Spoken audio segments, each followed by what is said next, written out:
And we are live. Hi, everybody. Let's get everything all tuned up. Oh, look at how many of you guys we already got here. Just ready to hang out and say some goddamn Tyrolian lore. Ray, good to glad to have you. Demands, good to glad to have you. Land, good to glad to have you. Infinite, good to glad to have you. Kiko, good to glad to have you. Shadow, good to glad to have you. Hydra, good to glad to have you. Lady, good to glad to have you. Decoy, good to glad to have you. Deathberry, good to glad to have you. Deds, good to glad to have you. Lave, good to glad to have you. What are you guys talking about? My body's ready. Hey, how far ahead will this have spoilers on? This will only be going the first 3 maps. If we do end up talking about anything else, we will be going to great lengths to make sure that that's very, very clear. So if people have questions about later stuff, I'll either say save them potentially, or at least we'll have a dedicated zone for it. We are live. We are. How's the audio? Let me know how game is. I've done some tuning up on OBS. So also let me know how like the game looks and all the colors and everything look. Oh god, I'm not used to having my... Oh, that's right. I turned my screen brightness down. And now that I actually have my, what's it called? The, light blasting at me. I actually need to bump it up so I can actually see the game. Okay, there we go. Okay, let's see you guys. And hey, good to go to have you. Decoy, yeah. Just go to Tural. AKA Utah. I mean, honestly, Des, more than anything, what it reminds me of is New Mexico. But like, yeah, parts of Utah for sure. Although it's like, the thing is like, all the parts of Utah I've been have too much mountain. A little quiet. Okay. That's an easy solve. How about that? That better? You can even bump me a little more if we need to. I blow my tickets in the gotcha banner and so Yukio, I didn't even see who it was who said that, but the second someone was talking about gotcha banners, I assumed who's the one person who would. Okay, real quick. Hey guys, how are y'all doing? I'm back. I'm doing a little bit of streaming, and we'll be also back with some video content about a month from now is what I'm hoping for, and regular MSQ streams once I move, which right now it looks like we're moving early August. So we'll definitely, so I'm hoping to do that. You'll notice that obviously I'm on Len instead of Elio right now. That is partly due to the fact that there's no New Game Plus, so to do an MSQ live stream, I had to hold off on playing the MSQ on Elio, so I've only played it on Len so far. I've also, because I've been so enjoying so many aspects of Dawn Trail and doing things like collecting and gathering, you'll notice I've done a real, actually almost 0% of most of the side quests in Tural, though I've read a lot of their lore using things like T-Tools. So we'll be going through basically as we want and as we will through that. Our primary focus will be on Hydaelyn, Urkopacha, Kozumoka, and Tulio Lol quests, and less so on anything to do with after that, just to start. One, because it helps consolidate down to what we'll be focusing on, getting all stacked in our brain O's. I've also got a fun question I wanted to ask you guys about, because LunarCon is coming up, or actually, I'm sorry, AetherCon, I think is its new name now. And I was going to apply for a panel, but the problem is I have like 20,000 ideas I want to do for a panel. So I'm going to either pitch some out at you or see what you guys are liking, because I'm stuck between being informative or memey. Now, to be fair, I can be both at the same time, but which side of the axis I preference towards is going to be a little bit hard to nail down. And I feel like I go more towards the informative, but knowing the Final Fantasy XIV player base, well, you guys tend to be preferential towards the memey. I would recommend not doing Tural, as there are quests that are unlocked later. Oh, Tulio Lol, yes. Yeah, I was gonna be mindful of quests that are unlocked later for Tulio Lol for sure. How far is this in the story? Well, for me, I have finished the story on Len. So, real quick before I turn, Oblivion creator, tune in. What level of spoilers are in game? We are going to only be up to the Hydaelyn section of the story. So we will be not... I would say that very specifically, Dawn Trail is split into 2 sections. We will be not going past the first section of the game. That would be basically up to 94, 95. Actually, it would be 95 for sure. I'm not going to actually pull up the dungeons because I don't want to spoil anyone. But yes, Deep Sky Cenote would be 95. So, 95. Hey, Issa, how you doing? I am in Area 5 now. I've finished hopefully soon. Depends on how far you are into Area 5, because I will say the back half is very, there's a lot. 91 quests. Oh, sorry, Vinny. But also, our emphasis is going to be focusing on learning about the world and the story. You finished it 3. Okay, who wants to raise their hand if they're not surprised Ray has already finished the MSQ 3 times? Because, I mean, that's still like holy moly, but yeah, you're right. Should help out my son. Nevik, yeah, good to see, glad to have you. Also, Crave, good to see, glad to have you. Yeah, can I get a vibe check? I think I was asking you earlier, but how is everybody here liking Dawn Trail? Because I love it. And again, we're not going to be talking about any spoilers specific to the story, but I loved it. I did not love it as much as Endwalker, but in some ways I loved it more because of that, in that it was the exact story at the exact time I needed, and it felt like it was breathing. Like it was a lot, the adjective that you described is breathing. And so and it feels like a wonderful first step into a brave new adventure and world. So I big positives. Tracy, good to glad to have you. I have fun. The individual parts are all good, but the pacing's a bit off. I'm trying to think if I can articulate my, Archer, also good to glad to have you. I think the pacing is really interesting in that I think it is a wildly successful of a version of what the Stormblood attempted to do, in that it is 2 specific sections, the second of which works as a payoff to the prior one, but the prior one is standalone, which Stormblood, I mean, it's not literally that, it's actually a very different pacing, but in a very broad way. But I can understand how the back half, because of how much rests on the amount of new information coming in, can feel like the pacing can be a bit off. I do understand that. Instead of it being like one long ride, like something like Shadowbringers Endwalker is.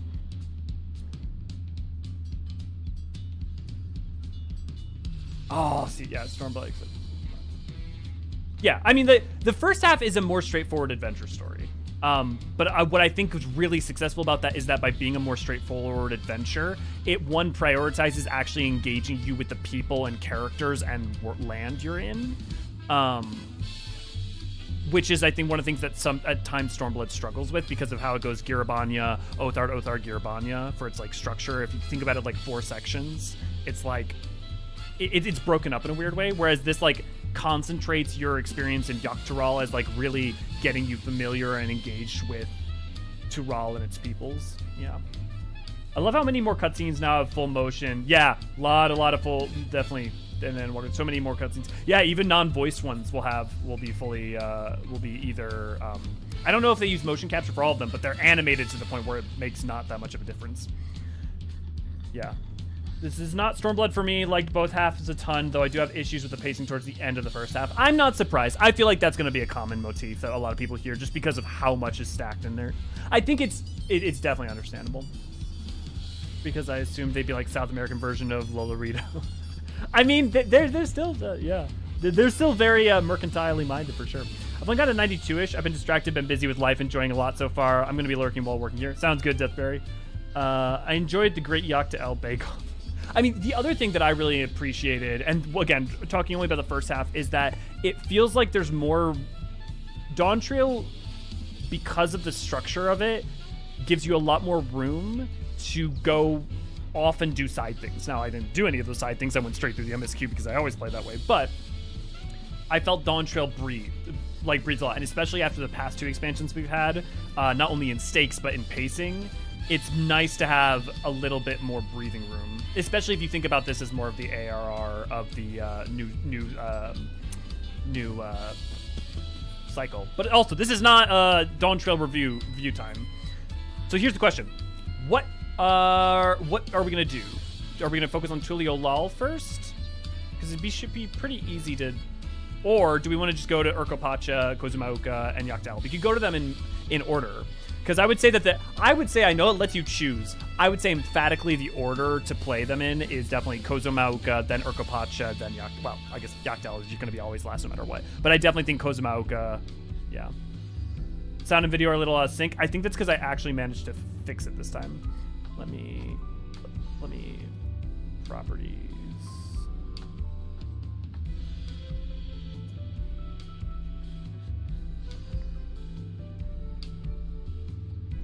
Let's try Let me know if this is any better.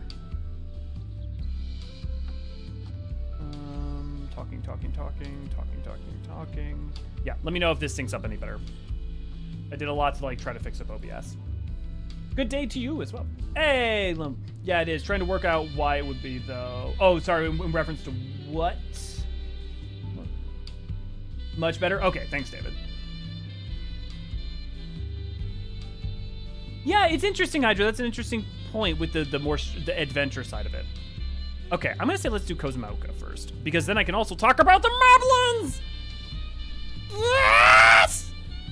Also, I'm not gonna lie, straight up, Earthenshire is like literally my, not like in-game heaven, I mean literally if I got to do nothing but make things all day long, like make jewelry and goods for people, and I was helped out by a moblin companion all day long who was just trying to be my friend, I mean, it would be, that is my real world version of heaven. Why did they not voice this section? Because they knew that there was only one canon voice, Nevik. There was only one option. I'm not gonna lie, I was a little bit kind of happy that they didn't. I thought for sure they would, but the fact that they didn't makes me a little happy because it means I never, for a little bit longer at least, my canon Dobby voice, this is the canon Dobby voice. Why does the Moblin town look like Whoville? Does it? It looks more like earthenware cracked. It looks like old ancient Japanese earthenware. Like even their eyes look like, not dogu, it means tools. The Haniwa. Moblin's catering to every need sounds great. Yeah. Mobbies. Okay, so quick question. Does anyone, when talking about actually, you know what? Why don't I go over some basic lore stuff? Like things that we knew before. So hey guys, I was trying to tell you all about that sweet ass geography ahead of time. And you know what? Turned out it was really useful. So we have Tural and Tural. I'm not gonna look too much at, yeah, let me see if I can turn off.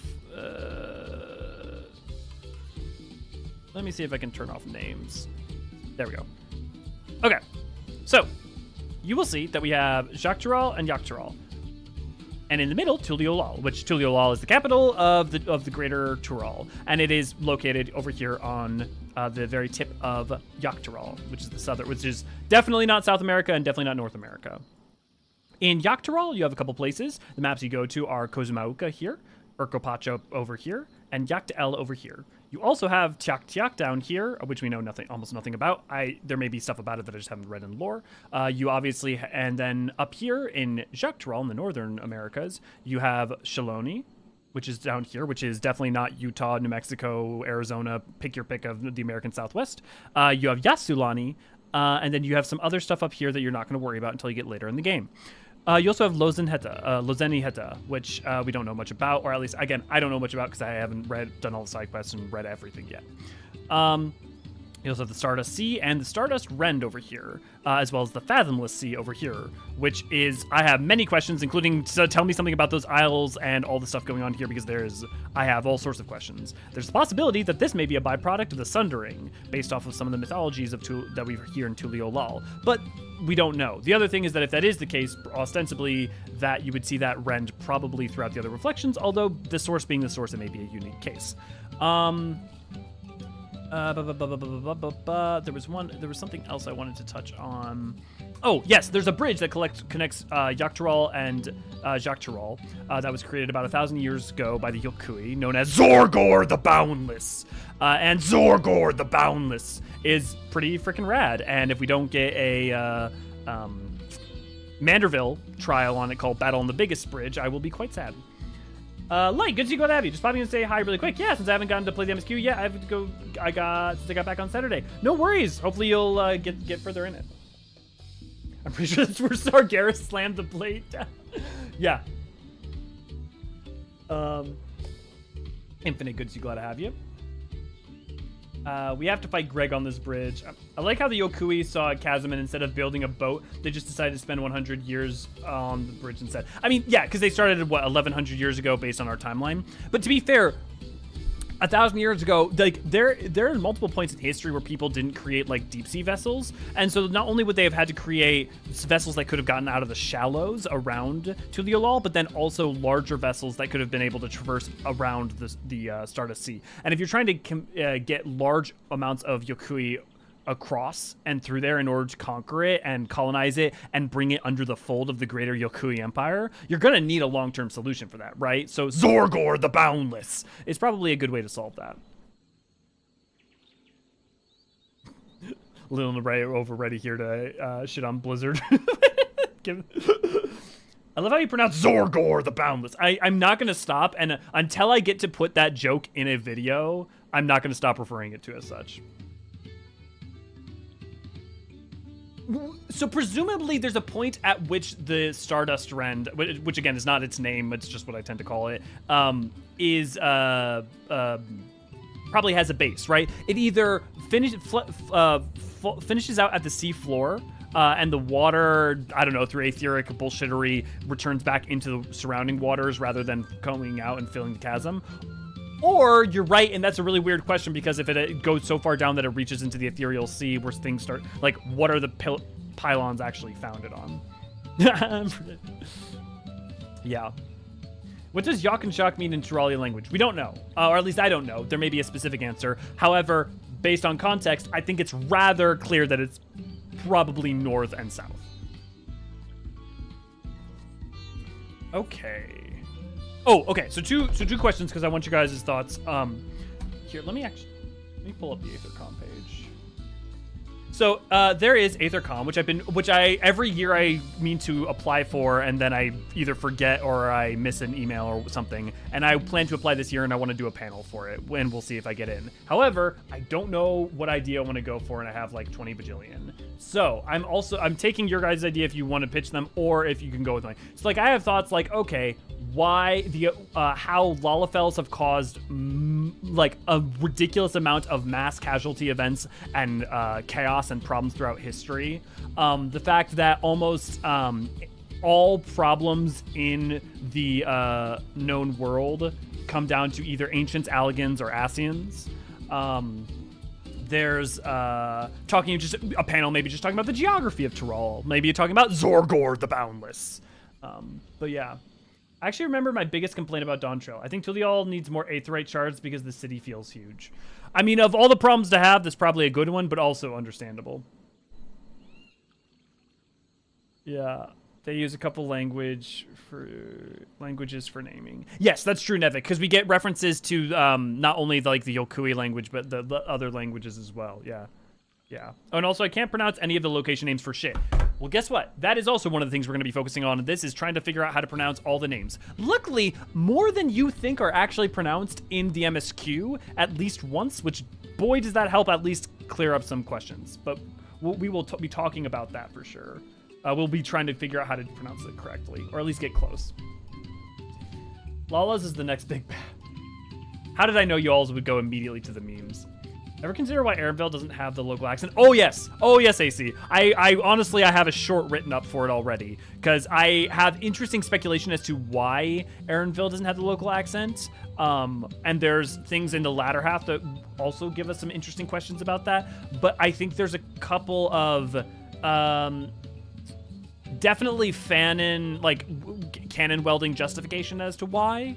However, I think they're within reason. Lalafel's godless killing machines treaties. You consider that Asians or ancients and Alligans were found and manipulated by Asians. Yeah, Lynn, it's funny when you said first, I mean, you talked about that. That was one of the flaws I thought, which is that basically you can get rid of Alligans and Asians and bring it basically back that the root of everything is the root of fault of everything is ancients. But it's less funny and it's more interesting to like. From a cadence, from a structure standpoint, talk about how everything branches into those, and then it makes some sort of joke at the end about how it all comes back down to ancients for sure. I printed some of the Eorzean names. It's because we fell in love with them.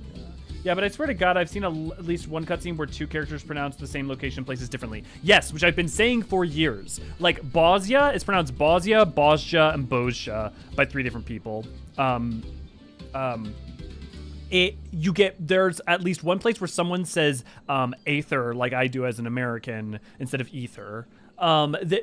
Hey guys, question: when you say names in the real world, does everyone say them identically, or do a bunch of times people have slightly different pronunciations based on either accents or local, dialects and what have you?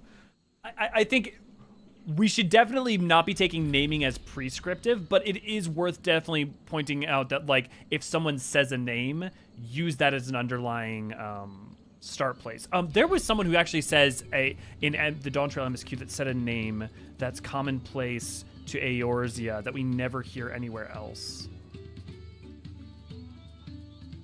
What was it? What was it? Sorry, give me a second. I'm gonna see if I can try to remember this. Norfolk. Yeah. Norfolk. Very disappointed we didn't get a scene with Alvino fucking up the pronunciation of a name. I mean, of all the people to have studied and figured it out. Some people say America and others say Omorg. And some just say America. Y'shtola went from Y'shtola to Ishtola. Y'shtola, yeah. Between 2.0 and 3.0. Yeah. There was definitely more of a Ya to an Ishtola. Y'shtola, yeah. Yep. And that's to say nothing of the difference of 2.0 to 3.0 in general because of the different voice actors. How do we differentiate between ancestral accents and local accents? Well, I mean, it's like, I guess that's, to me, there's not, unless we get echo visions of the past, there's no way to really distinguish those two, right? Because if you don't have a living example, all you're talking about is the current accent. Definitely hear the same word pronounced differently in different places, yeah. Norfolk, yeah. Norfolk, Virginia. See, the thing, Alphino would have studied the names in the book and thus have no concept of pronunciation. No, that's fair, Oblivion. That's totally fair. So, like, of all the people to get it right, coming in very confidently trying to say, like, yes, the, or Ko-Pacha, or something, I don't know. But yeah, let's talk, let's look at some of the names of the area around here. So we've got Okhanu. So one of the nice things that's beneficial about the Hanu Hanu is the similarities between the Hanu Hanu and the Vanu Vanu of the Sea of Clouds in Aldenard. Does Aetheris have a phonetic alphabet? Seems like not. No. But I wouldn't be surprised if somewhere there was a Bible written by Koji or someone that did have a phonetic pronunciation guide. It doesn't help that, like, sometimes the Japanese is really useful because of figuring out what the phonetic pronunciation is, but because the Japanese isn't always a literal translation. Like here, let me pull up a good example. Tuliolal FXIB. The Japanese name for Tuliolal, if we pull this up here. So Yaktaral is Yoka Toraru. Tuliolal is Torayora. Torayora. So, like, Tuliolal, Torayora. Very different. Like, so you can't always use the Japanese as a useful, and it's not, Tural is Toraru, not, there's no tu in Japanese, right? And then, yok, we have, like, yok, right? Because we can, like, end with, like, a K sound without a vowel sound coming after it. But in Japanese, the only case where that kind of happens is the sound. Although, like, in speaking Japanese, you'll sometimes, like, hear people, like, kind of drop the sound. But there's no way to, like, write that I know of anyways. At least we know how to pronounce Shibruk Pibil. Yeah, yes. Every time they say a name, I'm thankful. Like, and so we got Okhanu. There's Obekbe, Uyupoga. Here's one thing that's, I think, really helpful to remember is that the names look scarier than they are a lot of times, and once you figure out how to pronounce them, it's much easier to, like, figure out where to put your mouth. Yeah.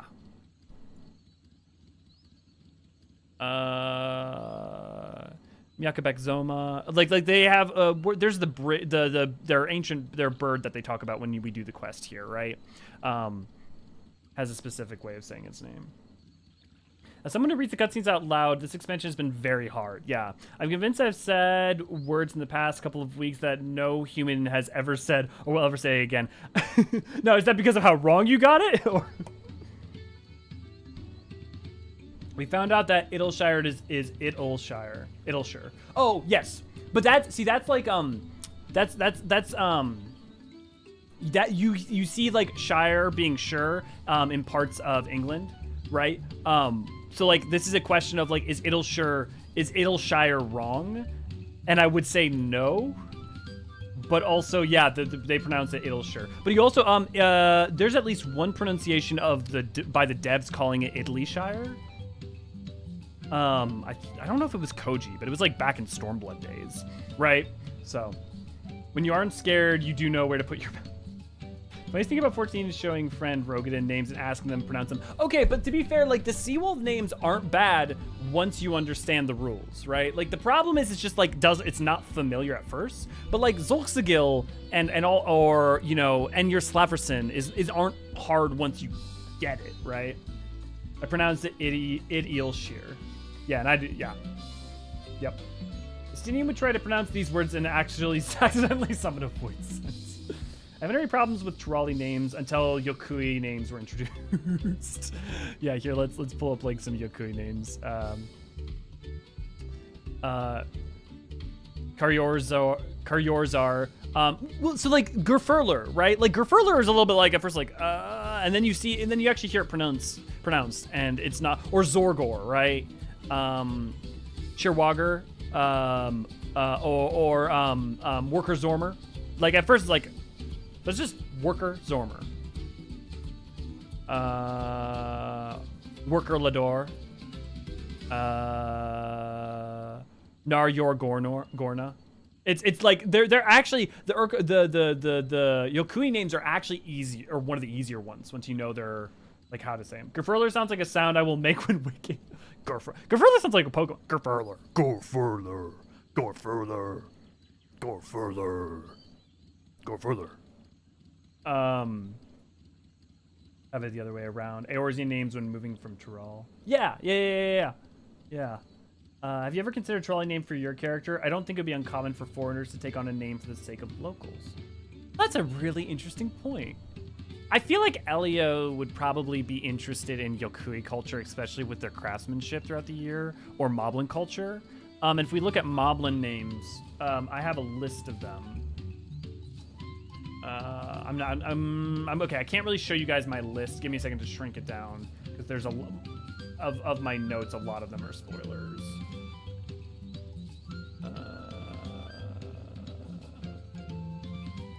There we go.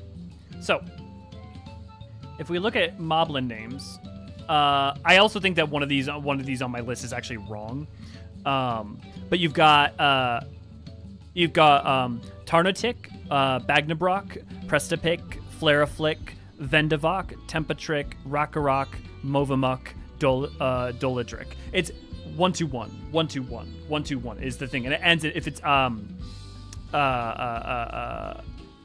it's K. I think there's the Rackarok is the one I got wrong. I think Rackarok's supposed to be male. K is I think supposed to be male and Q is supposed to be female. Yeah, K is male, Q is female. I'm pretty sure that is correct.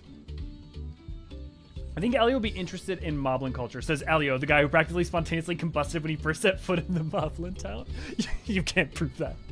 Just because you're correct doesn't mean you're right.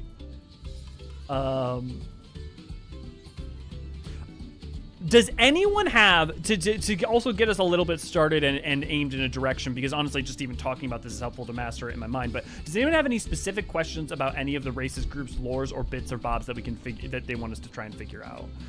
Because one of the things I can do is I can also pull up things like T-tools or Garland tools in order to find items or specific entries on said thing. And there's definitely a metric fuck ton to talk about. Because if not, I'm just going to start doing quests and bouncing off you guys. And also, I'm still looking for input on what you guys think I should do for the panel for AetherCon. Can't keep cheese in Tural. I think their rot tea is an interesting insight for the common love of fermented food. Like William Adams, I think he took the name of Anjamura for... Yeah. Yeah, what would be it? I guess the problem is I don't understand the ruling. So other than taking on... Like for Earthenshire, I would have to do... Okay, like what would... the only thing is the beat, the 1-2-1, and the ending in a K, right? So...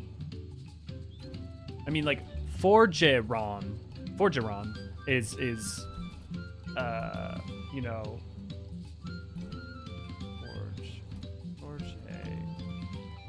Forgerock would, Forgerock.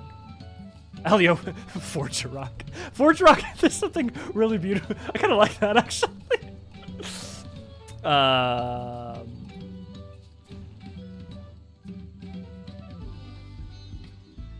You know, Forgerock for a gobby name for Elio, I think actually works pretty good. I'm just going to keep that. Forgerock, yeah. I mean, basically, you would spell it like... Let me spell it for you guys. Forgerock.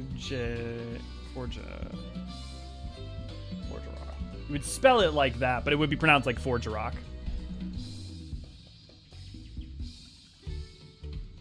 Are Mammaljaw egg-laying or live birthing? They're egg-laying. This is a serious question. I was a bit confused at the end of Yoctiel's story. Yeah, they're egg-laying.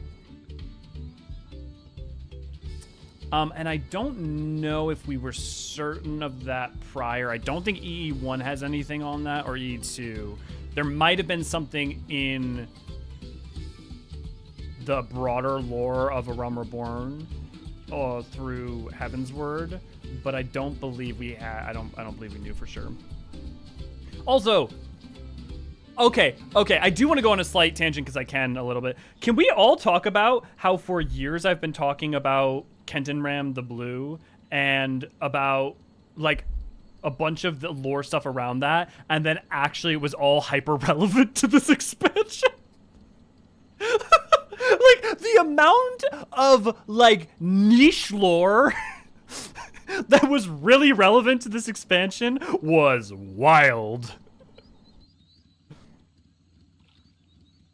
It actually mentions shells in game. Okay, awesome. Well, does it mention shells in game in the MSQ of Dawn Trail, Tracy? Because I know that. Are you saying it mentions it though in A Realm Reborn or earlier?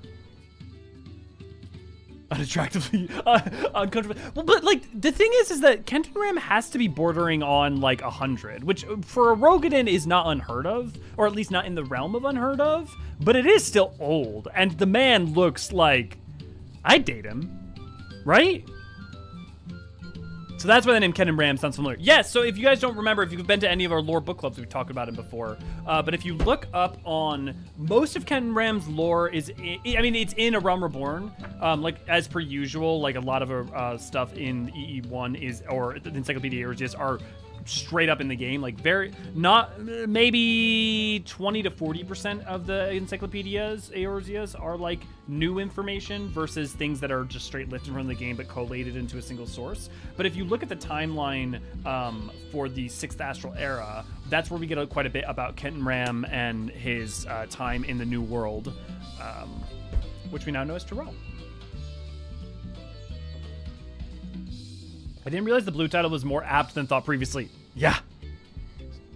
Yep, Dawn Trail. Okay, yeah. So we're just saying, yes, and Dawn Trail made it for sure, Tracy, yeah. Oh, also, I have something fun to show you guys. Kupo! Or should I say Kupo? I got Moogle slippers. Technically, I bought them for Ray Ray like a year ago, but then it cost $100 to ship them, so Ray Ray was kind enough to just say keep them. I call them Mipo and Hippo for Migi Kupo and Hidari Kupo, which is just right and left in Japanese. My feet are too big for that. I mean, part of that isn't really any assets for making old-looking Rogan in the game, though. It's weird that they made that choice. Yeah, but I mean, like, you could have imagined that, especially with his relevance, that they might have gone out of the way to create more aged... Like, they could have created, like, an aged... kind of like a layer of just a texture layer giving more wrinkles. Like maybe it wouldn't have looked good and stuff, but like if they had wanted to, I feel like they could have. But you're right. What's his name, Captain? You meet him. in 5.4. He's been around in lore forever. He shows up in Island Sanctuary. Ray will get it. But the captain of the Sicard's crew, the Bastards, but there's he's a Rogadin, and he's got basically pneumonia all the time. He's like he's quite old, and he still looks great. Hilfir, thank you, AC. Oh, hey, cool. I was actually close. Yeah, Hilfir, Phase Monson. Bloody Executioners, that's what it was. Thank you, Lynn. He's on death's door. He's been on death's door for like he's been on death's door since 1.0. Actually, I want to, I think they say his age in here. Wields a great axe. Penultimate captain of the League of Lost Bastards. For many years, the two were locked in a struggle for the upper hand. After his 60th name day, however, rumors began to swirl that Helfir was stricken by an ailment of the lungs. His vessel, the Asalcia, has not weighed anchor in some time, and he has now seen his 69th winter come and go. Nonetheless, such is the fearsome reputation that all limits him. Yeah, so he's basically 70. He's on death's door, but he has the temperament of a cat.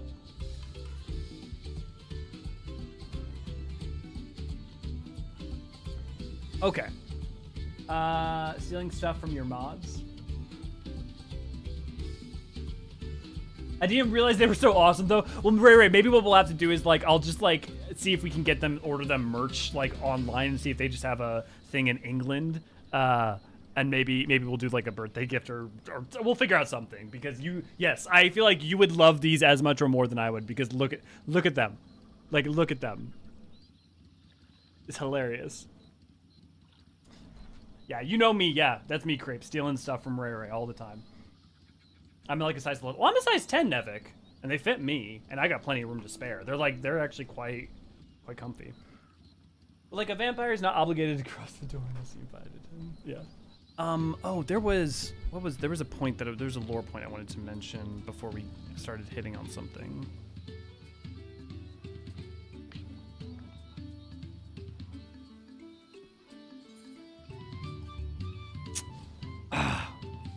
Crap, I'm sorry, bro. Similar Satan goats. There, inside you there are two wolves. One of them is Satan slippers, and the other one is Moogle slippers. One tells you to hail Satan, and the other one tells you Kupo. I think people in Tural have a healthier constitution that could attribute to the old age compared to other continents. Look at their diets and their teas and other stuff. I mean, that's not unreasonable speculation. But okay, here, let's put on a job that I can farm on. Oh, I also haven't done all the Viper quests. I should do those as well. The problem is right now, I think my Viper's, only level 82. I have not been leveling that at all. Oh, wait, can I? Well, it says 90, so I assume I can't turn this in as Viper. Well, we'll find out later. I guess I can always do it as Paladin and just turn it in as whatever. Oh my god, Mr. Satan Dragon Ball slippers would be hilarious. And then Jewel smoothies are just really good, really good for you. Yeah, I mean, to be fair, if that was true, you'd think the people of Mamuk would be a little less frustrated by that. Okay, actually, real quick, I do want to show this because I started flipping out when I got to Yak'ta'el and got to the southern. I noticed this immediately. So I'm a really big fan of Final Fantasy X. For a lot of you guys. Macalania Forest. So like Final Fantasy X is my favorite single player Final Fantasy. Just it's not even a competition, and I will go to hardcore bat for it any day of the week. Also, I really liked the music of Dawn Trail at first, but I was like, okay, I really like it. I don't know if I love it. And it is just grown and grown and grown on me the past couple weeks. Like, I now really love it. I think this happens almost every expansion. I always forget.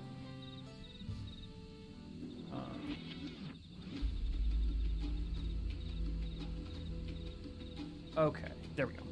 So, let's find a good example tree of what I'm talking about. So, if you'll notice these forests, And for those of you who played Final Fantasy X, you probably already know where I'm going through this.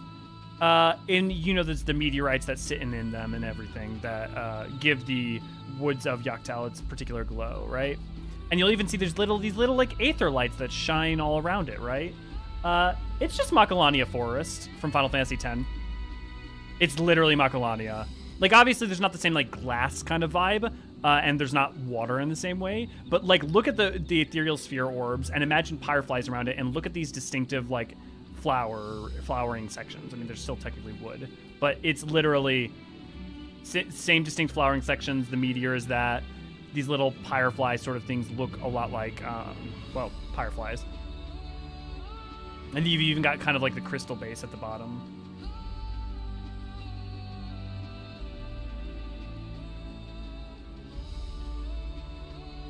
Oh, where is that? Oh God!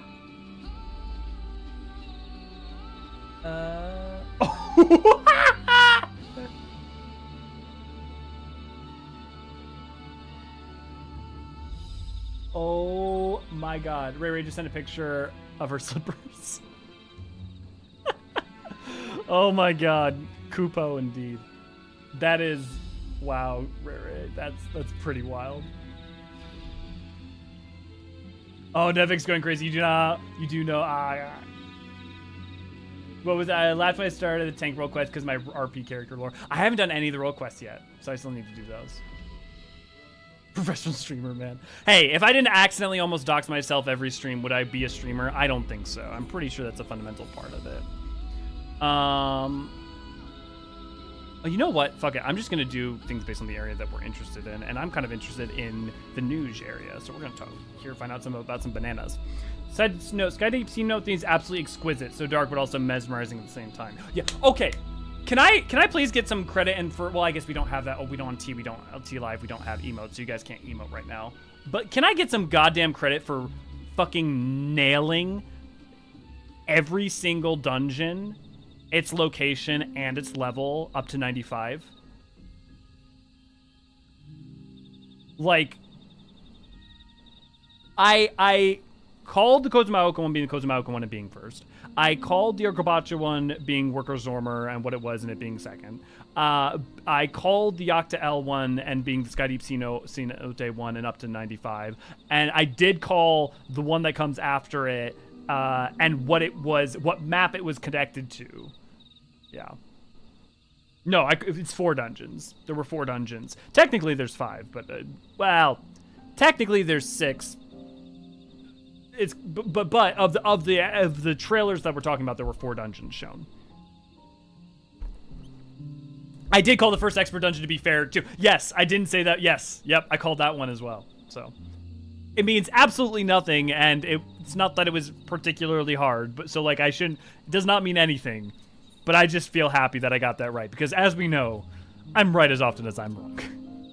Okay, let's talk to some Mamolja. Okay, like, my question is, what is the voice of the Mamolja for stream? Because is it like, are we doing the Josekis, man? Like, oh, yes, come to inquire about the Najul, have you? No, I thought like, Khajiit shall show you his wares. Who are you? I am but a humble grove worker.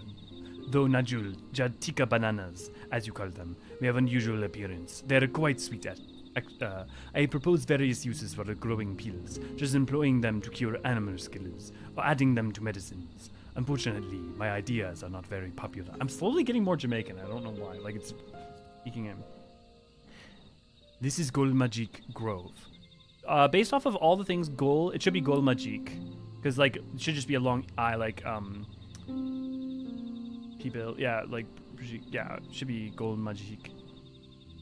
Assuming it's the same as the Hrothgar pronunciation, which maybe it might not be, but I think it should be. Najul.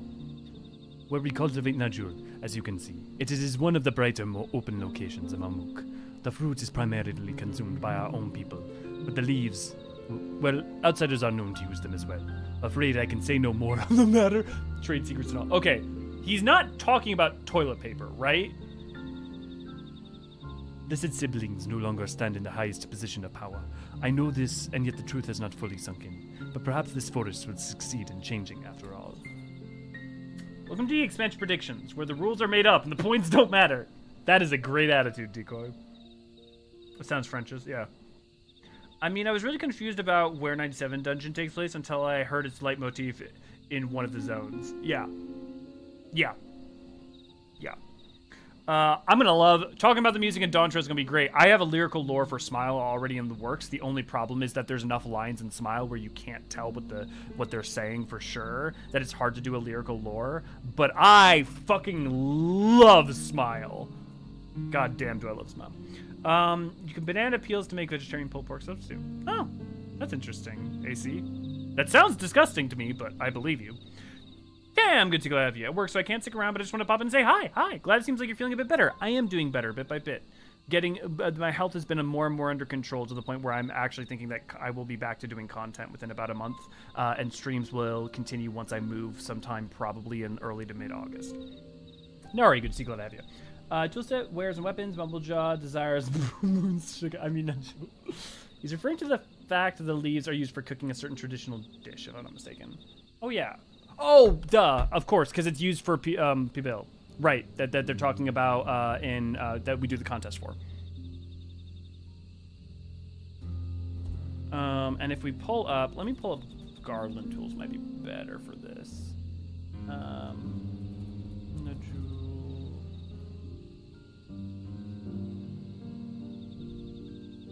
That doesn't seem right. This says that Najul, the only item in it is a fate. Is there really like no Najul banana that you can get?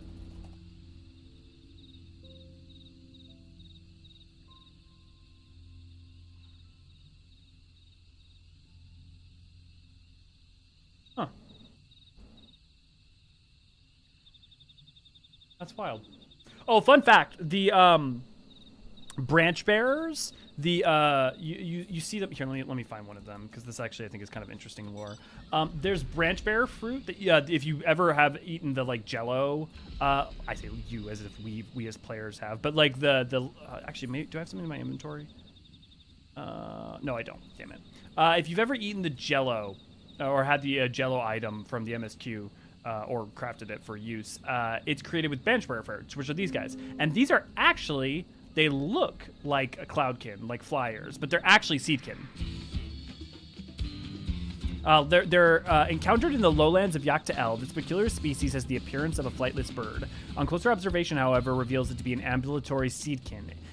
It mimics the shape of cloudkin to lure unsuspecting carnivores, slaying the would-be predators to feed on their vital fluids. And inside of them, you can find branch bearer fruits. Harvested from the body of a branch bearer, this green flesh is exceedingly sour. The more you know. After what? Oh, it's just a bot. I kind of wonder what's up with the bots that say that after watching all these people. Is it like just the idea of like having a thing that automatically goes around to each content creator? I mean, at least they're coming around to me eventually. This expansion made me love the Mumblejaw. They're very nice people. I want to pet them on the noses. I do love how much expansive lore we got on the Mumblejaw, the Pelu Pelu, the Moblins, the Hetsaro, the Shitona, the what's the other groups that I'm forgetting the name of? I gotta be careful because there are some names that are not.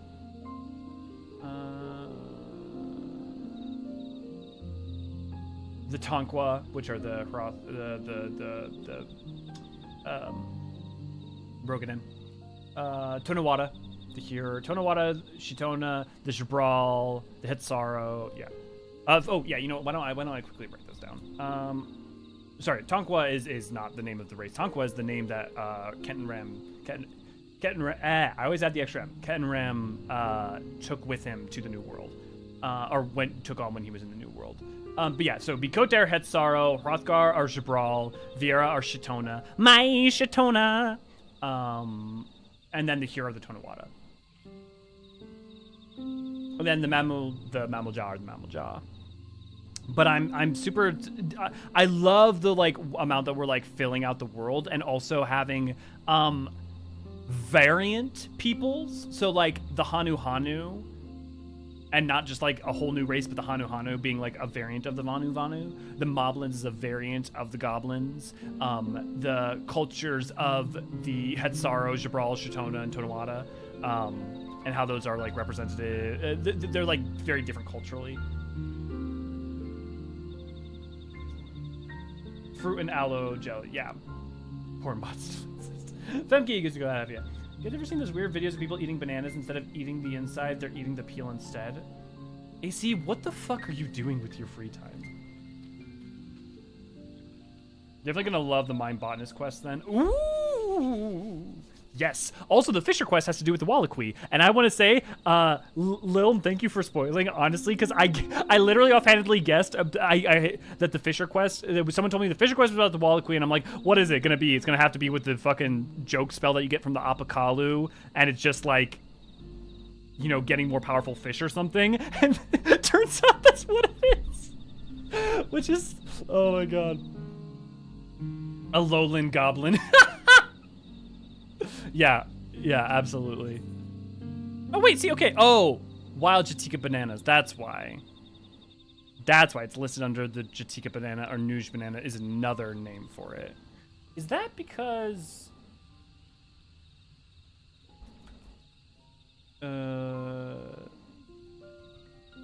Tika banana.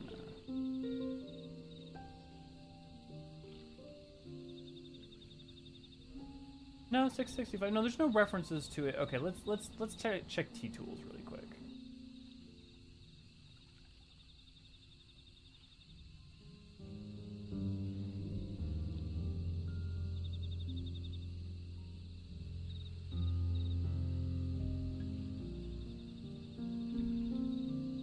Sorry, give me a second.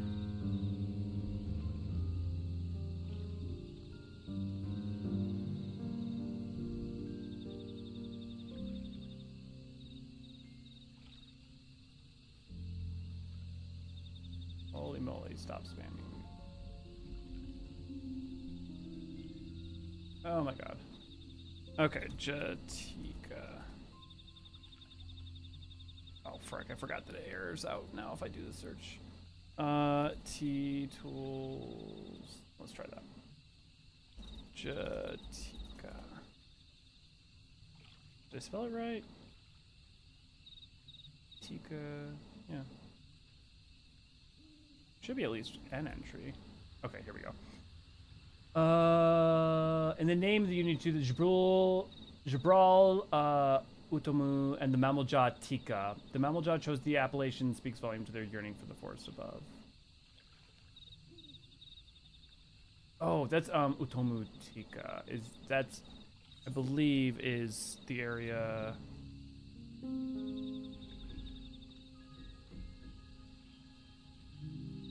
Tomutika, I think that's one of the sightseeing logs. Only the finest Jatika bananas were allowed to overripen in order to make this exquisite dish. Here, let me just pull this up so you guys can see it. Mudfish, a small freshwater fish that dwells in lakes, ponds around the Jatika heartland. Jatika bananas take center stage in this sweet and tangy summertime smoothie. Upon arriving in the Jatika heartland to collect medicinal fungus to gather, the Hubigo discovered the area crawling with hungry fly agarcias. Agarcies? Jatika juice. The bright green refreshment is the perfect pick-me-up for the Hanu Hanu's energy is flagging. That's Jatika juice. Jibruk Pibil. Traditional Yakta dish is made by marinating the meat of Ibruk and special spices before wrapping it in Jatika banana leaves, which is what Lilm was pointing out that they were referencing earlier about using the leaves, and steaming it in the earthen oven. This is exactly why I'm doing this stream, because I'm already forgetting elements like that. Historically, it symbolizes a peace formed between the Jabral and the Mamelja peoples. Wild Jatika. The limited blue bananas are the direct predecessor of the selectively crossbred strain now growing in Golmaji Grove. Under the peel, the fruit is mild in color and flavor both. Oh, I gotta ask V if she can fix it so that it highlights the words, the keywords that we're looking for.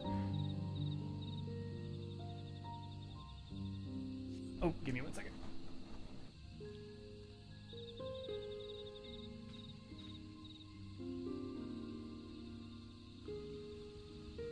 Sorry, it's really hot out today, and I was accidentally blocking the air conditioner. Okay. Are luminaries supposed to be like monks? Remember Nuge? Yeah, the character Nuge from 10-2? Yeah, Okay, you know what? Y'all are going crazy, so I'm gonna go ahead and talk to Keishel quick to actually get going. And I may avoid accents for a little bit just so I can read.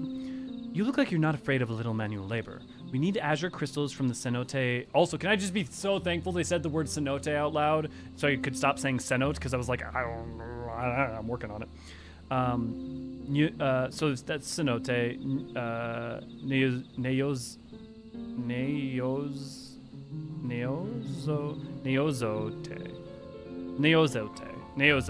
Cenote neozote. But our usual helpers are busy reforming the city. Regardless of what the city does, we still get news to grow. I'll lend you my hammer, so if you can go and break me 2 chunks of azure crystal, I'd be much obliged.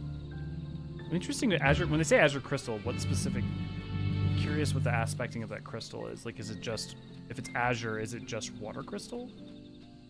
Surely they would have specified that if so. Also, look at that fucking pool. Wait, can I go down in here? Oh, that's sad. Oh, look at that. Imagine if you could dive down and, like, there wasn't much down there, but there was just, like, a little area. It'd be cool. There's a chunk of azure. They say both cenote and cenote in MSQ, which annoys me. Which is it? Where do they say cenote? I only remember them saying cenote. I'm sorry to trouble you, but could I ask you for your help? As a Mamuk begins to tread a different path, so should Golmajik Grove. Or so I think. Probably. The thing is, I'm not sure. I like to hear what hopes the people have for the Grove's future, but I'm afraid they wouldn't be honest if I asked. No one wants to upset the Najul keepers, after all. Do you think you could ask around for me? You know what? I'm gonna open up a new document. Y'all, let me know if there's any details that you think are worth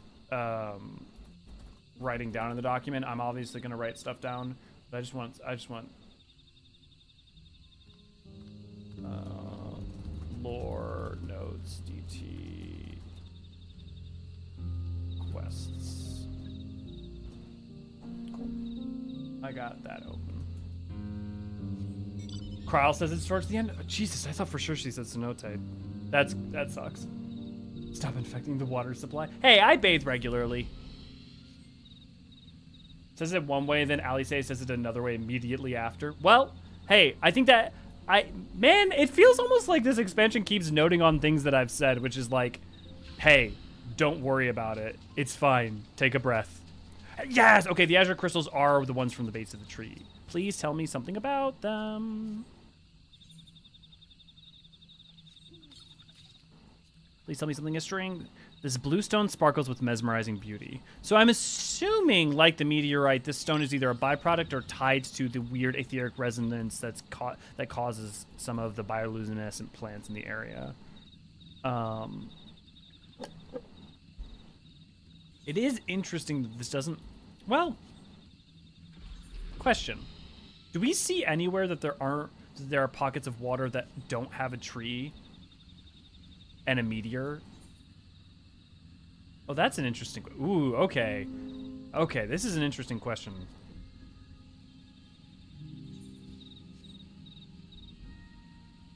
Could be unaspected due to the influence of the meteorites. Some blue crystals are unaspected. They aren't always indicative of ice or water. No, it's true. Balanced aether can also be blue in color. That's a good point.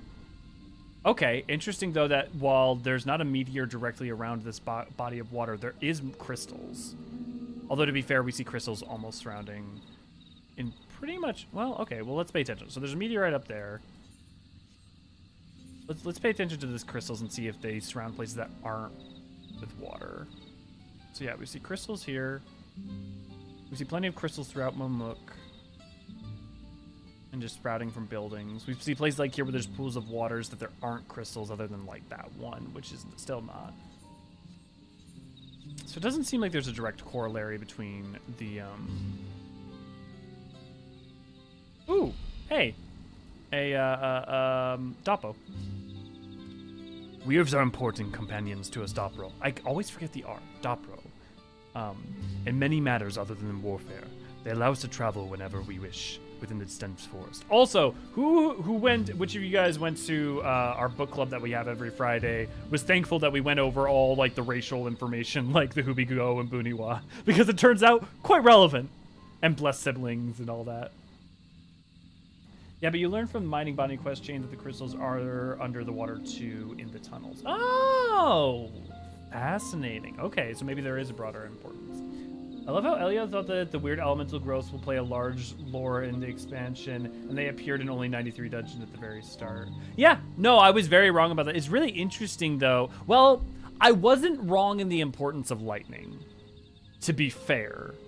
But what's interesting is that the elemental growths we see on Worker Zormer, I mean, there may be more information about them when I do explore mode or like trying to find out stuff about them, but aren't as tied to the elemental aspecting, except for they are as far as I can tell, wonder if they don't have something to do with Valley Garmonda, in that we see representations of Valley Garmonda's fire magics and ice magics in certain places, but we don't see representations of their lightning magics particularly.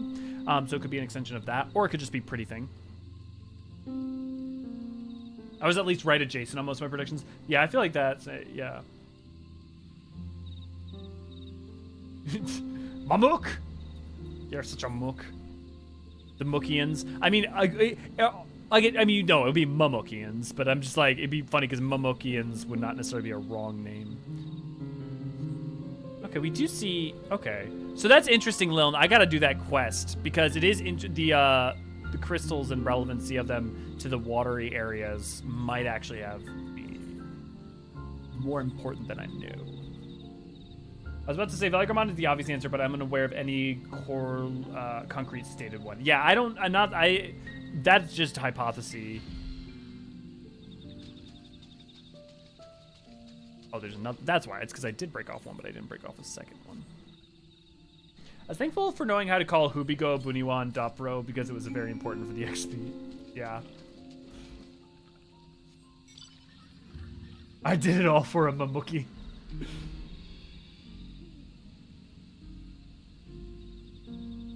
One thing we know for sure is Valley Garmonda doing is numerous burning scars in the ground. Yes! And also we get our first reference of living aether in Dawn Trail in talking about the fires that continue to burn in Urkopacha. And that is an important form of topic. Actually, let me see if I can pull up.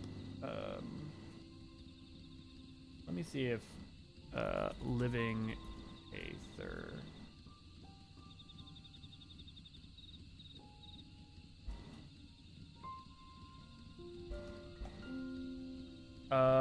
how many references there? Yeah, almost all the references, if not all of them, are in Dawn Trail to living aether.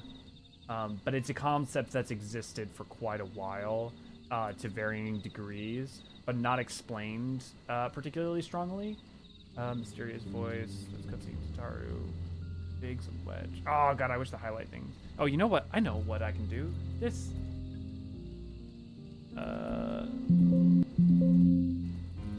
Living aether. Yeah, so here's Aaronville's lines on here. I know we're hopping around, but look, it's a stream with me. If there weren't tangents, you guys wouldn't be here.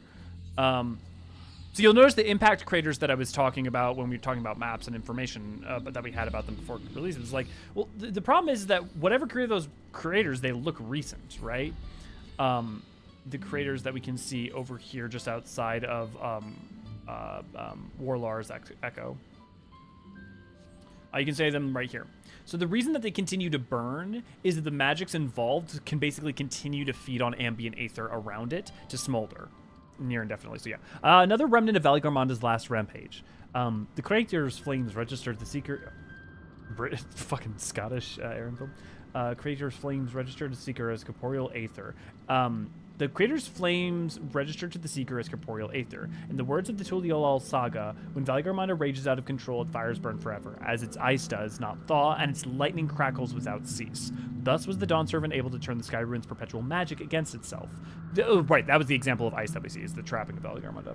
Trapping it within an unmelting prison of ice. This is no mundane fire, but some kind of everlasting sorcery. Once again, it is a strange feeling to see a fanciful poetry proven true. The important thing is that the fire was classified as living aether. We can feed a sample into the Seeker and greatly improve its accuracy. So that's one of the... We also get a comment on living aether from Jruntia in the Stormblood quests. which has to do, and this has to do with the aether that Void sent feed upon, and what they require.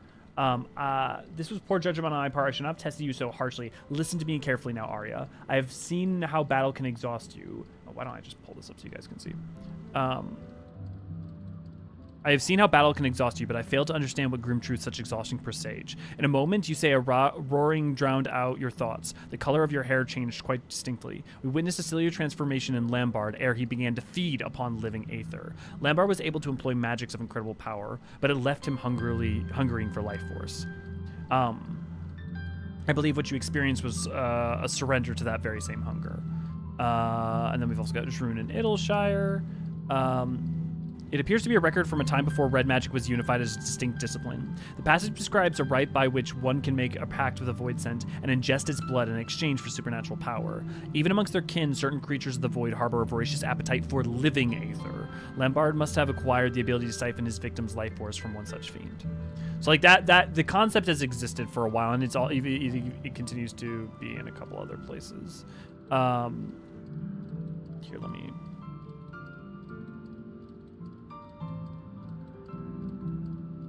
There's also another example of it down here in the conversation when we talk about talking about the Crystal Tower.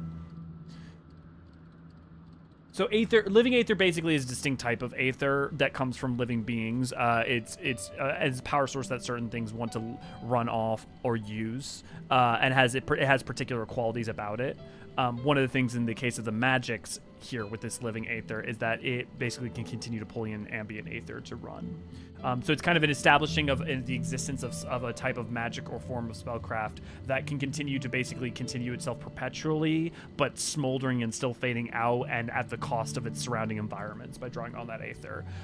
Maybe an important aetherological phenomena that's worth understanding going into the later half of the game. Just a thought. Blue Mage spell Mortal Flame from Logos is also perpetual. It never expires unless the target dies. Yeah, because you're constantly feeding it aether. Because it's feeding on its aether. Yeah. Remember, Valtteri says Sin Eaters need to feed on living aether. Yeah, that's interesting. I thought he said that too, but it's not popping up in T-Tools. I find it hilarious that the Seeker is the classic FF gloved hand cursor. Yes, that was really funny.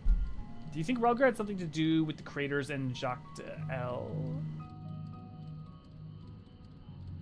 Do you mean Yocta-El? He has a history of them. Oh, you mean the meteor comets in Yocta-El? Great question. Or do you mean, sorry, Jacques-El as in like the lower half?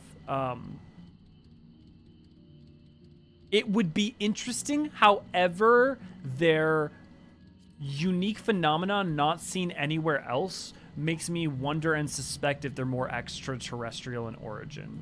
That would be my thoughts and question. So kind of like non-corporeal primals. Yeah, well, yes. Primals are created of living aether, so they can function in the same way. But yeah, yes, the magic of Valigarmonda, non-corporeal primals is not the worst way to look at it, no. And the same principle of drawing upon ambient aether constantly and drowning out the surrounding life source of the area. Right? To be honest, I thought Erenville would use one of those aether goggles the Scions wore in 2.0 rather than the Seeker. Yeah, it's interesting that they've not been brought out. To be fair, the Seeker is better in this case because they're trying to distinguish a very particular form of aether, whereas the goggles let you see aether. Like, they let you see, like, when, like, vast swords of aether are, like, coalescing, like with Alexander when Y'shtola uses them. But it doesn't, they don't, it's Y'shtola who uses it there, or is it Sid? It might be Sid, because Y'shtola can already see with her eyes. The Seeker allows them to track down a specific source of it, right? Whereas you may not be able to distinguish it. He's a Vera cancer. Yeah, nope, that's the reason. Yep, you're right. Where? Oh, right over there. Gold Magic Grove. On the one hand, I'd say that should expand their operations, but that'd be more difficult than it sounds. Even the smaller trees in this forest are nigh impossible to fell, so clearing more space would be difficult. Not much of a suggestion after all, I'm afraid. Let me reread that. Interesting. When they say nigh impossible to fell, I wonder if they just mean that they're hyper dense.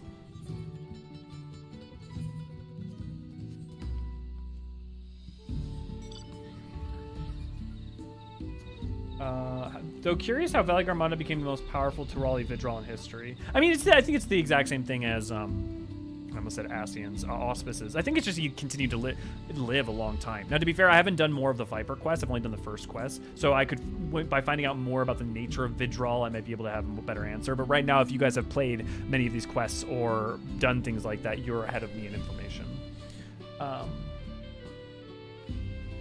If the offer of foreign crops still stands, I think our grove workers should be the ones to cultivate them. Yeah, okay, yeah. Their experience in growing Najul makes them well suited to the job. None know our soil better, and I know they will do us proud. I really fucking love that the key to one of the parts of the story is like cultural exchange, and the fact that Eorzea has prospered so much from popetos, alligator pears, the ruby tomatoes, like all those things, and now gets to give back. Like, it fucking rocks. The grove's future? Well, the Najul they grow are instrumental to our society. Both the fruit and leaves can be used for cooking and trade. So my only thought is that they should keep up the good work and grow lots of Najul. Speaking of... Where are they?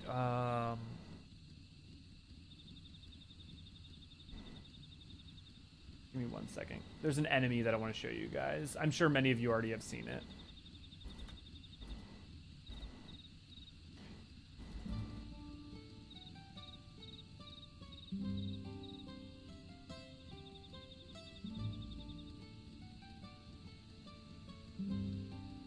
Oh, no, I can't. It's in map 4. Never mind. Sorry, I can't show you it.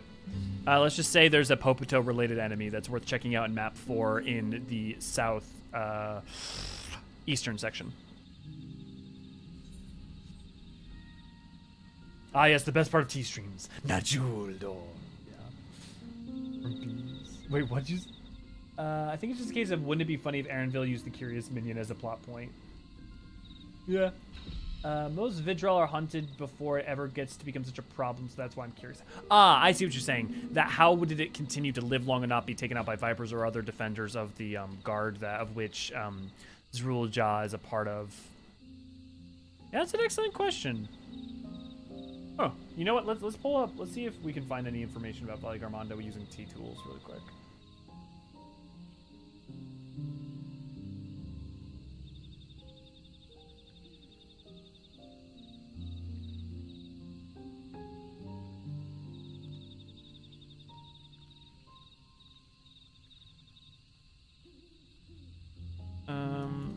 Valley Garmanda. God, I love saying this. Fun name to say. Okay. Valley Garmanda. Having nurtured immense strength over its unnaturally long lifespan, the winged serpent known as the Sky Ruin ruled uncontested over the lands of Tural for centuries. It was sealed in ice some 8 decades earlier by Gulul Jaja, only to be freed again during the recent Rite of Succession. Valley Garmanda card. Nothing interesting there. Sky Ruin totem. Nothing interesting there. Welcome, friend. Do you have a question for me? Don't you? I can see it in your eyes. If there's something you need, I'm sorry, but it'll have to be quick. I have much packing and planning to do. With Valley Garmanda on the loose, we need to be ready to leave at a moment's notice.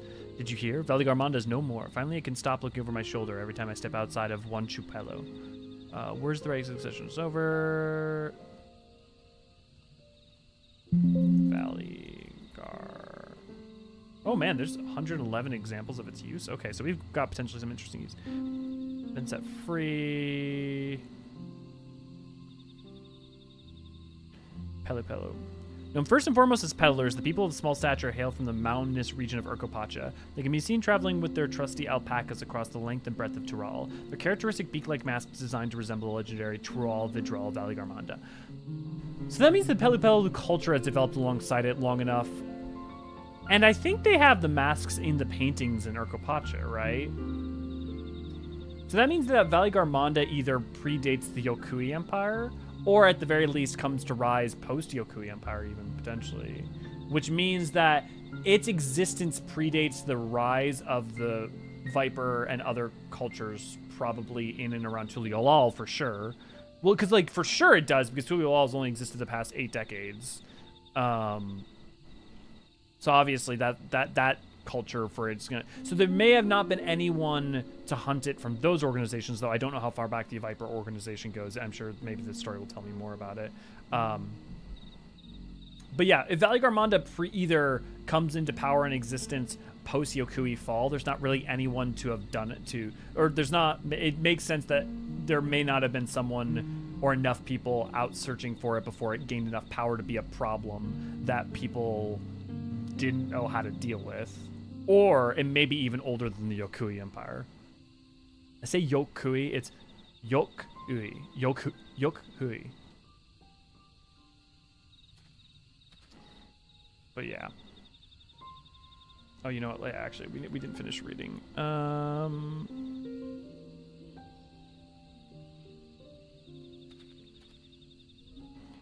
Should be attractive. Valley Garmonda's Aether. I think we know it's Valley Garmonda. Let me see if there's something outside of the MSQ story.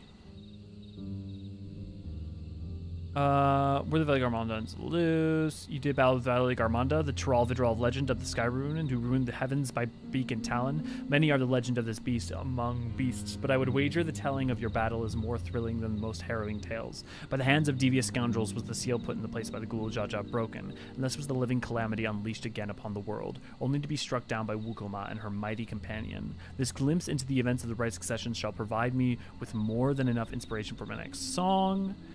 Oh, this is when you get the EX. In the language of the Mamalja, it means that's what... by the way, do you know the meaning of the term Tural, Vidral? In the language of the Mamalja, it means that which clings to the earth. Well, interesting. Does Tural mean earth, then?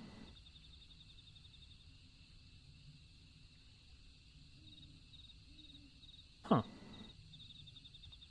A fitting description for beings powerful enough to claim an entire continent as their territory, and Valley Garmonda was said to be most formidable among them. And though you emerged victorious, the fiend was but recently roused from its slumber. What do you suppose would have happened had Valley Garmonda begun sufficient time to regain its strength? Such questions are why we have imaginations. Yes, I imagine I saw the might of the blah blah blah blah blah. Thank you, Wandering Missile. The final moments of the former Dawnstorm firstborn. That's a different thing. Good afternoon and welcome to Warlord's Echo. Home of the Yokui. I scarcely remember the last time this village received visitors other than the occasional Pelu Pelu merchant. Yeah, there's just MSQ. Wuklamat, Kozumaoka, Dawn Trail. Blah, blah, blah, blah, blah. Merfurler, or Carpacha. Okay, here's the Flames Burn Dono. Great and Mighty. Oh, this is... Why don't we just go do this? Because this is... Let's turn these in. We'll just go do that because it's a side quest. What job? Okay, I want to see. Are you going to let me turn this in on Viper? Yeah, I didn't think so. Okay, what job do I want to what job don't I want to play? I guess is the question. I fucking hate playing Bard. God, I hate playing Bard. I mean, I don't hate it. It's just I really don't enjoy it. It's probably my least favorite class right now. And it's not because of anything changes in Dawn Trail. I've just never enjoyed it. Let's get chat back up. Nope, that's not chat. That's chat. Vidral just needed their own Tenzin. Here's the thing with auspices. They balance themselves by releasing their negative energies as seen very directly in the Four Lords. Vidral, meanwhile, seemed to had no escape from this and stay peace. Yes, they don't seem to have consciousness in the same regard. It's interesting, though, because how much faith, prayer, and the conception of the creature plays a role in the existence of auspices is up for debate. Because the acquiring of aether, of people's ambient aethers and beliefs and prayers and faithful thoughts, seems to be potential relevant aspect as to why auspices don't appear in Eorzean, say, but they do appear in Othard. And maybe that the narrative beliefs and functions of Vidral as they exist in Tural to one degree or another are a byproduct of why they kind of take on the form they do. There's the same different cultural understanding. I mean, ViperQuest directly say that one of the Vidral managed to, quote, mutate a pair of wings. No spirituality here. Interesting. There's an extreme version of the trial? Spoiler. Well, there's an extreme version of the trial every expansion. Every trial gets an extreme version every... there's always, at the release of an expansion, trials 1 and 2 have an EX, and then during, I think, the point 1, you get the trial 3 EX, if I'm not mistaken. You trying to pick a fight with me? What did I say something? What did I do to pick a fight with you, Lil? Yokui magic looks rather fun to learn, not unlike Pictomancy or Arcanima. That cast time. It's also interesting that Vidral and Auspices both come from places that there are no dragons, or at least none I know of. Now, to be fair, lady, technically speaking, there are no dragons native to Eorzea, but I'm being pedantic. I mean, like, or there's no dragons upon Vilbrand, for instance, but only Aldenard. But Ilsabard also doesn't have, as far as we know, creatures akin to it, and dragons don't seem to exist there. But I take your point that more specifically that only places that don't have dragons have had these. But to be fair, it's only 2 continents so far. Well, 3 if you think of Tural as 2 continents, which I'm curious. I would have to look at how they refer to them. The Bard thing, although it was a joke, really. Okay, I haven't played, but I'm not saying Bard's bad. I'm just saying I don't enjoy Bard. I have no desires for Bard to be changed. I just don't enjoy it. Like, if someone doesn't enjoy Paladin, I have no problem with that. If they tell me Paladin's bad, then they can go fuck themselves. But if they tell me that they don't like playing it, I mean, you know. Bard is a 1-button proc jump. The recent Heavenstern event made a difference to distinguish dragons and Ryu, though they are similar in some regards. Yeah, I mean, to be fair, that's kind of tied to the Western notion of dragon versus the Eastern notion of dragon. Like, just in general. And this is kind of like a morphology thing rather than Eastern dragon. Rather than, like, I mean, there's also a philosophical difference in kind of what they represent. But you'll notice the Eastern dragon, kind of noodly boy, less wings, usually 4 arms, 4 legs, although sometimes it's just, you know, 4, yeah, like here you'll see like just 4 arms. But yeah, the Eastern representation of, like, this is kind of the Ryu as being depicted in like Othardian tales and legends, like and then, like, say Ryu, right? Well, although he's more Orochi, but and then you have, you know, a Western dragon, a Wyrm, as it were, you know. Which a lot of times we just say, well, a dragon's a dragon, but if you think about, like, the level to which they're very different things, both, like, in practice and representation, it is relevant, right? Like, it'd be like saying that, well, there's no difference between an Eorzean and a Hero, which I guess some people might say. I mean, maybe more accurately, there's no difference between a Rogan and a Hero. There's no difference between a Lalafell and an Eorzean. I changed my mind. They both have skin and eyes. And they're responsible for all our woes. I mean, I don't know what you want from me. Do you find the crystals? And I'll be taking my hammer back, please. Do you have anything to tell me about the crystals? Perfect. Putting these crystals in our reservoir enhances the water's energies, resulting in sweeter nodule. Interesting. Incidentally, enhanced water also makes the peels glow brighter. Could be the Tree of Living Light's influence. Outsiders can find the glowing peels unnerving, but they do you no harm. We've been eating the jewel for centuries without any adverse effects. What's on the inside is more important than appearance anyways, and so as long as we have little else to eat, my nodule had better be as delicious as they come. Interesting. Okay, so the crystals definitely are augmented by the energies, but are maybe not necessarily water connected for sure, or at least, but I mean, they definitely affect energies. That's the most important thing. Say Ryu is Orochi, but also revered in on the holiday that I specifically exalting Ryu's. Yeah, good point. Unfortunately, we know dragons are aliens, which I find an interesting twist on the normal FF convention. Yeah, although honestly, dragons being aliens is like maybe one of the most Final Fantasy things I can possibly think of. Creating a confluence of science fiction and fantasy in a way that seems potentially maybe overwrought and a little strange. I mean, that just sounds like Final Fantasy, right? For better or for worse. I love the fact that in Tural, Eorzean are just named Tall. Wait, what? Wait, lady, where's that? Where is that? Eorzean are just here in italics. Roganin are just capital here. Some real behold a man energy going on there.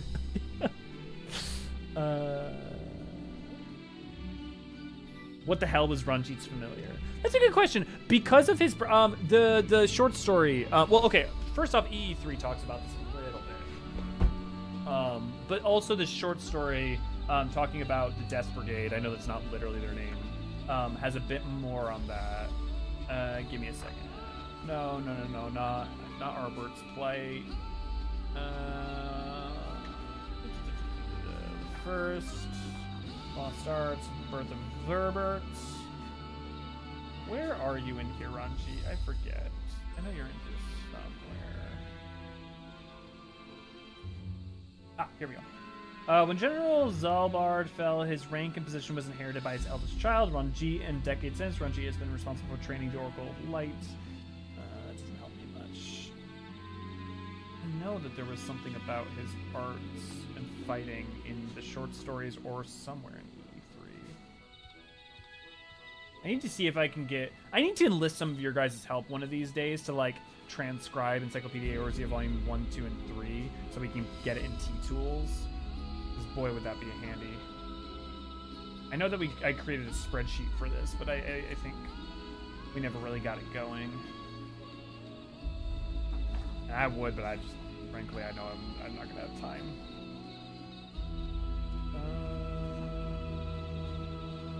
I did not mean to match my pitch with this fucking game.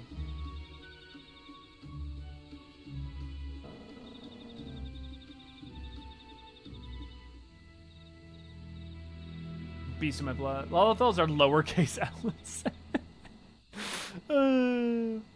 Actually, no, the other way. A blood familiar, if I had to define it. I mean, yeah, there isn't really an exact instance, but every time a Tural refers to an Eorzean so far for me, it's always tall merchant, tall artisan, tall thief. Oh, see, I've been playing on Lend, who's a hero, so I haven't heard it yet, lady. That's interesting. I'll make sure to keep an eye out on that when I play through on Elio.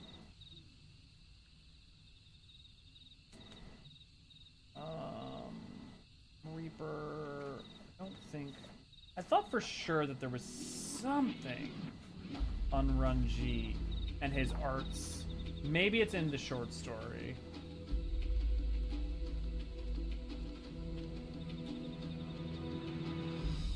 I know there's something somewhere.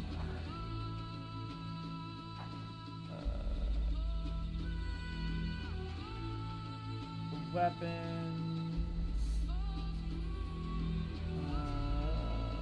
Terminus beasts. Eden Primal.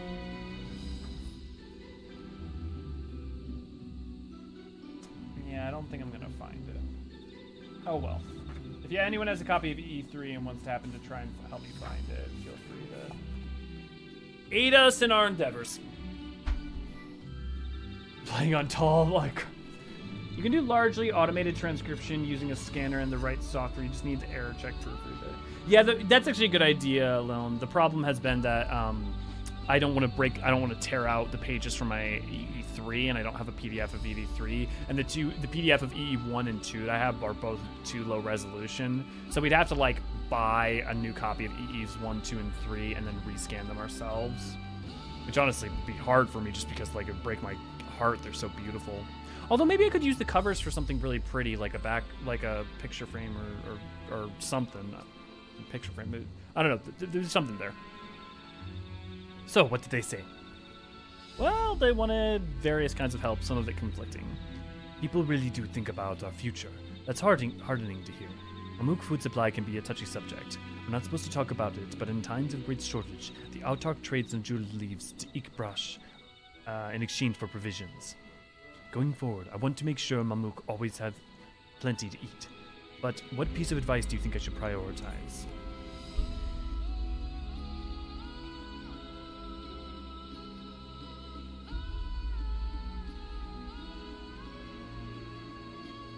The thing is that having a variety of foods is going to be really helpful, because that variety also prevents the issue of like monoculture diseases, which are very common in bananas. Now the question I have about taking charge of growing foreign crops when they arrive, the problem with that is that, does that mean at the cost of like not focusing on Nijul at all? Or does that just mean adding it to their, like, they shouldn't shrink their operations. So I'm going to say to expand their operations.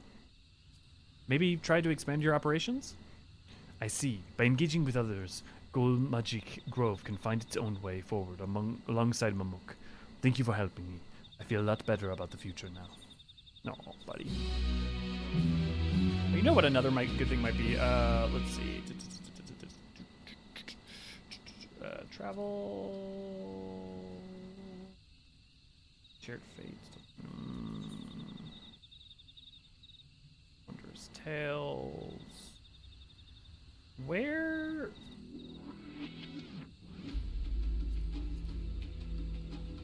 God, sometimes this UI. Okay, man, I actually have quite a few of the... Okay, that's Kozumaoka. I'm not going to click on anything on page 2.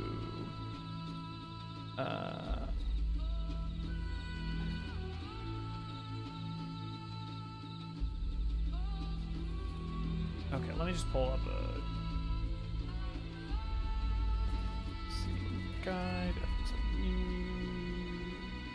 Sorry, also, if I'm not responding to chat as much as usual. I just feel like there's no way in hell I'm gonna get anything done if I keep talking to you guys. Because y'all, it's so lovely to have you guys to be able to talk to. It's also nice to see you guys talking to each other.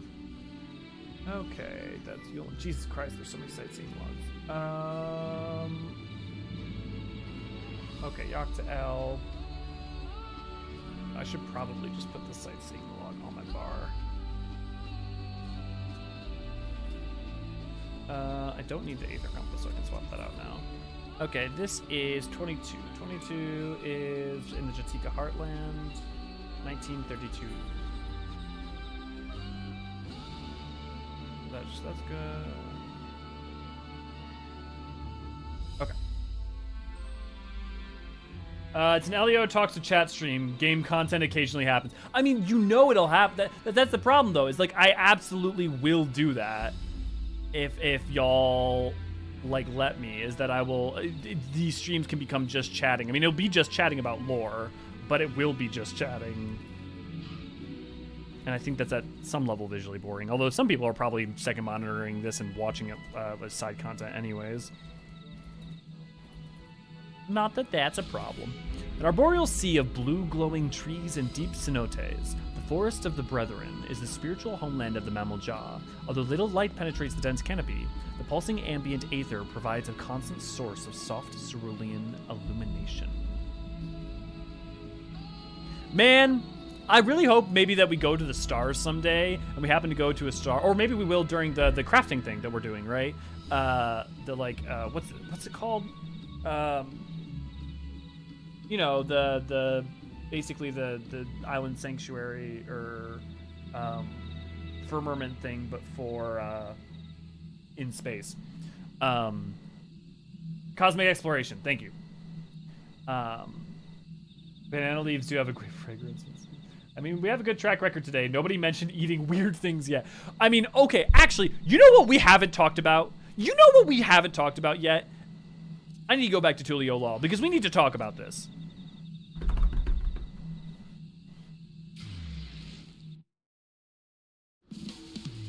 More like cosmic experience. Holy shamoli, does this game look so much better. The problem is I've already gotten used to it. But look at everything. Like, let's pull up some like old, and also, guess what? And I'm just gonna say it. I don't have reshade on or anything. I have been completely vanilla. This is just what the game looks like now. This is nothing added. And look, there's just one cutscene I'm gonna pull up. Wait, come to think of it, encyclopedias are nice hardcover like the cookbook. They might have pretty end papers you probably don't want to destroy and find new capital bands. Yeah. Yes. Yes, I love the music. Okay. Let me just put on the like traditional. Oh, actually, let me. I'm just gonna put this on and let you guys wonder if you don't know how you get this, because this is all I'm gonna say.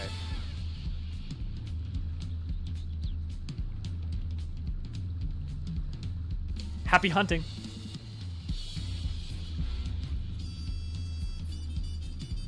And if you know how, don't say anything.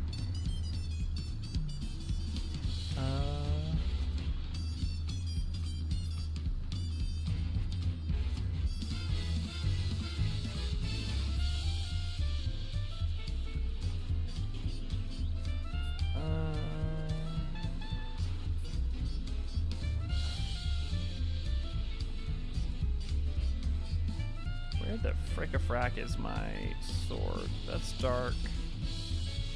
That's the good paladin. Where's the Manderville? That's Manderville knife. Where's my Manderville sword?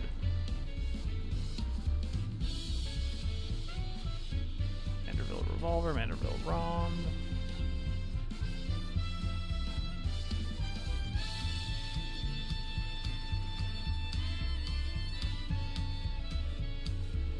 That's fine. I'll just apply it. Okay, glamour plate. Okay, I just want to show. There's just one cutscene I want to show you guys because, like, it's literally right at the start of the game.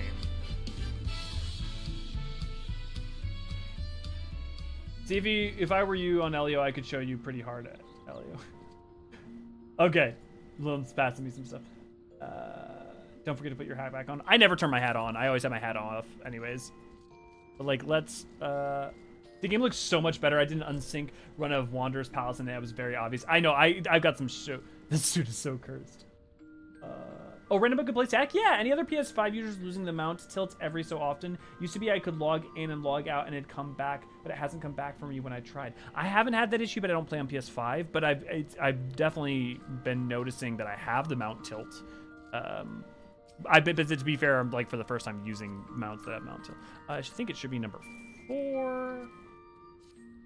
Okay, we're just gonna take a second. I just want you guys to just like look at this. Just like look at the how the light comes in, shuns down. And to any of you who play modern games are like, yeah, what big whoop, dude. Fine, whatever, go away. But for us who have been playing for many years in this game, just look at the light and look at this goddamn armor and look how the shite. Oh.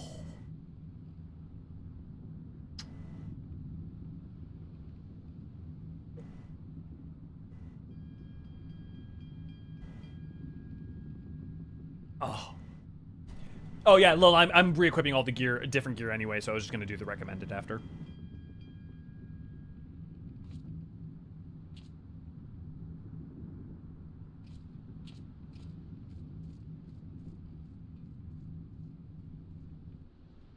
Also, and unless they fixed it in some sort of patch, there's a black, oh, right there. There's a black flame where they transition between this that plays no matter what. There's a single black frame. There's actually an error. Awesome, thank you, Lone. Oh my god.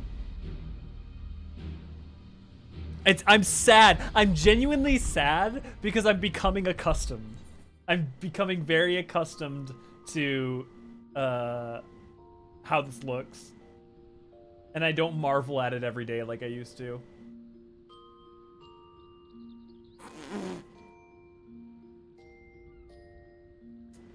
Lil has shared with us a very fun image that I'm just going to show you guys apropos of nothing and say nothing else.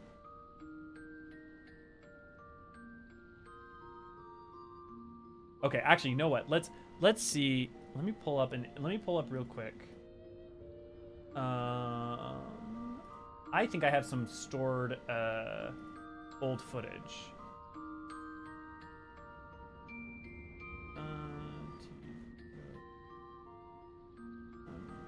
Footage. And we're gonna play some old footage. Now I want to point out and remind you guys that this is what the game looked like with reshade before. Like this is what I had with like making the game look more colorful. Oh, Crepe, enjoy that your voice was there for a second. Like, look how much flatter. Look how much flatter. This was with visual bumps and shadow increases and like saturation bumps. Like, oh my god, like let me see if I got a cutscene or two. Oh no, this is the Sildy subterrane. What's something interesting? This cutscene. Yeah, this is like 1.0 footage. Or sorry, 1.0, oh my god. 6.x footage. Like, look at how flat. Okay, I kind of I real quick I'm gonna pull up like what this looks like. This should be 6.2. This is after we finish the thing. We come back and we're looking for... Nope, it would be before this. Also, like, have you guys seen Estinian's armor? Holy fuckamole. I think this should be it. Yep, this is it. Oh my god, look how much deeper the shadows just are.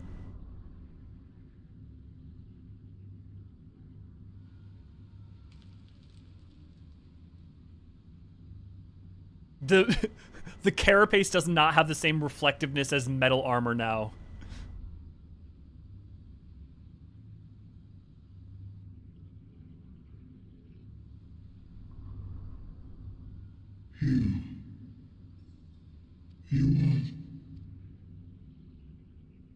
Oh my god, look at how much better, like, lend and all this.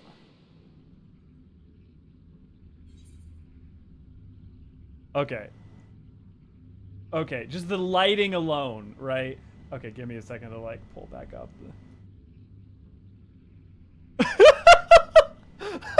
Again, this is with enhancements.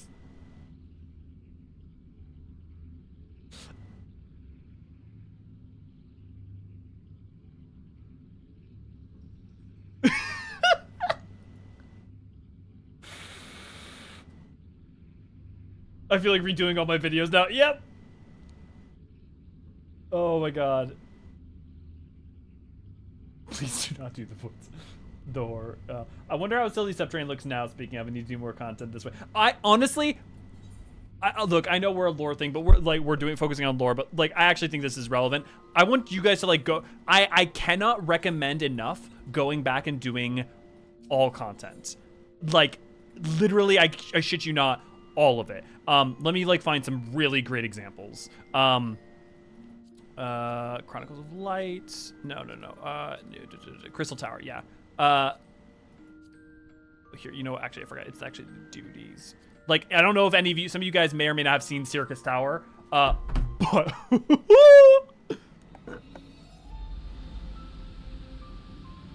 it's a little better.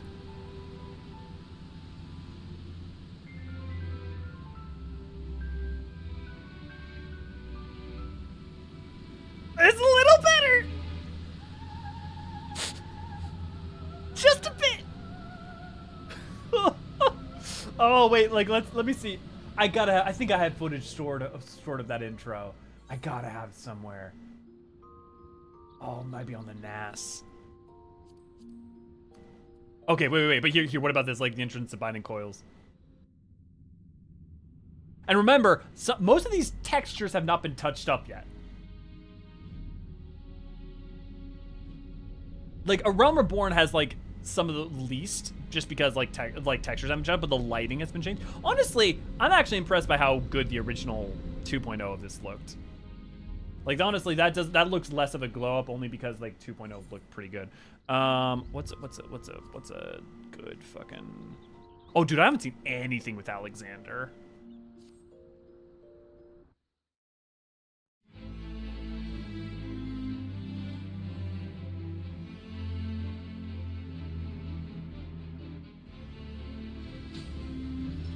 Oh, interesting. Alexander doesn't look better at all. Yeah, so like like they said, there's a lot of things that they have yet to touch up. Also, I think like Omega doesn't look much better. So like let's see, what's something else? Apparently, I've been told that Nier looks a lot better, but I haven't played it yet, so I can't speak to it. But I will watch the intro.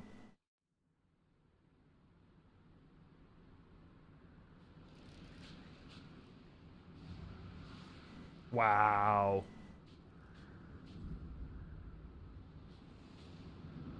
Wow. Wow, the shadows and lighting are so much better. Man, people were saying that it looked basically as good as Nier, and while I'm sure, like, if you actually side-by-side them, that may be questionable. Oh, it's wow. Just because the polygonal count can be much higher for Nier.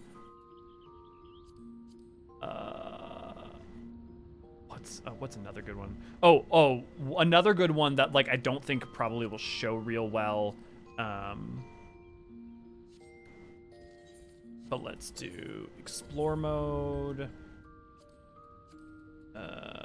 Dungeons, Endwalker, Lapis Manalis. Because I don't know if you guys remember what Lapis Manalis, but if you go in, you know, the final part, obviously, like, even just, like, the ice and stuff, like, look how good.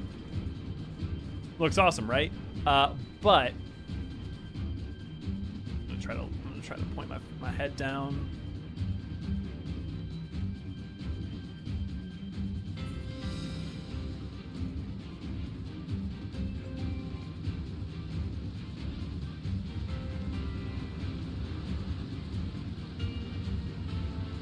Great googly moogly. Just a bit better. It's just a bit better, guys. Just a tiny.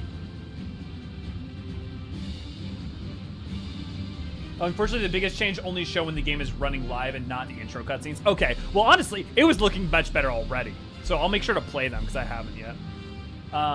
Go to Google. That's just footage from Nier Automata, and you can't convince me otherwise, yeah. Google Library lamps got ruined. Go to Google? Okay. We'll go to Google Library. Google should be Heavensward. Are you talking about Google normal, right? Just like regular Google? And again, I want to point out if there are any issues, and there's actually an issue in Amarat that I won't point out because you won't be able to unsee it. But they did warn us that there was going to be a period of time when things were going to be a little weird.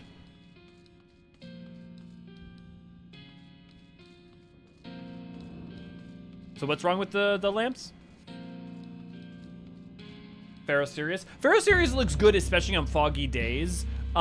It doesn't look, I think, as amazing it probably could be, but I don't think it's because it hasn't been touched up yet. The final boss of Puppet's Bunker, that whole final stretch to the final library, been completely overhauled. Even the massive changes show lighting and instance. It's also, again, worth pointing out. Remember, guys, a lot of stuff in Endwalker, for pretty much everything, as far as I can tell, from A Realm Reborn to Shadowbringers, that most of the textures have not been updated in a lot of cases, other than some of the procedural stuff, and it's mostly just lightning and the volumetric fog. I mean, there may be some textural changes that I'm not aware of, but... So the crazy thing about Nier raids are people says it looks like Automata, and Automata doesn't render the white chlorination particles. The Nier raids actually do. That's funny. The metal... did they ruin it, or have they just not updated it yet? I think it's that these are supposed to be metal and they haven't updated it yet. Yeah, I think what's very likely to happen is that what we're gonna see is each patch is going to be an expansion. So kind of like how with duty support and how that worked, I think I can't prove this. There's no reason to think that this is the case, but what I wouldn't be surprised to find out is that point 1, they're gonna do all of Endwalker will be finished. Point 2 will be all of Shadowbringers. Point 3 will be all of Stormblood. Point 4 will be all of Heavensward, and point 5 will be all of A Realm Reborn. Now they could go the other way. They could go A Realm Reborn first and into Endwalker. I mean, but I wouldn't be surprised if that happens. On the housing item, it's especially visible.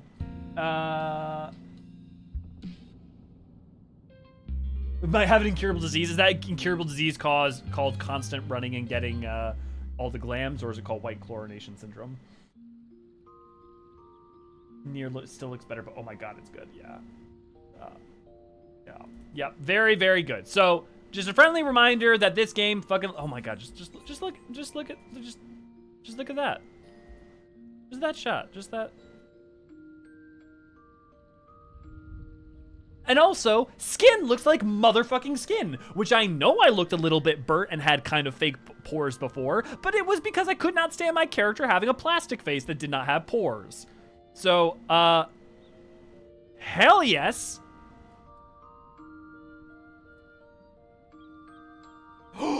Oh, I didn't even think to check that. Oh, okay.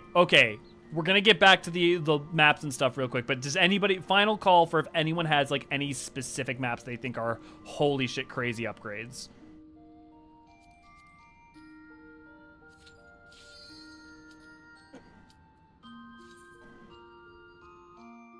Dude, there's no way Coil's rework is in 7.1.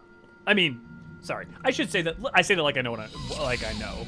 I think Like, I know they said they were thinking about it during NA Hydra. I would be shocked. I would be pleasantly, I want to be wrong. I want to be very clear, I want to be wrong. I would be shocked if it was during 7.x. I hope I'm wrong. I hope it is. That would be awesome. Please, please, please let me be wrong.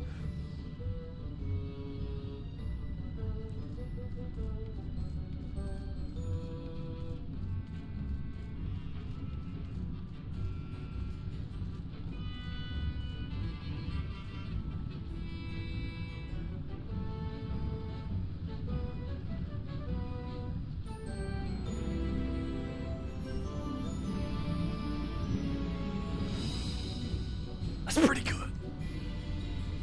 That's pretty good. I want it. I want to taste it. It probably tastes like Crayola. I don't want it. Call me Jon Snow because I don't want it.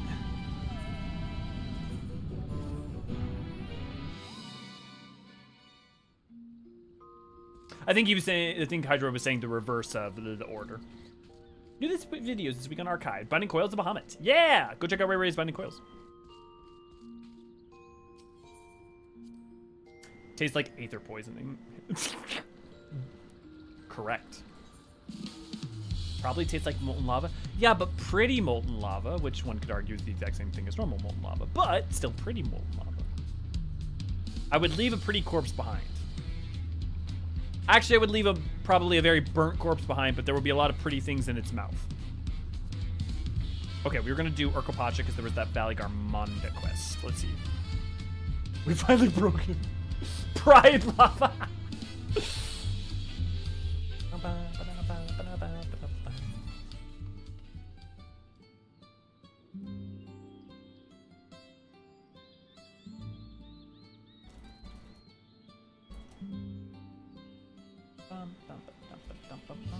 Also, Liln, I saw all your other messages. I hope I'm so terrible without having a reminder to respond. So if you just want to literally send me like a period or something, so that I remember to check and respond to your the other non-screenshot messages. Pretty fly for charcoal. Double lava. What does it taste like? Oh my god! All the way. Double lava all the way across my tongue. Yeah, so intense. Give it. You're drinking it. Oh, the Yokui's getting drunk. Also, okay, anybody else think that their eyes look like glass instead of eyes? Also, Lil, do you want to explain the fun fact about their eyes and how they're not very resource efficient? I mean, you can rework coils creative ways or boring ways. It's true. But it is worth pointing out that especially if they ever plan on making raids have the trial system, they would probably be trying to future plan with that in mind. That's important. Also, you have to think about with coils, right? How many of them kind of need a fundamental rework in some way if you want to make them make sense for a roulette. Just as an example, one of the binding coils levels is just a jump puzzle. I mean, I guess you could probably just keep that the same.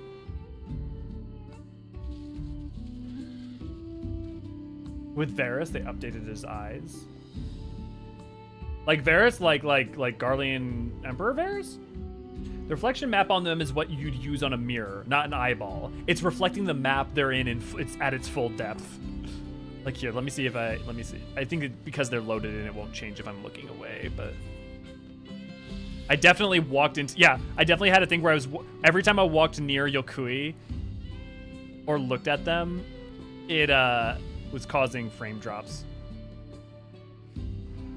Yeah, see, now that I'm looking at him, it's, even though I'm static, it's... Okay, talk to me, Murfurler.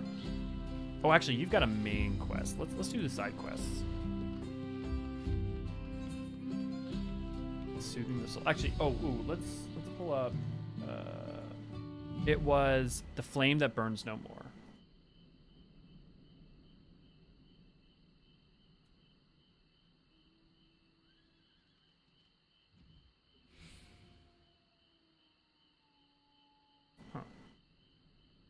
I wonder if it's a continuation of putting out fires.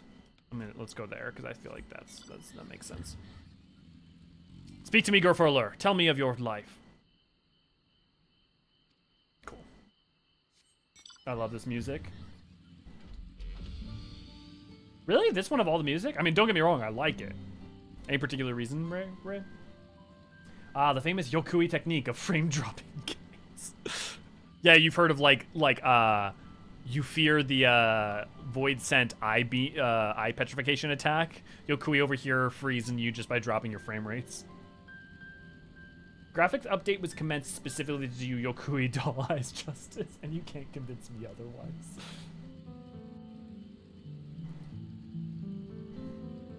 Oh, the nighttime look at St. Moshian's looks so good. Ooh, I should check that out. That's a good idea. It's laid back but melancholic. It's funny, I wouldn't have thought to use melancholy, but maybe that's because my barometer's been so goddamn broken thanks to things like the music and Endwalker. Also, we talked about these during Lore Book Club, which, hey, if you want to come join over on our Discord, discord.gg/Eorzean Archives every Friday, we have a book club, except for that one time where I fell asleep and slept through the entire book club because I hadn't slept in 36 hours. And that was not a recent event, say, last week. Anywho, we talk about all sorts of things, like we were talking about Dawn Trail's lore before Dawn Trail came out. One of the things we were talking about is these murals, which now we know, which, to be fair, I got partially correct in a number of places and incorrect in some others, but it is the history of the Yokui. This representing the plague that affected them in Jacques Tural. This is Worker Zormer, and after they've returned. This is them kind of starting to control the wider part of Jacques Tural. And this is the different, and this is one of their great warriors. And also the peoples, where are the peoples bowing down to them imagery? They're in a couple different places. I love how people thought it might have been connected to Zodiark and Hydaelyn, and they kind of were. Well, I mean, it's interesting that the idea of the sunken gods keeps coming up too, and it might have relevance.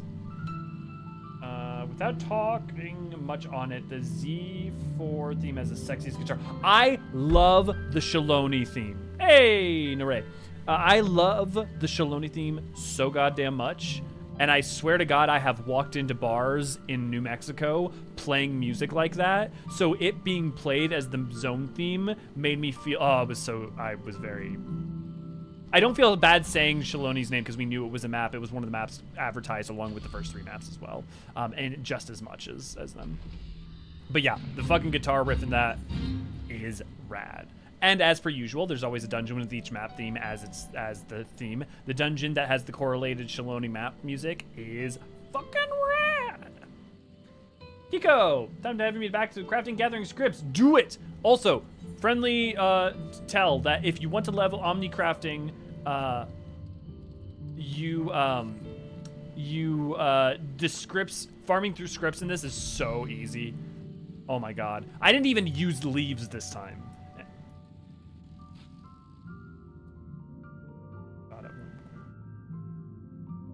The music for Shaloni?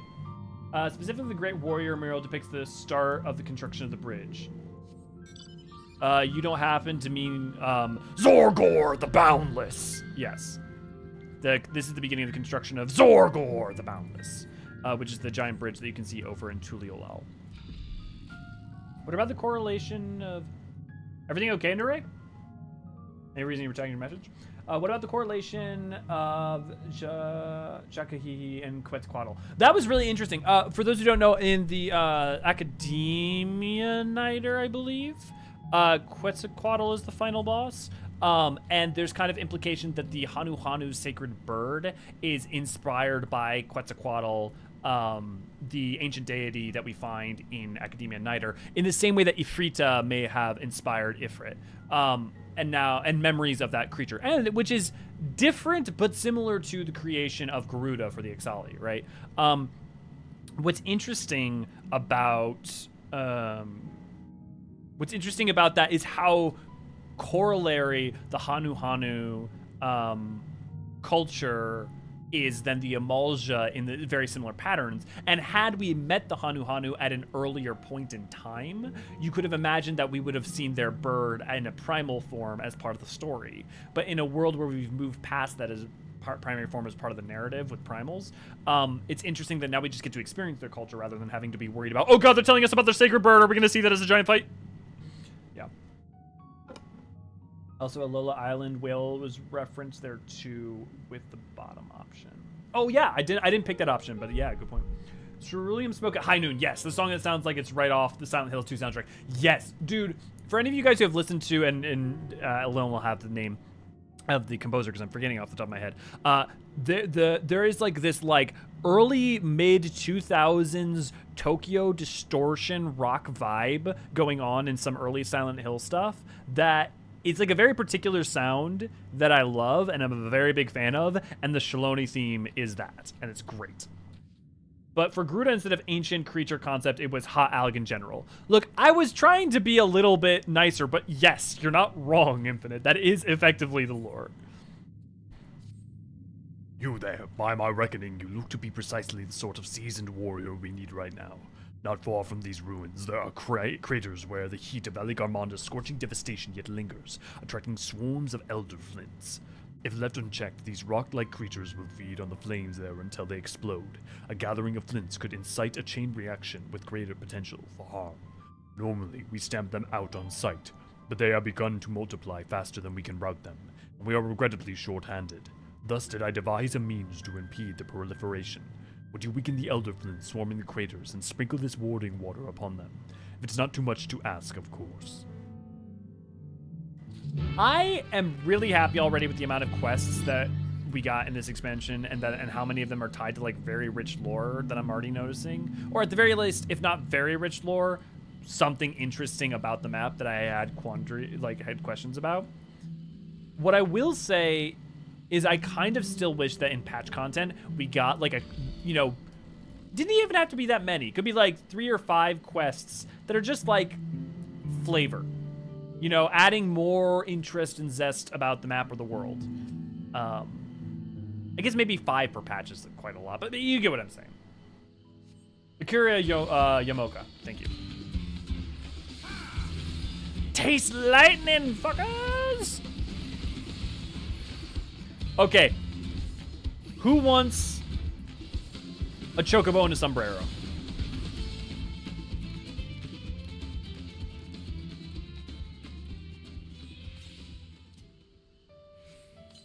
With a cactar on its back. Oh, I forgot to put on the sombrero. Okay, at the very least, who wants a chocobo with a cactar on its back? Because this is the expansion for me. There's something else I want to talk about very, very badly that makes this the expansion for me. But I can't. Because it's later in the game, and I promised we were talking about the first 3 maps. Need more quests about cactar? Look, I always want more quests about cactars and sabotenders, so I tend to just not focus on asking for it. Nah, I'm good. Just of course I want a chocobo with a sombrero. Okay, yeah. Here, we'll get let's get. Come on, Obocho. Let's get you a little sombrero. Companion. Appearance.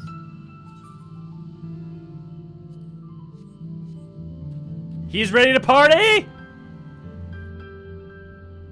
I mean, that's more of a cowboy hat, I guess, than a sombrero. But he's ready to party. I mean, it's not really a cowboy hat. I don't even know what the style of hat that is would even be called. But he's ready to party! Let's ride. You know what's funny? You guys were talking about how the tilt wasn't working. I swear to God, I never noticed the tilt working before the 7.0 update. Like, I swear I noticed the tilt so much more now. Like, a good example would be, I think, like, the Fenrir now is... when I like actually turn.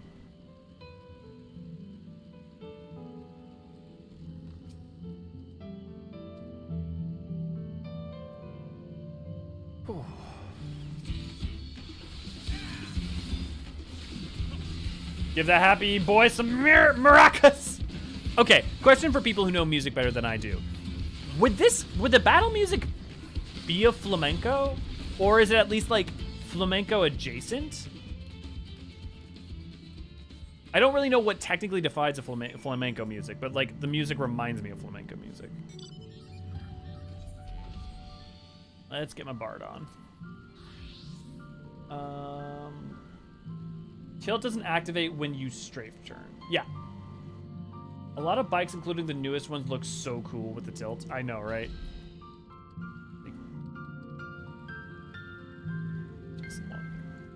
Side to side, side to side, side to side. I also broke down and bought the motorbike for this expansion because, for those of you who don't know, it gives you the automatic mount riding map speed boosts that you have to normally buy or acquire.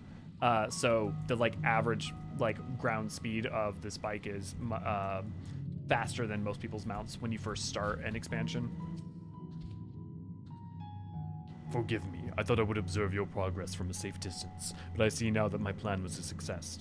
You see, our warding waters collected from the sacred depths of Carvarher the First. Carvarher the First. It has the power to greatly diminish fire energy stored within the Elder Flint. Subsequently, those imbued with water don't explode so much as fizzle out. In this way, only the comparatively less dangerous creature will be allowed to multiply safely.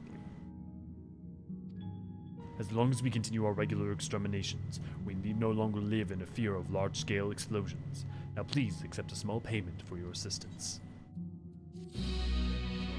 Surprise. It is our duty to safeguard the murals left behind by our ancestors in this passage, but it's thanks to you and your comrades that we yet live to breathe to do so. Okay, what was the name of that place? Carvarher the First? Yeah, Carvarher the First is those waters. Wait, it is? I've been doing fates to get the writing maps. Yes, so to be fair, this is a cash shop mount, right? So like, but this map, if you have this, you don't need to worry about that. I mean, to be fair, if you have flying, you also don't need to worry about it, but it also is the coolest. That's true, fair. Adjacent is a bit too complex to get into, but it's amped up version of OG9 Vamo de Flamenco is more in line. Okay. The version that the version that they use for the dancer theme Hydra in 14. A lot of bikes, including the newest one, look so cool. Oh yeah, let's see here. Let's look at some of the other mounts that we got. Also, did everyone get their mountain zoo? Yeehaw.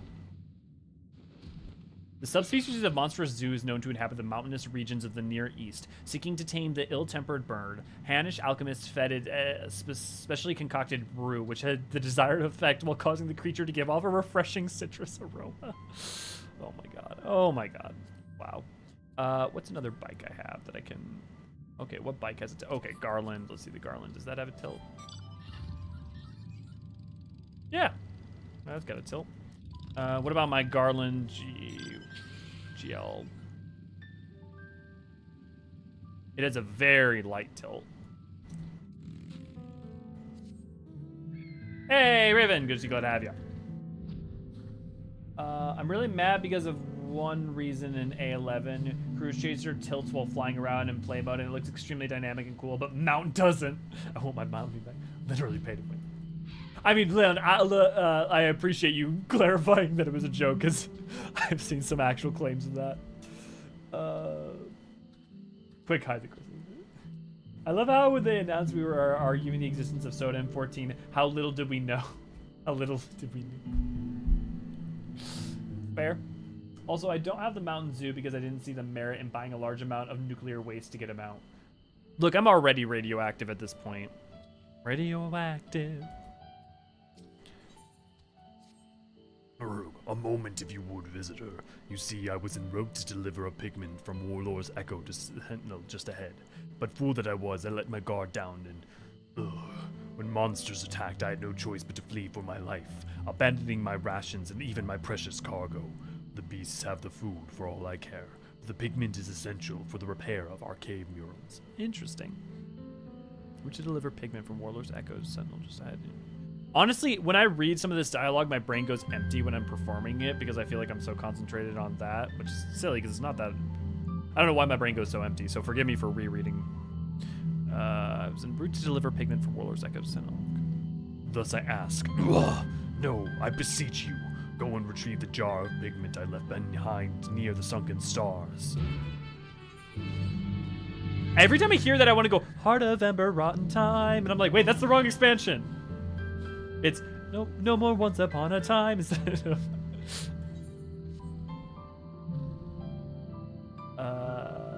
Also, I don't have the... I did not... Yeah, 14's Mama is basically the inspiration in B and stylings. So there's a lot of flamenco vibes, but clearly not a hard flamenco, thanks to other reasons. Okay.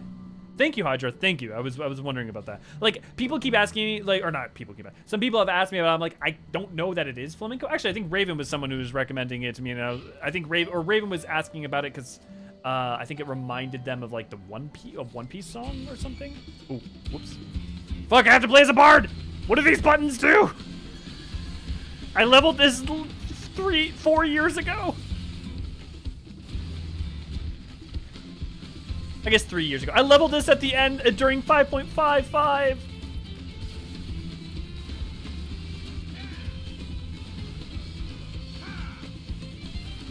If I keep strafing, he can't touch me.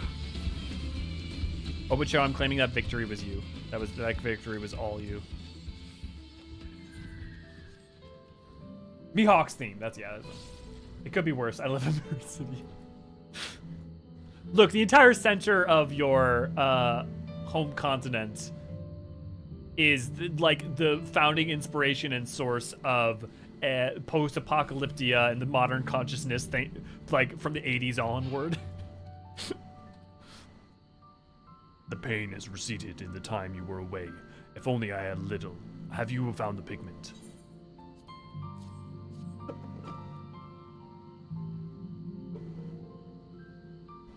Yes, this is it. Full glad am I to see it again, and with nary a crack in the jar. This will be great use to the repair efforts. Though these particular murals have shielded from the sun and other elements, they still fade with time, so require regular upkeep. I'd intended to take part in the repairs myself, but youch! I'm afraid I must first tend to my wounds at Sentinel. Actually, I want to read the item quick first. Okay, yeah, nothing new or interesting.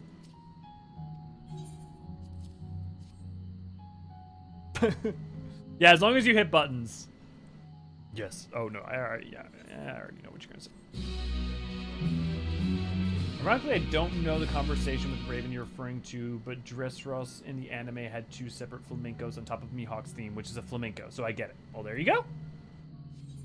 But yeah, Raven I don't think knew about flamenco music, so I was like, when she was asking about it or Mihawk's theme or whatever, I like pointed her to flamenco music.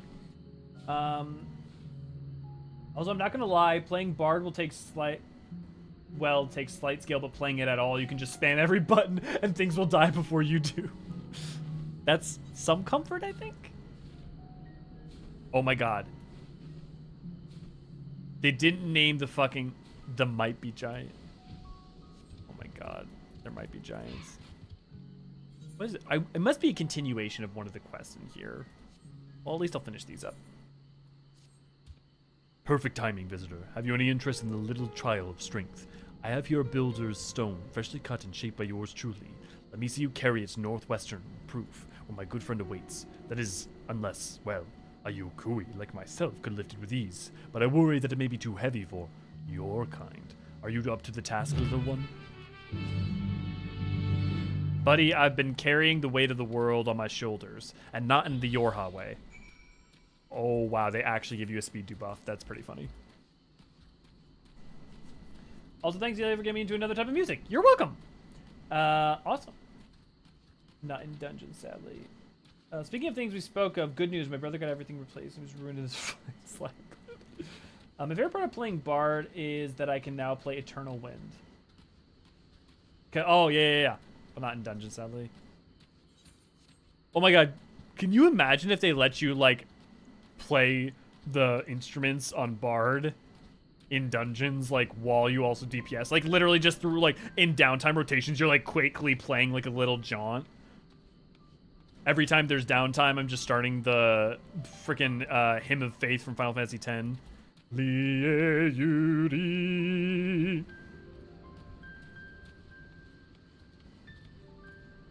This quest was so fun on Lalafell. Oh my god. Tiny little thing just carrying it. Have you seen the Pictomancer Garlemald Express weapon, by the way? I can show it off real quick if not. No, I haven't seen it. I love it so much it's easily my favorite brush of the men. Yeah, no, please. I would love to see it. I'm currently on Zalera with Lend.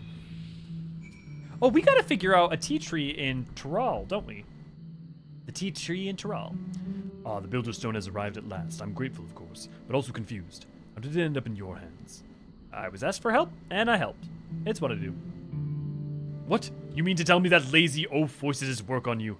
Ugh, these stones are miserable to carry even for us, so I can only assume he tricked you into it somehow. On his behalf, I offer my sincere apologies. Still, you didn't seem to have much difficulty at all.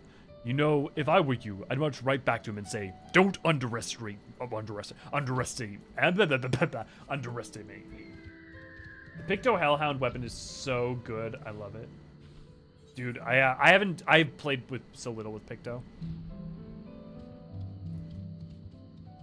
I haven't seen much of the glams yet.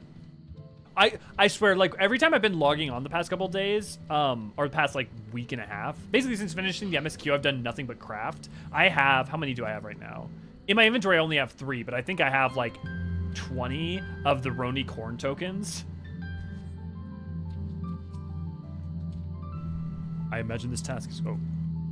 Can we all get a fucking +1 in chat for the fact that they gave it so now you can use emotes from the side thing? Chocobo brushes the truth. What's with the smirk on your face? Surely you didn't actually carry that miserable heavy stone all the way there. What? You did? Well, now it seems I indeed underestimated you. That is worthy of an apology. First, you should know that the stone you carried was urgently needed. To repair a number of graves damage and devastating storm not long ago.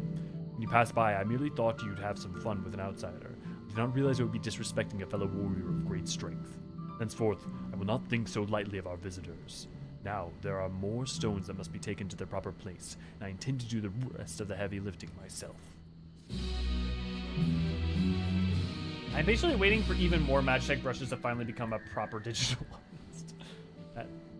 Magitech brush, it's just a Wacom pen. That's gonna happen, right? Like, we all agree that it is inevitable that one of the glams for Pictomancer is gonna be a palette that's like a Wacom tablet, and the brush that's like kind of looks like a digital pen. It's just a when, not an if. Chocobo's brush is the truth until there's a Sapotender brush. Dude, if they make a Sapotender brush, I will main Pictomancer for a week.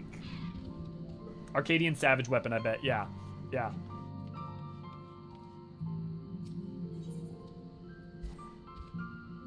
Ah, I know you. You are a member of the Third Promise's retinue, as I recall. And strong for your size, besides. I would ask a favor, then. Could you pick up 3 Lar Torto violets and bring them to me? The field's monstrous plants and their pollen are more than my nose can bear, and no one wants drippy flowers. At the very least, I do not. Heart of Ember, cotton time, rotten time. Every time I want to say it. Time, no more once upon a time.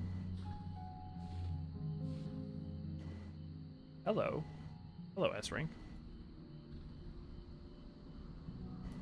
What instances are you in? Great question. I always forget how to check. What's the shorthand for checking instance?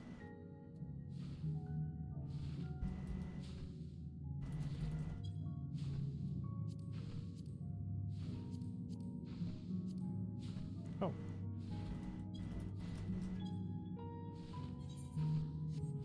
Soon, TM. It is. What slash instance? That's weird. I typed that in. I didn't see it. Oh, okay. It's because it only popped in my. I'm in instance 1. Instance 1 on Zalera.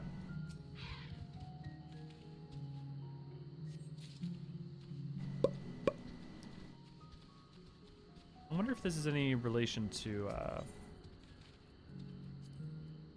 Purple Bloom gathered on behalf of a very allergic Yokui. That was a girl?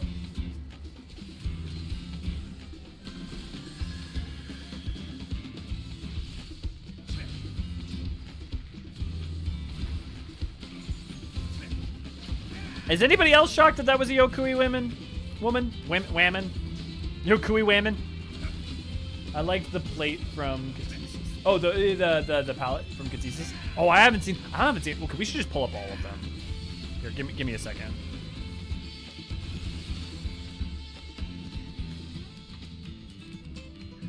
But you can't mix and match the palette. Okay, yeah. Okay, there's Hydra. Okay, Hydra. That's from the Garlemald Express. Oh, that is very interesting. Here, let me go face forward. That's... Oh, I like how it's like injecting the ink into the brush like a marker. Oh, that's actually that's pretty fucking rad. That is good. Nice. Thanks for showing that off. Also, fucking Viera, oh my god. Al-Ra looks so much goddamn better. Also, everyone has seen the pizza glitch, right? We've all seen the pizza glitch. Okay, we're on T Live. I'm not on the main channel. I can do that. I can show off things that I shouldn't show off. Give me a second.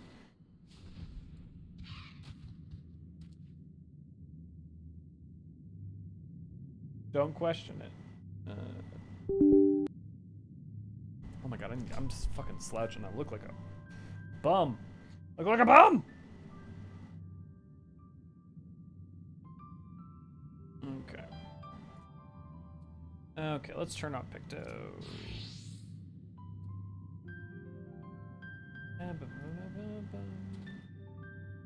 Okay, what are the cool paintbrushes that everybody was talking about?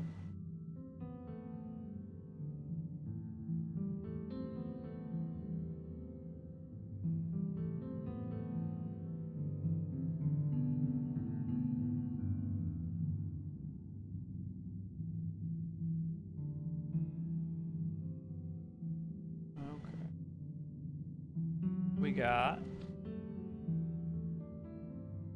Oh, I can't. Okay, I can't. Okay, here. Let me just go ahead. Let me find gifs of it. FFXIV Al-Ra pizza glitch. So currently, and I believe this. I don't know if this is still in the game.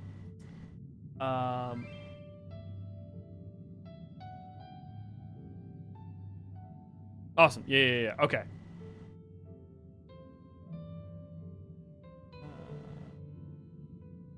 Find a video of it.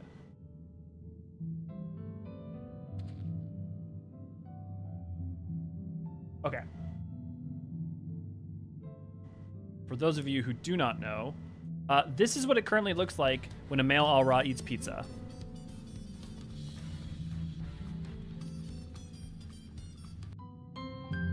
One more time, if you will.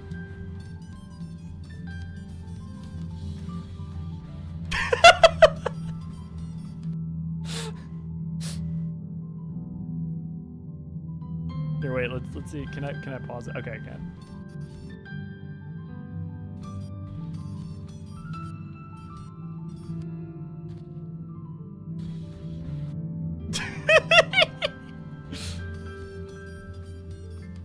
Let's see if we can find another example of it.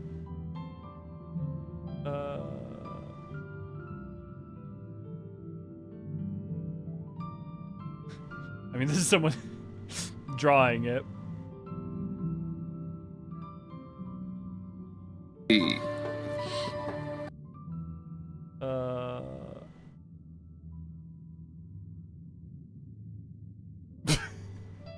If anyone has the pizza emote who plays Al-Ra and is a male and wants to come show it off, I mean, I would love to check it out in person. Yeah, my also face does that when I eat real pizza. You can frame by frame YouTube videos using the yeah. Thank you. The problem was I think it was a Twitter video. I still say it looks like they had something extremely. I don't get it. That's not what happens to you when you eat pizza. Those edibles ain't sure.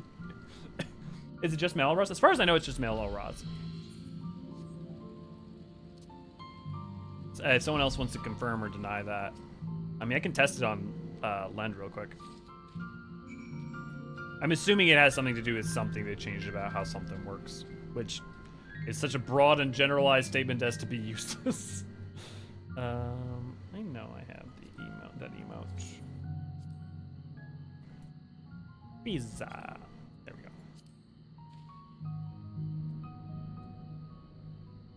Yep, looks normal in here. I think it looks cuter now. It's a specific raw male face. Okay, there's not even just any. Thanks to a misplaced node, yeah. Coordinates are wrong would be simplest way to put it. Makes sense. Also, oh yeah, thank you for, I'm gonna pull up the Algan tool.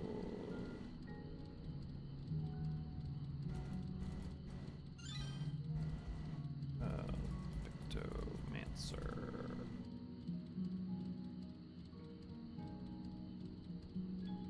What's the easiest way to show this off? We'll do that another time just because, like, we got other things to focus on. We got lore to focus on, baby! Tell me more about your practices, about how you grieve your dead, and also more specifically explain how you're a woman! Is there any distinguishing characteristics or markings? Okay, I want to read that again. I'm not...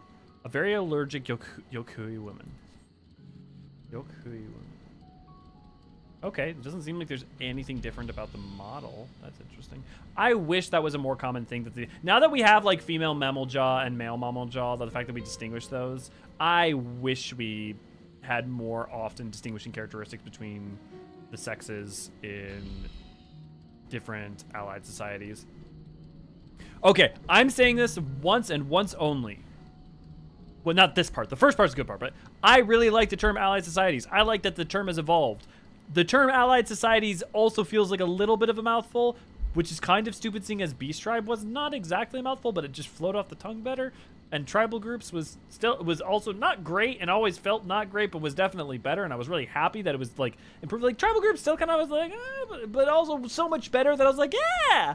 So allied societies, I'm like, yeah, way better. Also, a bit of a mouthful, but also I like it.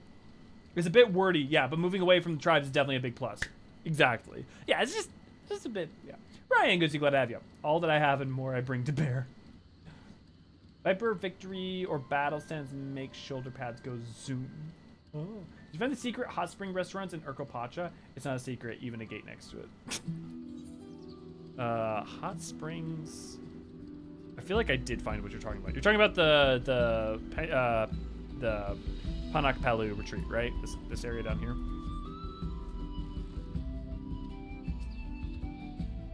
Welcome back. The picking went well, I take it.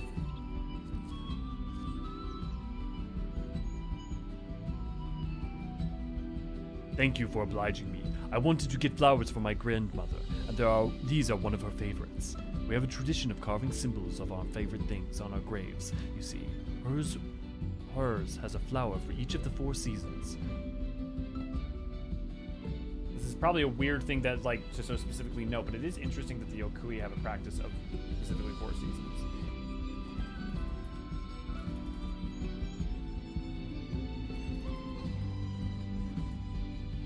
I mean, seasons are based, I guess, off where you are physically, right? Like, if you exist in the Pacific, if you not Pacific Northwest maybe, but like if you exist in, I don't know, the central part of like North America, right? You just have distinct 4 seasons, but also it depends on how you gradiate it, right? Like some cultures distinguish light blue and dark blue much stronger than other cultures, or like types of greens, right? That's, for some places, it's like, well, green's green is green, but the difference between like a light green and like a deep green is like almost the difference of 2 colors. I mean, we distinguish it as 2 colors, but it's still within the... You get what I'm saying. We have a tradition of carving symbols of our favorite things on our graves. You see hers has a flower for each of the 4 seasons, so I've been giving her a few of each throughout the year. Well, I better get to these to grandmother before they wilt. Take this as a token of my thanks. Oh shit, I need to actually first... Don't want to waste any XP. Yokui traditions are pretty cool. I want a gravestone now. Yeah, well, and I love, what I like is it's more than just the gravestone. It's also the idea of carrying the person with you, right? Like, There's something I really like about the gravestone as like memorialization beyond just name and date, but as story. It leaves your story behind in the way that those who remember you do. And one thing I wish that, what I would love is, I love the idea of those you are remembered and connected, and those who you leave behind, who hold you in their heart. One thing I would love that would be to be emphasized is also the idea that those people who go to impact others are bearers of your legacy. And that it's not just, well, once the people who knew you die, then you're forgotten and it's gone, but also that the torch you bear and you use to light others' way will go on to allow others to walk on, you know? Very Pratchettian idea, yeah. But it's also, it is the one thing that makes sense because Archosodra weren't a beast tribe, it was Thabneri and Uber. I mean, they weren't, yeah, like even tribe as a term just didn't make sense though, right? Because like, yeah, okay, maybe for the dwarves you can kind of, but like Omnicrons, does that really make sense as a term? Or Loprits, right? Like, yeah, like just like even tribe was way better than beast tribe, but it still wasn't good. Like I was really happy with it. What I was happy with it was the representation of the active efforts towards moving forward and how that was tied so powerfully into the themes of the game, like especially 2.0 to 6.0. But yeah. What about Zidane Tribal? What about Zidane Tribal? Are you mean the character? I forget. That's Zidane's last name. I forgot. Ooh, Thunderstorm. Oh, you lucky. Didn't Luke Skywalker say something similar? You don't truly die if you're not forgotten. No, the line I think you're thinking from the last gen, no one's ever really gone. Right? Unless you're saying, what the fuck is that? Was that an attack?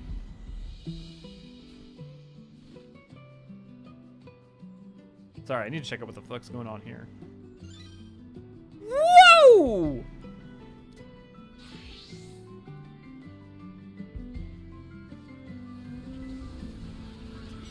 Oh, they all killed it. Oh well. I guess that was probably an S rank.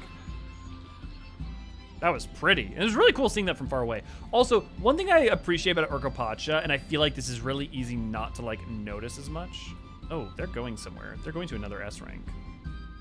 Sorry guys, we're going on a detour. Welcome to the flight. Welcome to the flight of the hunts. This is what new expansions are like.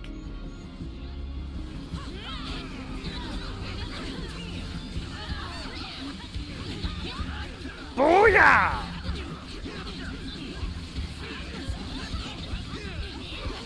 Also, can I just gush about how amazing Guardian is? I basically have 2 invulns.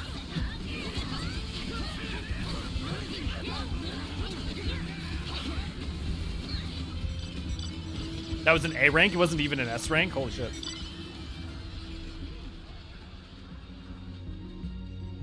Okay, they're all going somewhere else.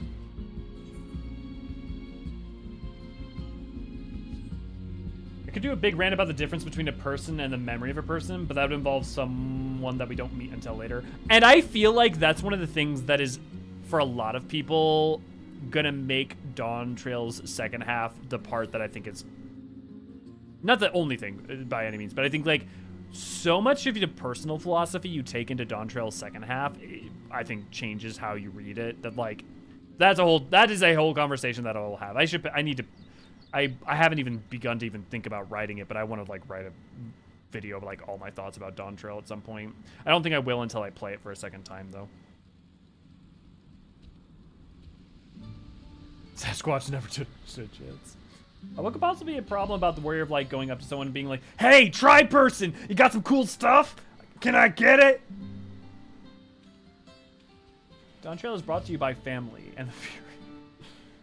Zidane Allies Society. Oh my god. Hey, Dricodile, good to glad to have you. Hope you've been well. I've been doing a lot better. I had really poor health for the first 6 months of 2024, and it's recently it's been starting to improve to the point where I feel like I'm probably going to come back full to content creation. So yeah, I've been doing a lot better, and I'm excited. Here's to hoping it holds. It's been holding. Well met, traveler. By the look of you, I presume you know how to hunt, yes? Would you be interested in learn how we prepare our traditional jerky? Boy, would I! In exchange, all I ask is that you supply the main ingredient, as my stock is running low. For this, we will require our Tural meat. Tulidil? I'm trying to think about how other eyes get pronounced. Worker's armor. Tulidil. It should be the same sound, so it should be Tuli Dili. It should be like Tuli or Tuli Dili or Tuli Dili. Tuli Dili. Tuli Dili. Tuli. I think Tuli Dili. Head north of our village and look for a spicy worthy of salting. Tuli Olal Crocodile. I'm so happy you're starting to feel better. Thank you, Raven. Hey, you dang cafe robots, give me your stuff. I mean, to be fair, it's not fully off of what we do. I mean, it's more like, hey, robot guys, would you like to have drinks with us? what's a drink, you ask? Oh, we've got some work to do. That's basically what the line. I know I always misquote the line, but I will never get over the line of like, Did you just kill my barista? from the fucking Loporits. It's so good. Okay, here's what I wanted to say.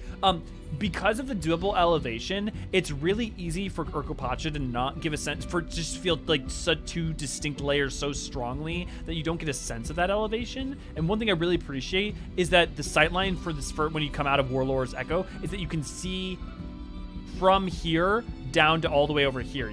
So you get a very strong sense of that elevational shift from the totality of the map. They do a really good job of taking advantage of those sight lines, and also now with the volumetric fog, it looks even better. Totodile, Tuliolal, Totodile. Did you just assassinate my barista? What was it that Gerfurler was drinking to restore energy? Mezcal?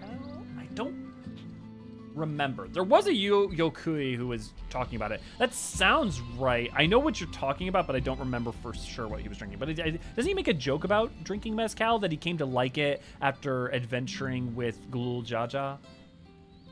Is that correct? Can I get a price check on Isle My Lore?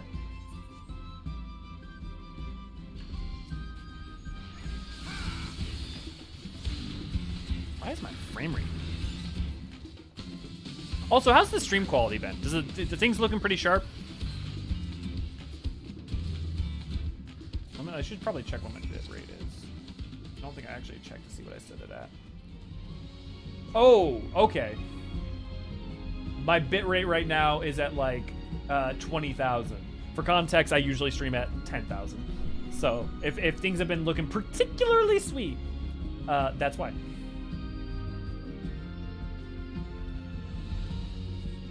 Candy is dandy, but pretty good for YouTube. Yeah. So you're gonna change End Talkers to Dawn Talkers when you start talking about this expansion? Yes, actually, I just messaged. So both me and Naniri have been going through a lot of life stuff, so we haven't been able to play together or do really any content.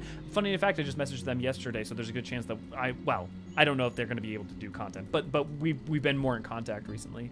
And there's a joke. I don't know if it actually ever made it to any of the episodes, but we like. There was a cut bit where we talked about all the different like versions of the expansion, like lore bringers. I'm trying to remember. A realm. We had a bunch of them that were pretty good, but it'd be like Dawn Talkers. What would be a good joke there? Lore Talkers. Lore Trail. Dawn Takes. 20K, yeah. Well, I mean, the thing is, because I'm CPU processing, so like, honestly, and I'm not having overheating issues right now from looking at it here. I'm gonna pull up actually, MSI Afterburner. I just want to check my...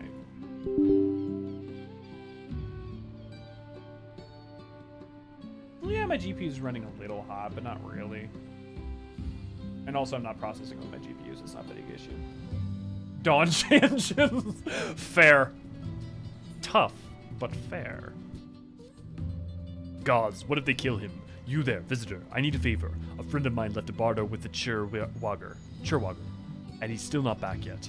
Those salt workers are notorious for their aggressive sales tactics, not to mention their exorbitant rates. It's criminal. Normally he takes a combat-capable friend along with him, but this time he had no choice but to go alone. Suffice it to say, I'm dreading the worst. If you happen to see any salt workers hassling my poor friend, would you attempt to soothe them? They're generally more forgiving of transgressions from those outside our culture. Failing that, they try telling them Gorol Karyor. I'm sure they will listen to those words of the ancient tongue. Trail talkers. I kind of like that. My only question, there's something there, definitely. Also, Niniria has been on a hiatus from 14. I don't know that Niniria has even finished all of the 6.x story. So to be fair, Niniria first would need to finish Dawn Trail. What I have learned is if we do sit down and talk about it, we will be sitting down for a weekend, and that is all we will be doing for that weekend, and it will be all recorded in one go, rather than trying to do like 4 hours a week over the course of a couple weeks, because that did not work, as you can see by the fact that we have yet to finish Endwalker, which I'm very apologetic for. You can say the workers are salt. My computer has no overheat problems at the moment. Me, myself, on the other hand. Dude, I have a 62-degree air conditioning unit blasting its air directly into my face, and I'm still a little hot. Like, it's not awful here, but it's not great. Well, Matt Landriel, I am honored that you would return to speak with me again. Would you tell me more of your life as an adventurer? I go where I want and play it by ear. You could say I'm a jack of all trades. I go a bit of everywhere. I tend to help people in need. I see. So you travel far and wide, aiding others in myriad ways, and in so doing earn your keep. I know of someone that might benefit from such assistance, a craftsman in urgent need of a particular material. Sites replete with his resources are overrun with fiery fiends. Those ill-equipped to defend themselves dare not brave them. Surely even I could be of some use in that regard. But how would a true adventurer... Oh, right, because Murfurler's whole thing was he was going to kind of, like, start being an adventurer because he needed a new job. But how would true adventurer present themselves to a potential client? Again, you must request a demonstration, provided you are willing and able. At all times. Let's go. I am much obliged to you. The craftsman of whom I speak plies his trade in the southeast of our village. Let us pray he will be amenable to this arrangement. Worker Lormer. Okay, that was pretty good. It's 30C here, but feels like 40 with humidity. God, I always like brain out on how to translate C to F. I gotta practice that. Who else is ready for summer to be over? I assume my audience has very few people still in school.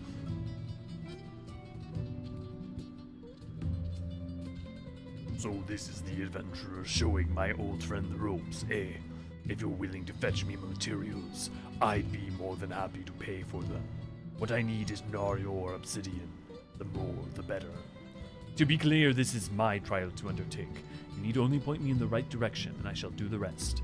Once you are ready to proceed, meet me at Narior Gorna. Okay, so who else needs EE for, like, yesterday? Also, like, I don't know if I'm high on copium, but I genuinely believe that we will get EE4 way quicker than we got EE3. And I wouldn't be surprised if we got it in the, like, by, like, 7.3 or 4.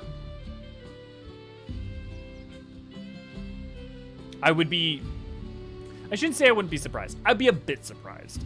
But I would be very surprised if we didn't get EE4 well before 8.0. Like, well before 8.0. Like, maybe in 0.5. I have not yet needed any air conditioning. UK has been raining for a month. Ah! Curse you and your stormy, glorious weather. Also gives Ray Ray more excuses to never go outside. I say that as if I, like, know whether you don't go out, Ray Ray. Honestly, it's just an assumption.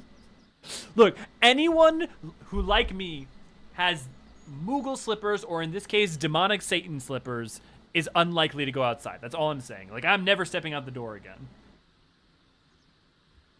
Lore's Promise. Oh, that's pretty good. That's pretty good, AC. I appreciate the creativity there. Those are pretty good. I think they're going to hold off on EE4 until after 8.0 release.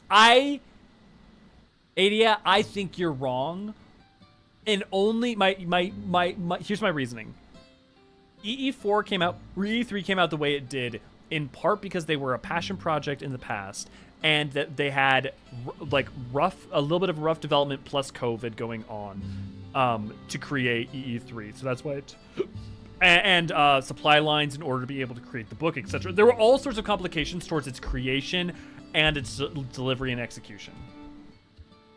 However, and if you look at it from a feature standpoint, it's basically 6.0. So like it's not like 6.x really, for the most part. So that means that it was finished and feature complete probably before even patches were going. So the problem was more to do with supply lines and creation and stuff because of COVID and everything going on. I think 4, especially with Oda and the lore crew now having more dedicated personnel based off of their statements, which maybe it's more complicated than that, but based off their statements, makes me think that there are people dedicated, and also that there has now been a proven desire for the book as the sales for it have skyrocketed now. Because originally, remember that we only had like a limited run of 1 and 2, and those sold out. But now with the reprints are doing really crazy numbers, or I say really crazy, are doing really good numbers, and E3 did good numbers. So they know there's a constant desire for this. They have a reasonable justification for making Oda and other people working on it ahead of time when they're already creating the lore and stuff for the expansions and having one out. Yeah. At this point, I think there's only one more place on Emmett Selk's list to where we can go for 8.0 Australia. Yeah, I mean, look, I would love an 8.0 Meracidia, and I think thematically, some of the things that Tural sets up makes it make sense. I'd only be surprised if there are other things and reasons to believe 8.0 could be... 8.0 will almost certainly be either Meracidia or another Reflection or both, which is kind of already where we were at once we knew 7.0 was Tural. Was the new world. The only question,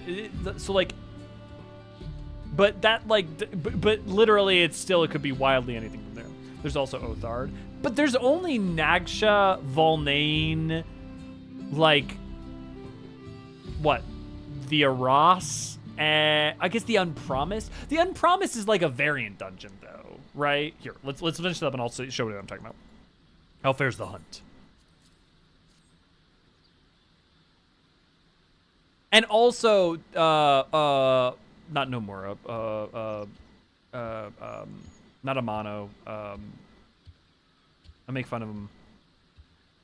Final Fantasy XII's writer has like so much control in the lore and writing of those places that I don't think that they're gonna touch anything to do with like Evilise or the broader like Dalmasca stuff. Oh, now there's a beautiful slab. Barely, I mean, okay, so there's Bugyo. Like there's get to the map. Oh, now there's a beautiful slab, barely any fat to trim. A quick coating of salt and we should be well on our way to somewhat mouth-watering jerky. The key, you see, is to lay the meat strips in a well-lit area with cool, dry air. Good thing we're on top of a mountain, eh? The Dawn Servant himself once tasted my jerky. I need to grow up. Jerky many years ago. The head of Resolve liked it so much he wolfed it down in moments. I can still recall the head of Reason's look of disgust. Must you inhale it? But this one is no time to reminisce about the old days.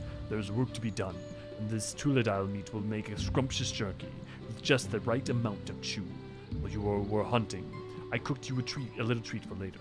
Consider your payment for replenishing my stock. Okay, let's have an honest look of, like, we would say, like, okay, even at least a map of Othard, right? You have the Blind Frost, Emmett Selk mentions, so that could be, I guess, maybe a map of the areas in the Blind Frost. I think what's more likely is you will see a variant dungeon of some kind pop up in there. That's what I would do. You have the Dvalingarath or Gavalendarath or whatever over here, the Dvalingarath here, and the Unpromised and the Knowing Sea, right? Which again is more like variant dungeon content than a map, but maybe there could be something interesting there. You have like the Aras. Why couldn't this be higher res? And the what's it called? The crest. Let me maps. This is why I say these names all the time on the streams, because otherwise I forget them. The Rakyar Peninsula in the Bay of Yaksha. So you got the Aras up here, Bay of Yaksha. You got Yanksha over here, and then you've got Nagsha down here. So like you've got Vietnam to go to. Of these areas, we've already went to the Golmore Jungle when we went to the Orban Monastery, and like Garlic spent. I mean, there's really not anything in the Damascus, East or Western Sand else to go check out. Volnane is technically in some cutscenes in the Bosnia Evilise stuff. We went to Shishu, but we haven't been to I almost said Kyushu. What is it fucking called? Koshu. It's right here. Koshu. So we haven't been to the main island because Shishu is where obviously Hingashi is, or Kugane is, not Hingashi. Hingashi is all this. Kugane and also Mount Rokon. So like, yeah, could there be an island map here? Sure. But what I would think would make a lot more sense if you think about Empire and the legacy of like Empire and the destruction and fallout of ancient empires and how people found ways to move forwards. Well, Maricity and Alag. Also, it's tied to Voidsent, which we have a lot of Voidsent set up in 13th stuff and 13th Restoration stuff going on. But with Garlemald, if we're carrying its stories forward, which ostensibly is why the twins are in Tural, right? And it's Tuliolal and Tural's story is a lot about ways of finding unity even when people have conflict. What I could imagine is we still have yet to go to Corvos, and there's so much important stuff going on with Corvos, both historically and just like interesting stuff to touch on. So I could imagine like a Corvos map, a Loxamenos map. Maricidia could be broken up into like, you know, maybe like 4 places or 3 places or what have you. And that's to say nothing of like, okay, what if we also went to a reflection for 2 of the maps or something? You know? I mean, Bosnia, main problem is that you need to gather lore with the yeah, Bosnia's lore... It's not even lore, it's just story. Like, it's not even that you need to gather lore, it's that the lore is the same as the story, and they... yeah. Matsuno, thank you. Yes, infinite Matsuno. I want Maricidia, but I'm expecting another reflection. I think it just depends on when they want to tell more Garlemald stories, because I think whenever they want to end up telling more Garlemald stories is when we're going to get more Maricidia stuff, because we're also going to go to Corvos. I think and going to Corvos, it also makes sense for us to have a launching point that like heads off towards Maricidia. That's my personal opinion. It's even Corvos pre-Dawn Trail so much. It felt weird not actually having an expansion proper. I agree. I also think that they do a lot of like seeding stuff way early. So honestly, when we got a bunch of it in the patch content, that made me less convinced in some ways that we were going to get anything to do with Corvos in like 7.0 before we knew. Because it's like, they like kind of having some time to like breathe and set things up and then have it pay off way later. Which I think is great. I like that it's not just set up, payoff, set up, payoff, set up, payoff, set up, payoff.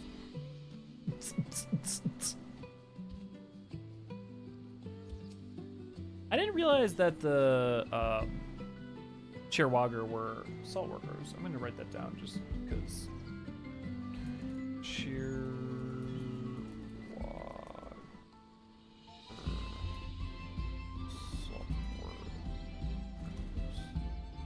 Although he says engraver.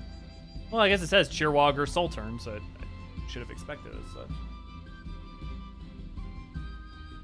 They needed some time for the...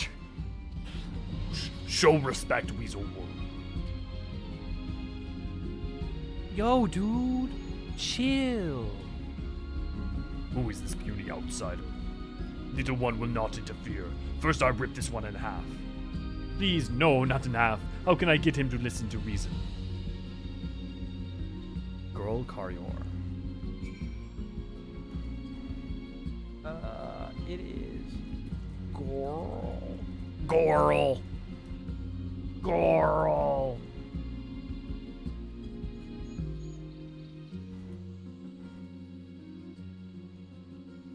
I was hoping it wouldn't be case sensitive.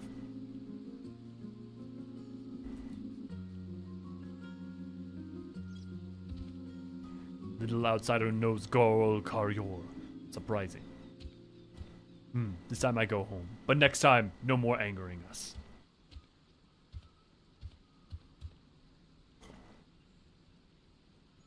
Thank the gods. Was it by my dear worrywart friend who sent you? I was trying to negotiate fairly, but something I said must have offended him. What you spoke was a peacemaker's phrase that means roughly, your virtue casts the light of fortune upon me.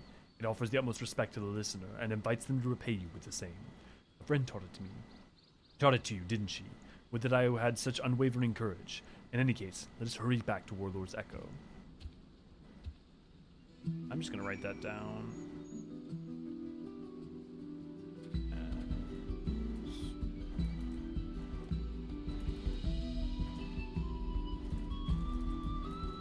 Yokui, phrase, peace. Okay. Nerva didn't even show up till 6 with the final to the roll quest. Well, sort of, and never saw him before. Yeah, I mean, I'm just glad that we got anything with Nerva wrapped up. I just want to look at the soul turn real quick. Okay, this is I think a good example of what I feel like the sightlines and it's not immediately clear that that's not an area you can go to. This is one of the ways that I think they've gotten better is yeah, sure, I can't go, I obviously can't go up there, but I don't look at this immediately and think, oh, I can't fly over there, right? This looks like, oh, I could, go over there, which in some ways I can imagine is disappointing for some people, right?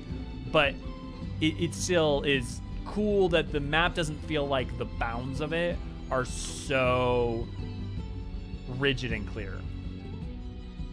Oh, I know what I'm going to show you guys. Who wants to see something fucking awesome? Entry 10. The village is inhabited by a faction of Yokui who denied the Dawn Servant's sovereignty. Thought to have held a sea in ancient times, the valley here seeps with salt-laden spring waters. The resident calls this natural gift a divine blessing, and have built stepped salt fields in the slopes of the valley. Okay, first.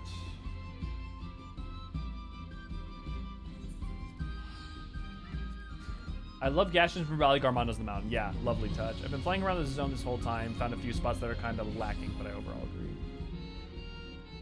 Okay, let me...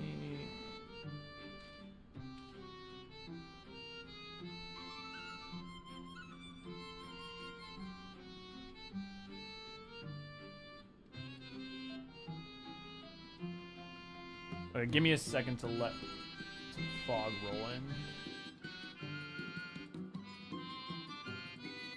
Check up on you guys. People go outside as if I need an excuse to not go outside. What is this outside you speak of?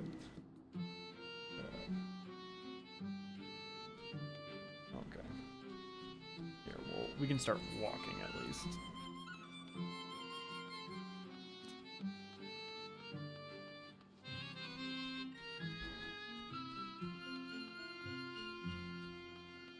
Okay. Once I feel like the fog is sufficiently rolled in. Okay, you guys ready to see something cool?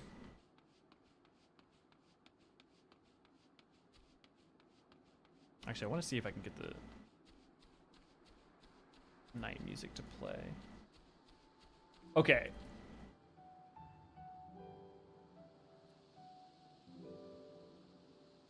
Curious.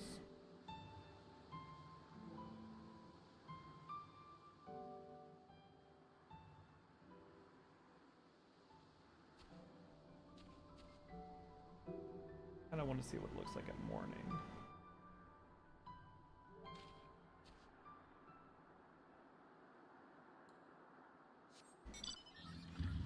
Yeah. Look at Ilmeg.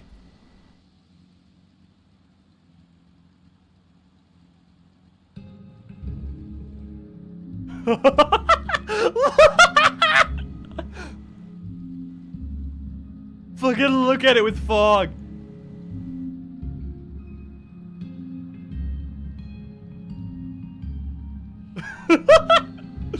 The fog.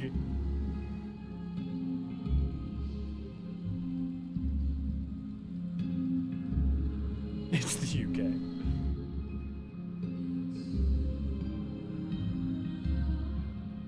the fog. I know.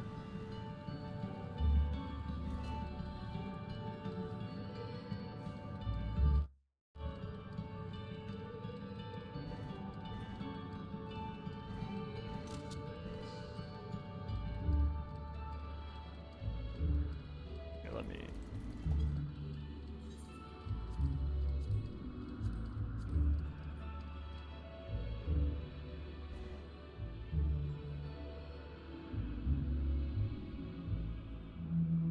Isn't that fucking wild? Like so dang, yeah.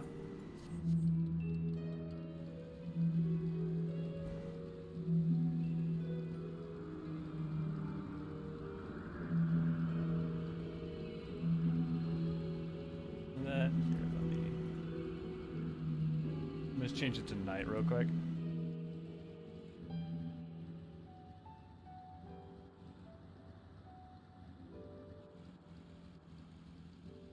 Because even at night, it's just like...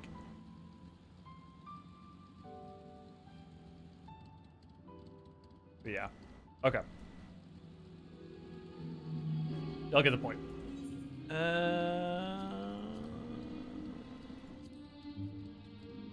Back to Tural.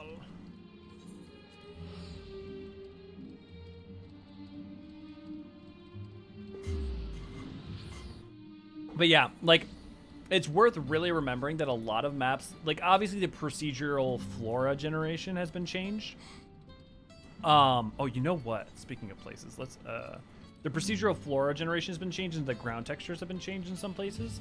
A good example is if you look at the ground at Thavnir now from above, it looks so much better. The repeating textures are so much better.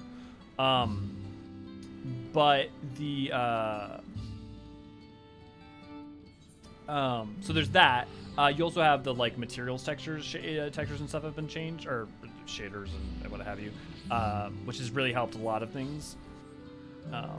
Like the flora and fauna of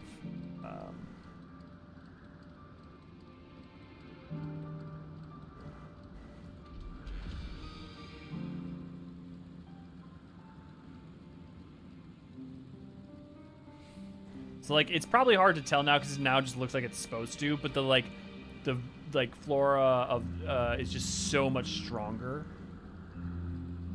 and the ground textures beneath it look so much better too. But like, yeah, look at the fog.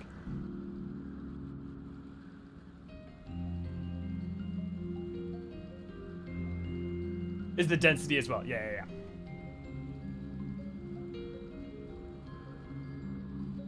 So that's umbral winds. Let's change. Raktika actually has god rays, and the Elpis is completely different in the areas. It's so much more gorgeous. Yeah. Like here, let's just wait for the fog to roll in, or clouds to roll in. It's not even really fog. It's just because we're so high up that it's just like, when it's cloudy, yeah, it should be cloudy. The flora density before was extremely unconvincing. Yeah. Okay, who wants to see the thing in Amaranth that they can't unsee?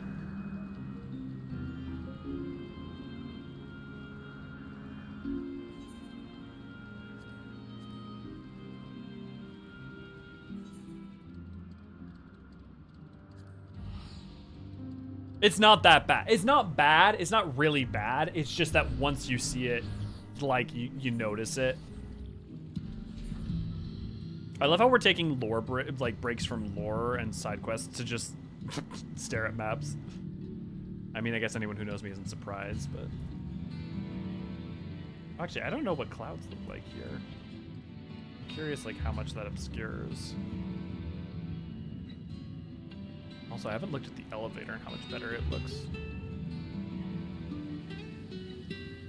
It's interesting. The crystal still looks better, but it's almost like it almost looks like the texture hasn't been checked, because this should be metal, right? And I guess I know the lighting's not very strong here, so it's not surprising that it doesn't look very reflective, but I'm kind of surprised by, like, I mean, I guess maybe it's supposed to be masonry work, maybe it just hasn't been touched yet and it's going to be touched up.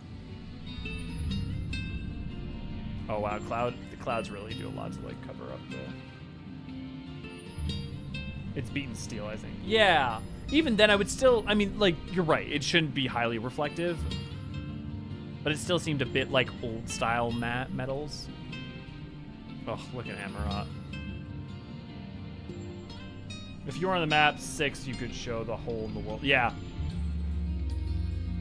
Okay, so if we look at Amarat.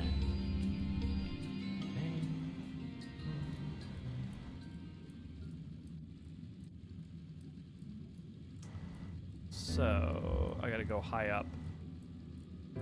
You have to go to like highest up you can go. Usually to make it up here.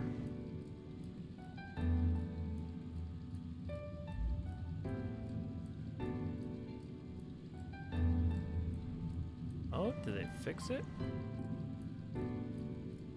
Or do I just need to get closer?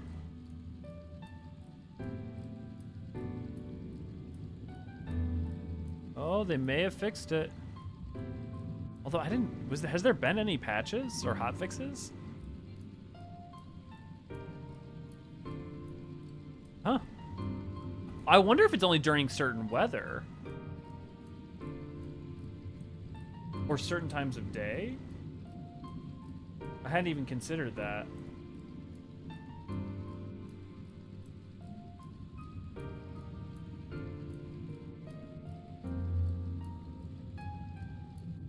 Day 3, I don't look as crystally.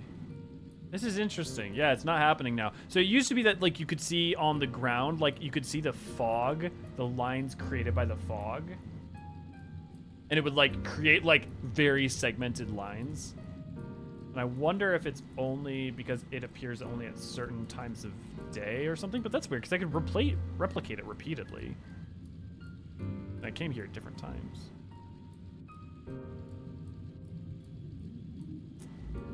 Wonder if the Mutil is just set wrong on it. Yeah. Oh, they updated on Nanta eyes? Oh, cool. That's cool.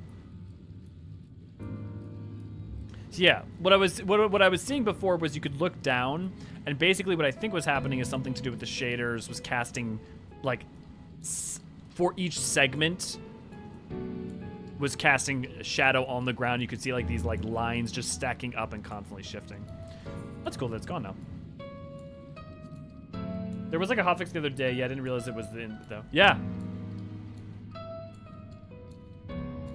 But I was here at multiple different times of day and weather, and it was still popping up.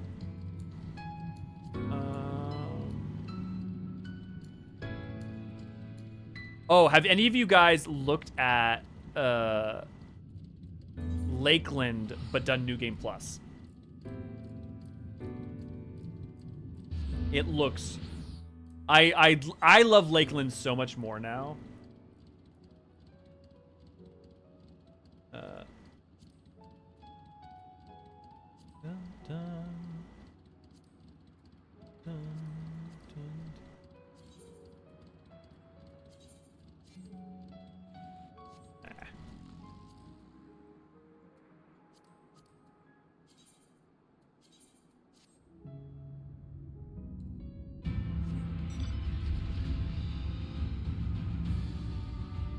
It's almostly in some ways like maybe it doesn't show off as stark again because we've gotten because I've gotten so used to the like, but like the variety and richness of the purples is so much more varied. It doesn't just look like a purple block now. It looks like actually like an undulating expanse.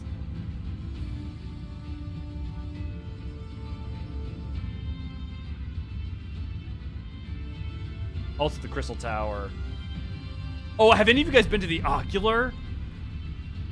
That's the last thing I'm going to do, and then we're going to go back.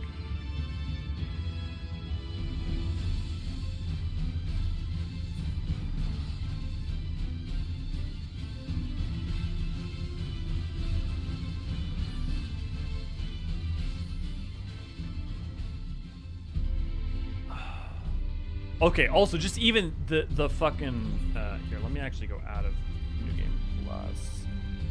Just like look at the Crystal Tower in general, and the front doors look so much better.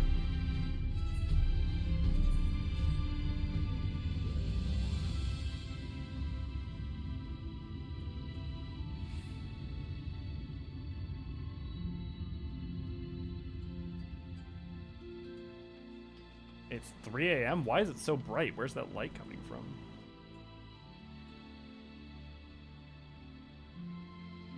Oh, also, dude, have any of you guys actually been like staring up at the moon? The moon is so much better. Is new game plus sure you're hurt by? No, I actually don't know what you're talking about. What's happening with New Game Plus? And right now, there's no New Game Plus for 7.0. What are they changing about New Game Plus, Hydra? Did they announce something? Oh, look at the medals! Oh man, it looks so much better. Oh, look at the metals and the fucking floor textures and the fucking Okay.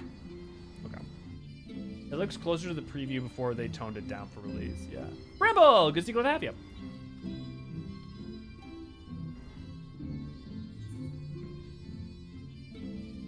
It's something related to map 6. Okay.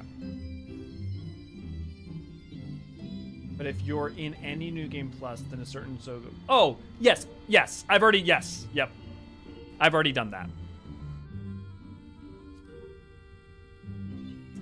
Yeah, I did that. I wanted to say a final goodbye, so. Okay, back to York. Oh no, I can't talk about it.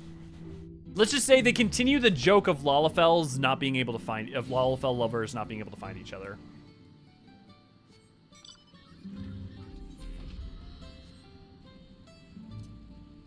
It low-key annoys me that on the Aetheryte page, the first shard is at the end, rather than where it should be if they go by expansion. You mean Aetheryte page? I'm assuming you don't mean the teleportation page? Like here? Aetheryte page, the first shard is at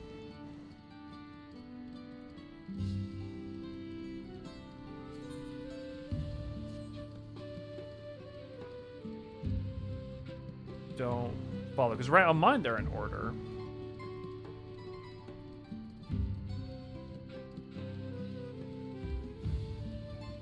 You have to teleport to set by expansion. It's an option you have to set. Go into the teleporter. You have it by the city state the first. No. I think I found it. Oh, the thing in Emirat, Nevik? If you have it by city state, the first is after Tural. It's dumb. Oh, okay. I mean, I guess that makes sense, though, if you're talking about source and reflections, right? Like, over time, I bet you if we get to go to other reflections, that it'll make more sense. In Emirat? Yeah, okay, cool. Not to say, like, don't be annoyed. I just, like, I think, like, I understand where the reasoning might come from. Yeah, mine is, I don't know how I have mine set. I think because I have display, instead of display by area, yeah. I have it set display by area region rather than I've set it display by expansion. Because if you set it by expansion, then it just goes by expansion. I think the area region order like this actually makes a lot of sense because this is the order we go in, but Norvrant is another world. So like if we got the 9th reflection or the 11th reflection or the 8th reflection or the 4th reflection, I would bet those would be over to the side of the first, and I bet it would be like the first, and then it would be the 4th, then the 8th, then the 9th, then the 11th. Like if we got a 13th, I bet that would go like at the end. Or I mean, also, or they could just go in order. So like if we go to the 13th is the next reflection we go to, let's just say, and have a teleportation point, it could go right after Norvrant. But yeah, that's why I have mine set to expansion. That skybox texture are all so much better. I'm so happy. That being said, so many textures attached to still aren't. AR and Heavenward Zone suffering from this, especially ultimately. Yeah. Oh my god, I'm so used to like not spoiling Ultimate Duel, but then I realized, dude, we're on 7.0. You're okay. You can breathe. I mean, still, don't spoil. Like, don't go into someone's stream or something. But... oh, that or my game was just going wonky. Yeah, the skyboxes are a lot better.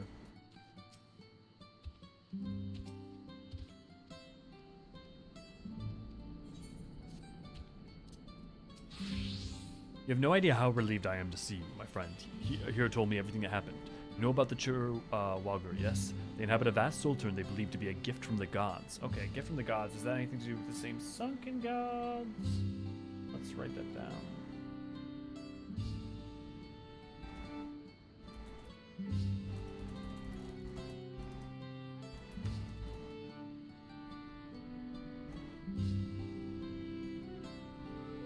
Rather than share this gift with others, they bully the weak and vulnerable among us into paying for it at obscene prices. The worst part, though, it pains me to admit, the salt is delicious. Someone would have even say addictive. That's why so many of us continue to put ourselves in harm's way to barter with them. Long story short, our relationship with them is complicated, to say the least. It is my hope that someday we can do business without fear of violent outbursts.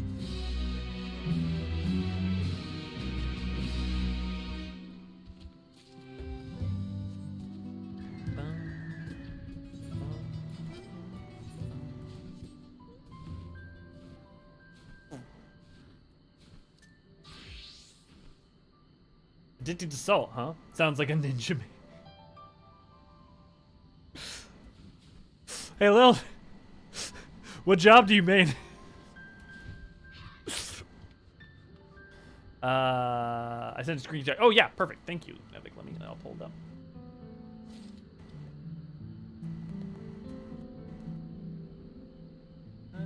Accept, yeah, there we go. Yep, that's it. That's exactly it.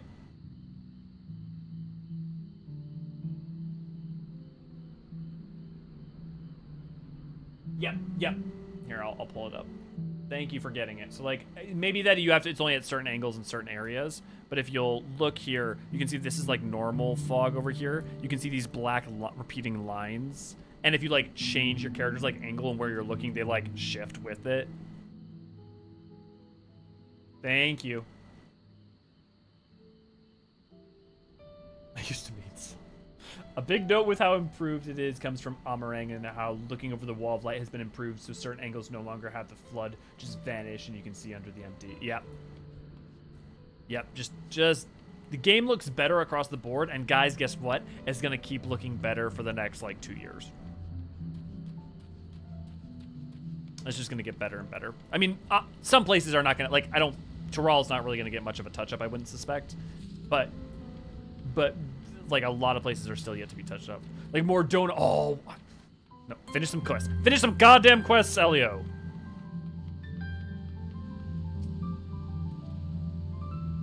Speaking of early expansion weirdness, I just got stuck in a tree in Yoctel. I mean, that's a story to tell your children.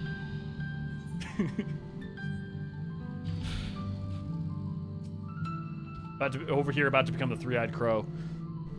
Have you managed to find the obsidian? Historically, the Yokui have used this glossy black ore to craft weapons and, in modern times, accessories. So are they the ones who make the the wooden boards with the obsidian? How captivating its ebon luster.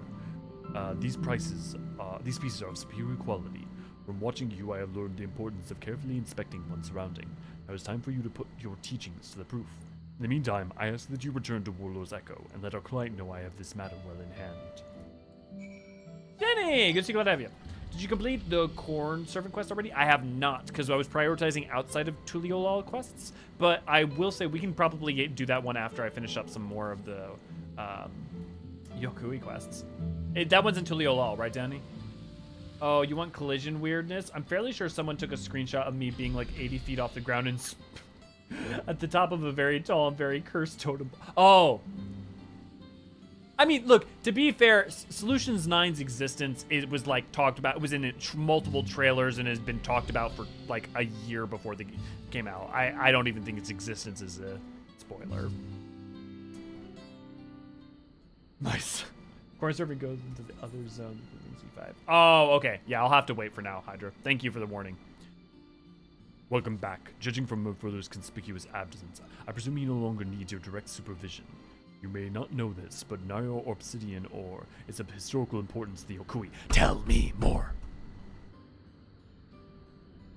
When our people still ruled the continent, it was valued for the ease with which it could be naped into razor-sharp weaponry, arrows, daggers, and the like. While it was our size and strength that enabled us to dominate the other peoples of Tural, tools like this were indispensable as well. How ironic that once we had subjugated the so-called lesser races, we would so readily avail ourselves of their metalworks instead. Thus was obsidian weaponry rendered a relic of the past, and the material relegated to accoutrements for which our village is now known.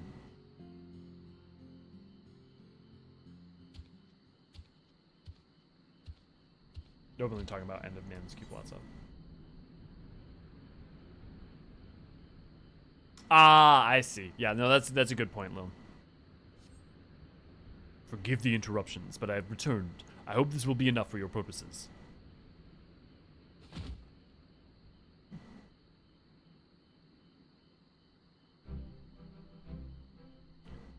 You hope? This is a tremendous amount, and all of exceptional quality, no less. You brought me a supply that will last for many moons to come. Please, accept this payment as your reward. I've added a little extra as a token of my gratitude. I love that we're teaching other people to go to do adventuring as an occupation. Divide it as you see fit. You have my deepest thanks.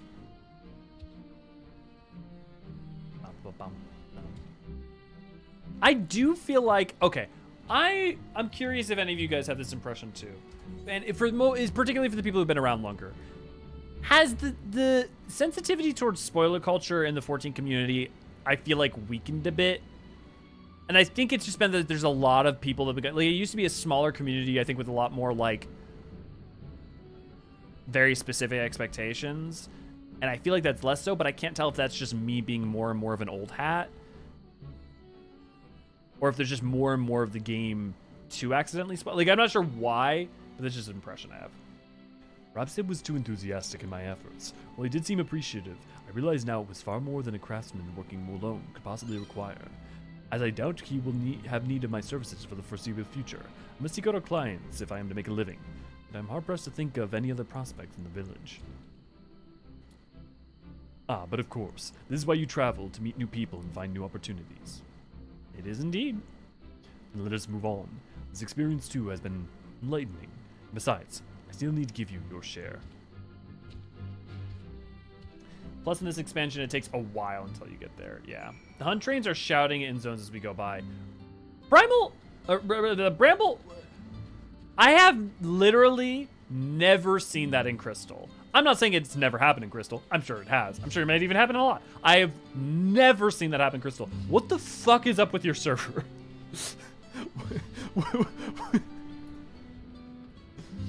I've had the same experience with many other games. The situation of time leading to spoilers being lessened more and more, even if going.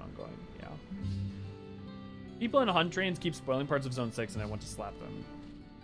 Pure primal thing. I haven't really seen that in Cactor either. Yeah, I have done quite a few. I have seen none of that in the past 2 weeks. I'm really glad I ended up on Crystal.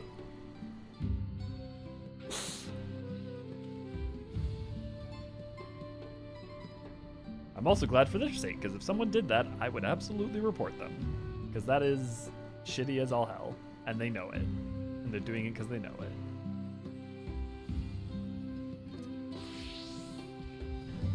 It has been a delight to learn your trade from you. Rewarding too to discover that more gathering of stone can be enough to spark joy in others. Mere gathering stone. After today, I can say that aiding others has given me a newfound sense of fulfillment.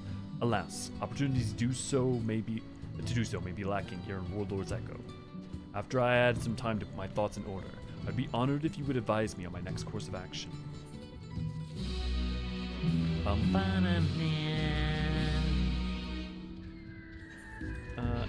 Is this the Fire No More? No, but I bet you that Fire No More's with Valley Garmonda information is probably somewhere at the end of this chain. Oh, actually, wait. Were there 3 before? Primal is the reject server with PvP. I've seen plenty of people in Crystal and Hunt Trains being terminally horny, but that's about it. Yeah, absolutely. 100% low. That is chronic. No arguments here. That I will neither defend nor deny in any shape or form. Crystal Trains are definitely horny on main. Honestly, it's not just Balmung. Curl, actually, I imagine it's worse on Balmung. Yeah, it is. It is worse on Balmung. But because the hunt train people on Crystal tend to be people who go throughout all of them. So like it tends to be a lot of people who are, it's not like localized to any one server because a bunch of Balmung people will come onto Curl or Zalera or what have you. So yeah. If I've only had one experience with hunt trains in Crystal, and it was Z6 talking about reverting it. Spoiled two people who were not happy, and I can't blame them. Yeah. Yeah, just really be thoughtful in general. If you're in a hunt train within a month, I'm going to say a month, do not be saying anything about a zone you're in. Just to be safe. Other than like S rank, A rank here. Because a lot of zones have some form of instancing in them these days, and have since, well, I guess since Shadowbringers, really, in particular. I mean, there's been instancing, like, obviously since before that in, like, Stormblood with the Diary of Moongate, and, you know, how and stuff. But, like, yeah. You should look at Tural und Kosh in Churning Mists. Is much crystal. While refugees, don't be insufferable and inconsiderate challenge.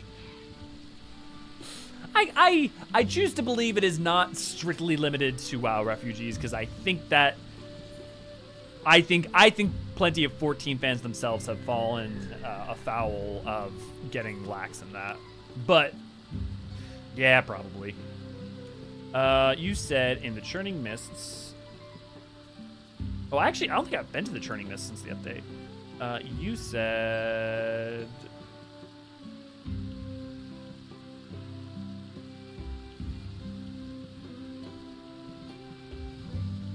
Angus Crucible. I don't. Tural und Kosh in the Churning Mist. Oh, I went to the Sea of Clouds instead of the Churning Mist. I'm a dumbass. I literally was like, that's a dragon name. Why would it be in the... Oh, right. Tural und Kosh. Okay, the northern area. Let's go to the Moghome. Everything will shout in Dawntrail I saw until this point of my DC was some form of have you spoken to Wukulmat today? Don't forget to speak with Wukulmat. Okay, that's pretty fucking good. You like my axe, Kupo? You can have it. That actually kind of makes me happy. I'm not gonna lie. I turned off my chat and I did not have chat on at all in any shape or form. Oh, dude, that's actually pretty sweet. Okay, let's see. Let's turn on. What about Umbral Static? Yeah, I know. Yeah, I know where to go to Nivik. It's the Coliseum area, or past the Coliseum area. Well, it's a Coliseum area behind a Coliseum area.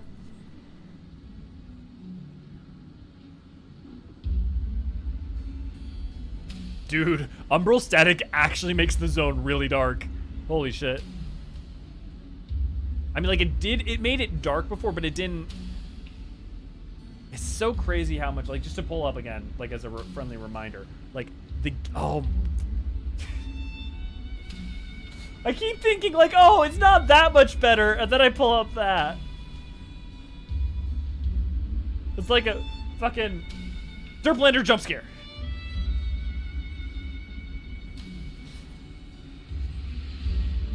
You know the Coliseum area behind the Coliseum area? The one next to the Coliseum area. You know the one. I mean, that sounds like something FromSoft would do, right?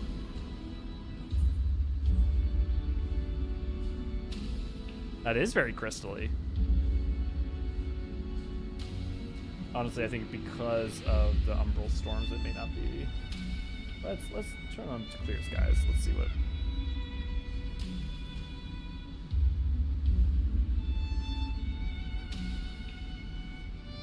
Man, Ilmeg still is like a fucking... That Ilmeg volumetric fog is still like, what a show off. Honestly, I don't know if it's because they're not charged or aspected, but this doesn't... I feel like this almost hasn't been touched yet. Like, I feel like it needs touching. Cause that, like, is rough with how, like... FromSoft will have an NPC mumble mention Coliseum once die and leave you very confused for 3 years until someone figures out what it's referencing. You're not wrong. Serment Gain and Prey actually looks like a material now instead of a blob of goo. Yeah, they don't have a set. Okay, yeah. So I'm not crazy. I was like, that does not look like the material set. Like, that doesn't look right.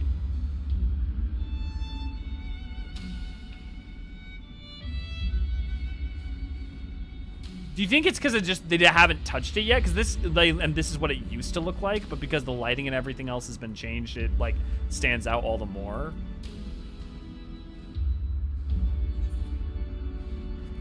'Cause, yeah, I think the Heavensward maps are. Yeah. I feel like just a lot of Endwalker stuff was or things that were touched up in Endwalker were more important. Like examples being that like even Meringue pops back up in 6.x, so like they were doing work on it as they went, or something. Oh, let's see how Mordona is. Yeah, they don't have the new crystal material assigned to them yet, so they're just rendering raw. It's raw crystal. Don't let Raven know. Oh, already there.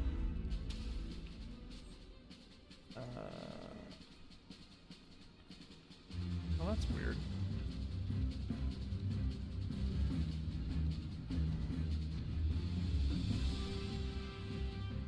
Oh, wow. Mordona doesn't...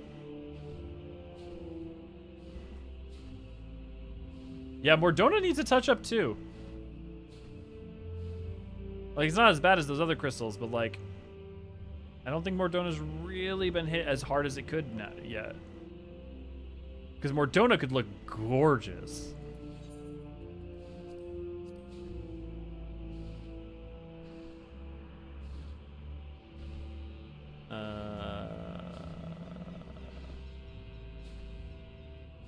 Also, so those crystals do actually illuminate when it's dark. Oh, okay.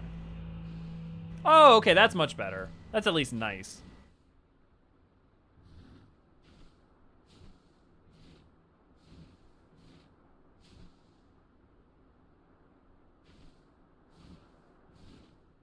That's a little better. Raven gonna get poisoned. Crystarium at night. Well, we went to Crystarium at night earlier. Let's see. There's one other thing I wanted to check out.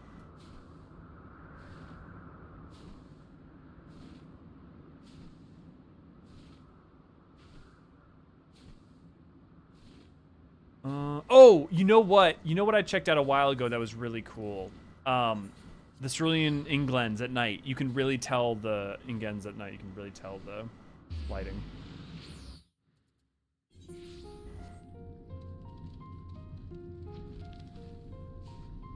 Actually, I haven't like looked close at like the trains or anything. How are the metals in that? Crystal Tower here at night is just as impressive. I want just send you a screenshot of the before as well. Ooh, perfect. I'll pull that up.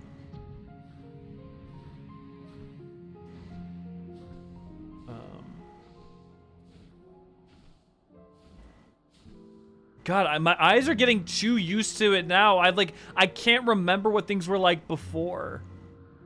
Honestly, for me, the biggest thing at this point would just be distance. And I know, Lil, you explained because of like the bubbles and stuff, like why there's a problem with like increasing rendering distance is a little more complicated. But I wish the render distance for creatures and stuff were further. So if you see, like, this is the Cerulean Ingens. It's weird. Could have sworn they were lighting up more before.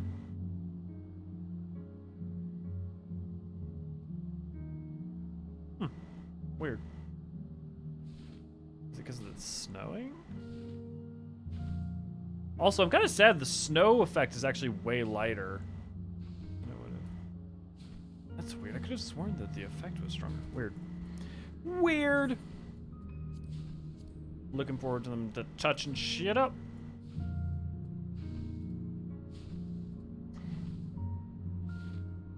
World boss. Oh, crystal. Sadly, we can't go there. Also, I've already done the world boss 4 times, or I've done each world boss twice.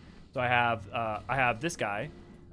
For those who don't know, if you care to get one of the world bosses, gives you this mount. Let me find him.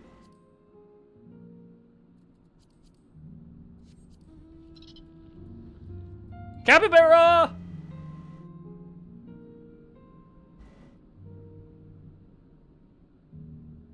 So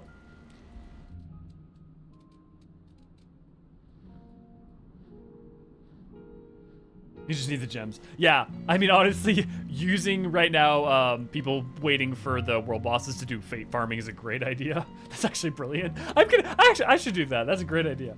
How long you hold out in Z4 copium for it? The first time I waited 4 hours, but I was grinding materials and doing fates, so it wasn't. I wasn't waiting. And then the second one, I didn't wait at all. I came in while it was at 90% health, and then got the clear. Yeah, you guys are farming for Sugar Glider, yeah. Sugar Glider is the bicolor gemstone vouchers for, or is it? I can't remember all the different ones.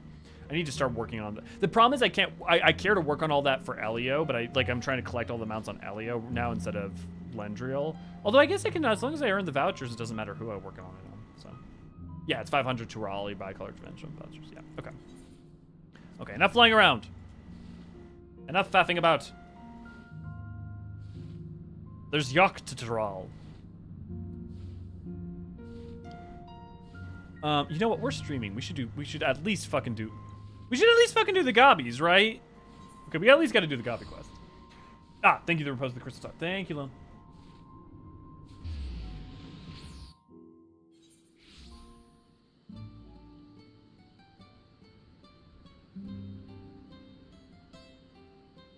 And so to clarify, Lil, is this the before, or is this the after?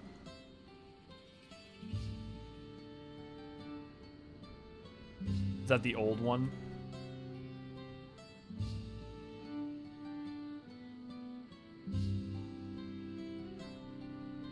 That's what it currently looks like? Okay. It does look good. Like, it looks really good. I wonder what it used to look like now. Can't believe I've already forgotten. Wait, how did I was trying to go to Kozumauka. Oh, can I point out something to you guys that's really funny that, like, I only noticed this expansion because it, like, threw me the fuck off? Okay. So, it really threw me for a loop that when we go to Kozumauka, we start from up here.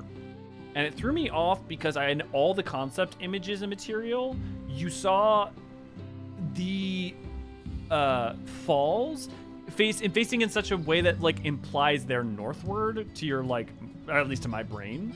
So them being in the south was throwing me off. And then it made me realize that part of what was throwing me off also is that, like, the vast majority of maps historically that we play going through expansions, we start from the bottom or the southeast or southwest. So to give an example, if we go to Heavensward, right? Go to Kurthis Western Highlands, start down here at the bottom. Go to Sea of Clouds, start down here at the bottom. Go to Dravania, start down here at the bottom. Start down here at the bottom. Start down here at the bottom. Do we? As this law breaks we actually start off at the top. Then we've got. Okay, let's go into Heavensward, right? We got Girabanya, right? I mean, to be fair, that's kind of like more side than starting at the top, but we don't start from the north in specific. I guess is the point there. You know, then we go into the peaks. The point is, I guess, to be fair, like, it breaks down a little bit with some of these because you're going from the side in Stormblood, but, like, you don't. Starting from the actual north is very rare. Yeah. My father got me, like, a whole bag of Pez, and I ate all of it in 2 days, and all of your job zones are safe for now. Okay, now we know how to secure our most valuable objects. Okay. Oh, look at that! Look at that fucking sun. Oh, actually, speaking of, I want to point out how much better the moon looks. Where's the goddamn moon? So, like, one of the cool things now here, you guys don't want to stare at Griffin ass. Give me a second.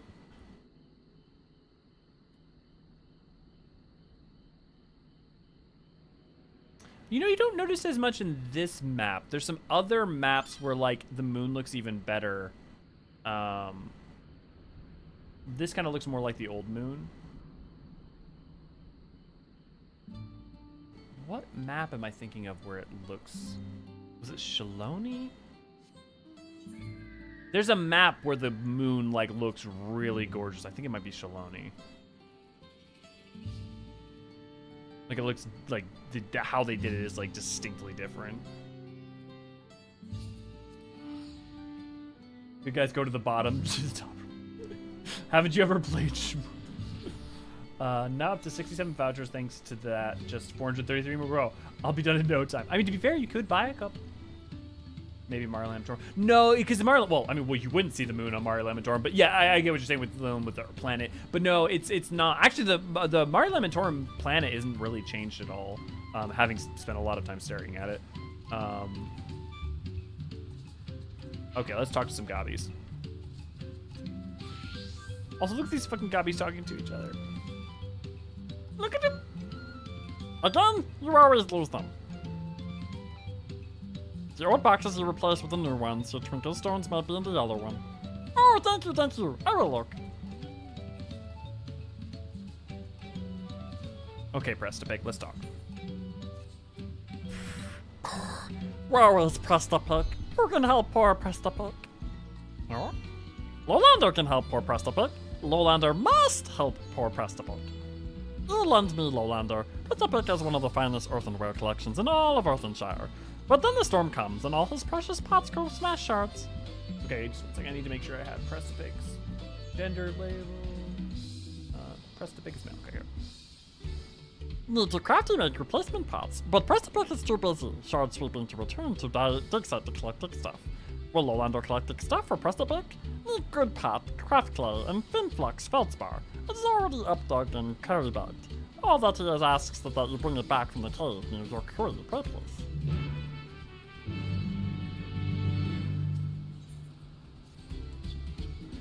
Psst! You are a strange face to Earthenshire, are you not? Then Doladric has an ass task for you. One that she can only entrust to a strange face. Okay, Doladric is female. Okay, noted.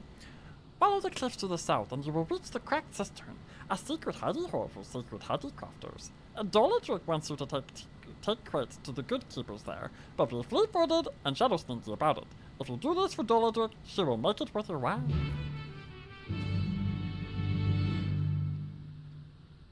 I love voicing the gobbies so much. I just love their personalities so much. It hurts.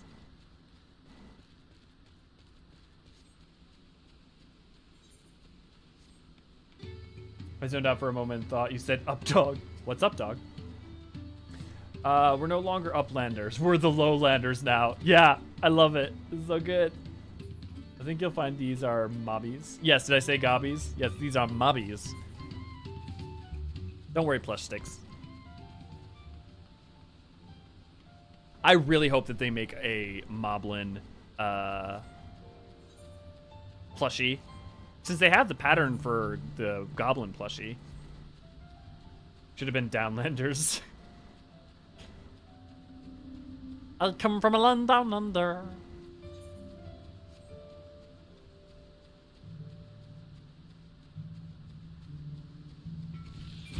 So what are all y'all's long-term goals for Dawn Trail?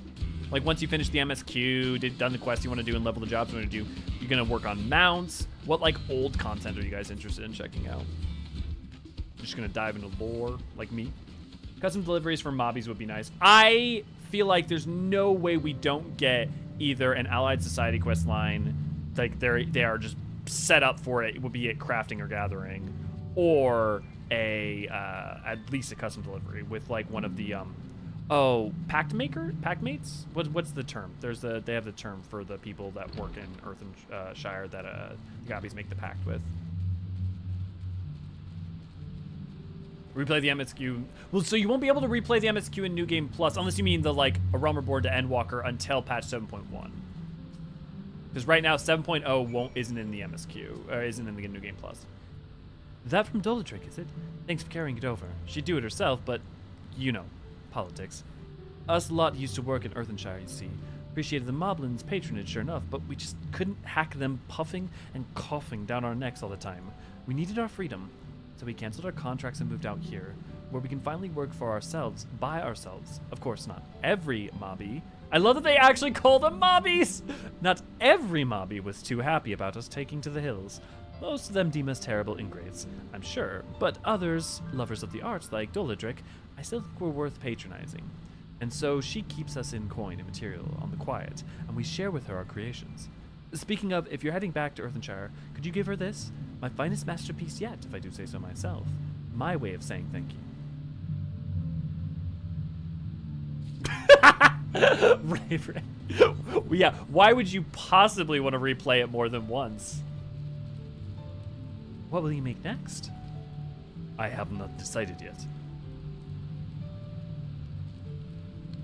My, that's not like you. If you have any needs, I'm full of ideas. Getting out my alts to current content. This will take a hot minute. Yeah, Ray can relate to that, Denny. Apparently, she's already beaten the MSQ 3 times. So I hear we have a new Dawn Servant now. Dawn Servants even. I wonder if the outcasts and offcuts of Tural have any place in their plans. Folk like us. What kind of place is this? We call it the Crack Cistern. It's a community for artisans who used to work for the Moblins, but for whatever reason, they ended their contracts early. Whoever came up with the name must have had a sense of humor about the whole thing. We're the damaged goods from the kilns of the Eorzean, the busted flushes. That's not to say we're broken off with the Moblins entirely, though. Some of them still keep us in materials, and we give them our creations in return. But it's all very hugger-mugger and arm's length. Did he just... No direct contact, which, to be honest, suits us just fine. What do you do here? Me? I keep watch for Moblins. All of us used to work for them in the Earthenshire, and some had worse experiences than others. For them, the mere sight of a Moblin mask is enough to give them nightmares. Who would feel such a way? Not me, though. Me and the Moblins were just never the right fit. They had high expectations of me, and I didn't have the talent to meet them. So I took off one night and never looked back. I do like that there's like actual complications, and also the fact that the Moblins kind of more or less did enslave people to craft for them at a certain point in history.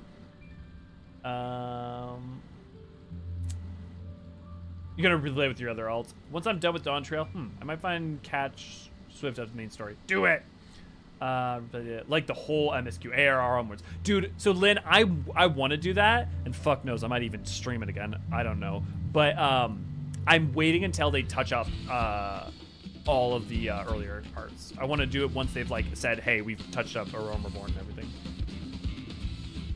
I already got EX2 mount, just needing EX1. Holy moly. As for my long-term goal besides EX mounts, actually do the Savage tier more. Criterion Savage, getting some ultimate finals down. Top anyone? I'm good right now. Me and a friend group are starting to prog Uwu, and then we're thinking might do the Eden one when it comes out. Futures Rewritten. That's what it's called, right? Futures Unwritten? Something like that. Did enslave people to craft for them. Wow, just like my free company. And Mobby thanks you for your service. Did you do as told your best? Avant-garde paint. Bold strokes of color conjure the beauty of South Tural. Or possibly ennui. God, I love whoever writes. This is for Doladric? Ah, such depth of the touch, such mingle melding of light and shade. Truly, Crack Cistern craft hands are correct in their thinking fields, that they can produce masterpieces without us. Still, it makes Doladric dampers that they thought our help hands were not but middle hands. We Moblins pride ourselves in providing the perfect craft place for the Potsworn. That we should fail to uphold our side of the pot path is ever shame. But Doladric will not give up. She swore to support the finest artisans in Tural, and so she shall, even if it means begging the hardened help of every adventurer to pass through Earthenshire. And in the spirit of supporting work well done, allow Doladric to offer her own small reward for helping hand her. I fucking love Moblins. Doladric received white paper from the capital, which said that one of her closest self-friends was hurt in fighting strikes. Link feels she is better guarded now, and has opened up her trade post again. I can't talk about this because of spoilers, but this is actually something I very specifically noticed as environmental storytelling during a later point in the story. Oh, this makes me so happy! Dowager will order lots and lots of crafts to celebrate her better getting. Okay, the specific moblin she's talking about you can find in Tuliolal. Let me return. I believe you mean I'm waiting until Coils gets redone and is considered part of the MSQ. Yeah, actually, that probably would be a good indicator, because I wouldn't expect that to happen until ARR gets retouched anyways. Yeah. Even if it's not actually mandatory. Yeah. That's actually probably a good litmus test. Might be a weird thing to say, but like, yeah, for when to do it.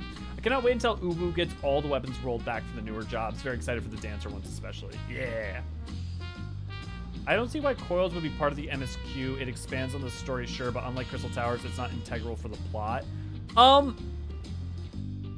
would argue it borders on 5.0's level of integral. Like, to be fair, 5.0 didn't require MSQ. They didn't until literally it couldn't possibly make sense. But I would argue, as of Endwalker, Coils is like... I don't want to say mandatory play, but like of such fundamental import to understanding like the twins, their relationship with Eorzean, their relationship with their father's relationship with his father, and the binding coils and what they are and why they're relevant for the Ragnarok, that like I don't know it would be required, but I would argue that maybe it should.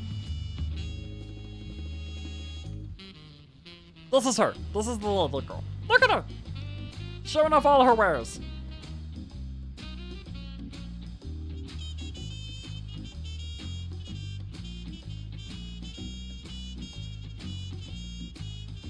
I love it. Yeah, like I would say at a point that I would personally not argue that Coils is just a character development thing. In terms of like there are actual facts and callbacks that only make sense if you've played Coils, and certain characters and their actions and motivations don't make as much sense if you haven't played Coils. And also it is the actual introduction of Alice, and also the binding coils and like Endwalker's pathos just does in some ways work nearly as well without the information supplied by it.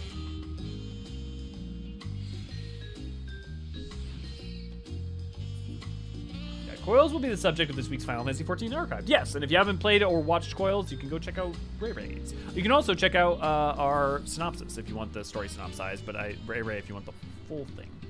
Listen, Coils are pretty important if you don't want to be me and asking, wait, why is there 2 Alfinos during post-Heavensward MSQ? Yeah. Coils added so much to Endwalker in 5.5 that the White Raven shade still haunts me. You look like you've seen a ghost. Yeah. Orsawak. The Potsworn are back to their healthy selves. The pot pack lives on. Oh, Triple Triad would like to play.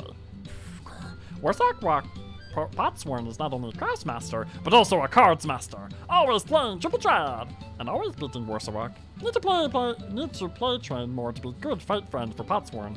Will Olander play train with Warthog? He wants to become a better duelist so he can make his Potsworn happy. We don't deserve moblins.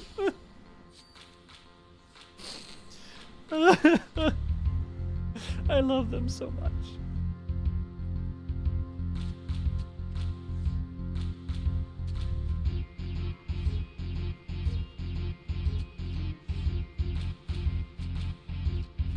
Oh, bullshit.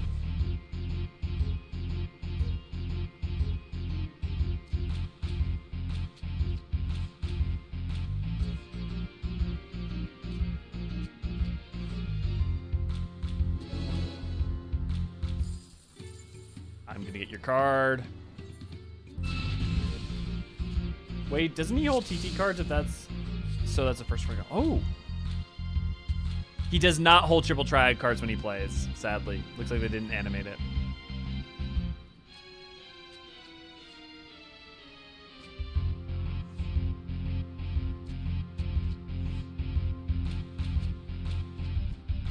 Oh, bullshit.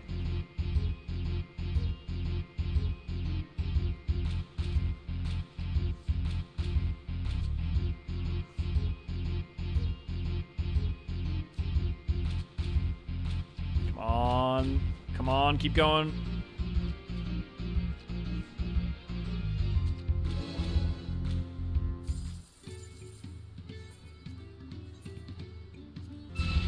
Like, don't get me wrong, I'm on team make all the raids mandatory, you cowards. I just don't think they will do it. Yeah, no, I think that's a reasonable, based off of given other context, I think that's a pretty reasonable take. Oh, no, I wouldn't say that's pretty reasonable. I would say your take's actually probably statistically more likely to be accurate. It's the 5th Gabi with a TT match, and now the 5th without animations. Yeah, life isn't fair. It seems. Okay, let's see how this goes.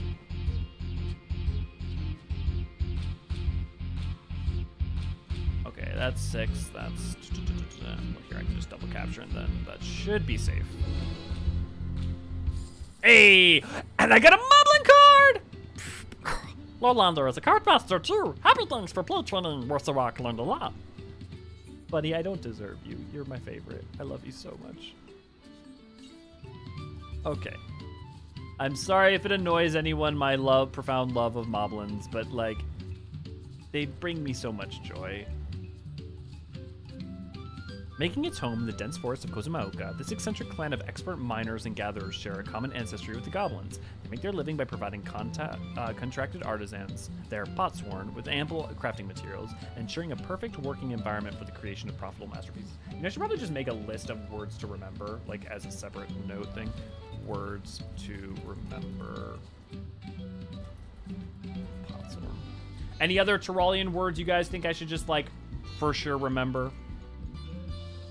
Like any notions, words, that sort of thing. Domino effect meme with making CT mandatory for Shadowbringers as first piece and people being insta-killed en masse by Amon as the last. Mandatory is a slippery slope, and statistically it's a bad choice unless you absolutely have to. Yeah. Yep. Yep. Yep.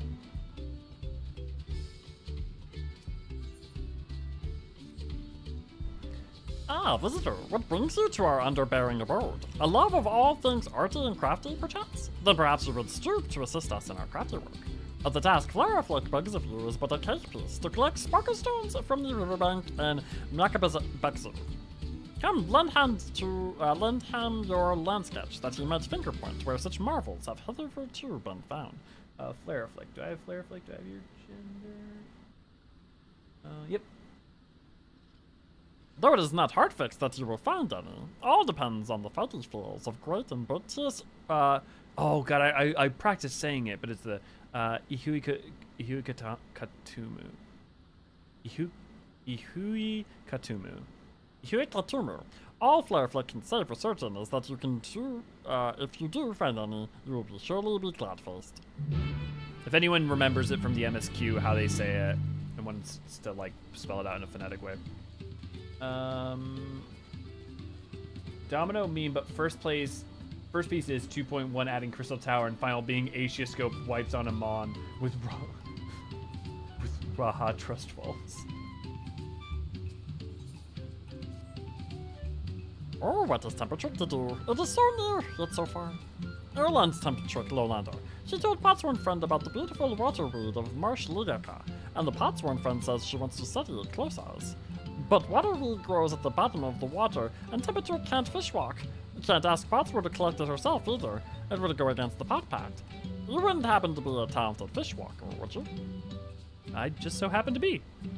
You're a talented fish breather too? Then you're the perfect Lowlander for the job. Need to gather 3 types of waterweed from Marsh Ligaka.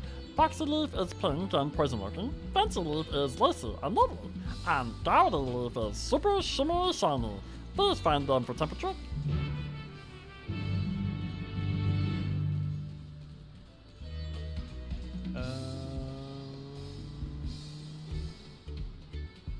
Temperature.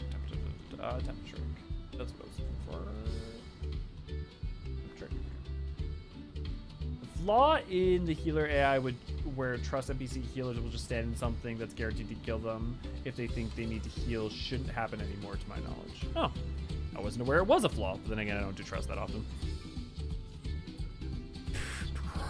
You're an adventurer, are you not? One who wild walks from place to place. If you intend to wild walk to many fires, could you give this to my friend Swipperstick? Bagna Brock forgot to overhand it last time he visited. Naturally, your services shall receive its just reward. Just one warning word. Do not hold nose close. Very, very stinky stuff. Do not hold.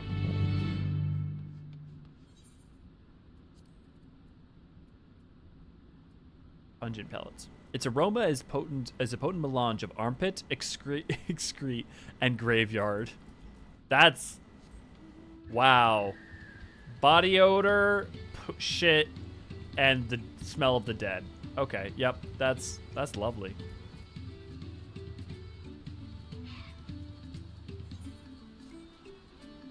So, Lowlander, can you deep dunk? Can you fish walk? Can you swim? Let's start with Tricky Thing. She was out fishing with her friend when he dropped their only fish stick in the wet turn. She came back and found other fish stick, but no fish stick can be found. There's only one thing for it. We need to find the fish stick that fell in the wet run. The problem is no mobby likes deep dunking. Our safe suits are too heavy, but we can't take them off. It wouldn't be safe. Will you help us find our missing fish stick? Fisher Mobby friend is waiting at the sunken ships upriver. If you could deep dunk into the wet run, on our behalf, we would be thankful indeed. This just confirms that people, in fact, shit on Aetherius. I mean, not wrong. It happened a lot on Logos. The trusted BC healers would try to catch the chandelier. Oh, interesting. Oh, in Shadowbringers in 5.1. Interesting.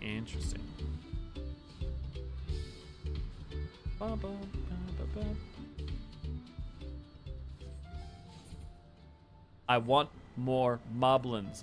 Give me a really well-written Allied Society quest, I beseech you. The fact that at some point it was debatable topic with not enough conclusive evidence. I mean, look, bathrooms were of question. People poop. Everybody poops. I mean, like, there was reference to fecal matter and actually, there's probably more references to Nafka's tits than to pooping.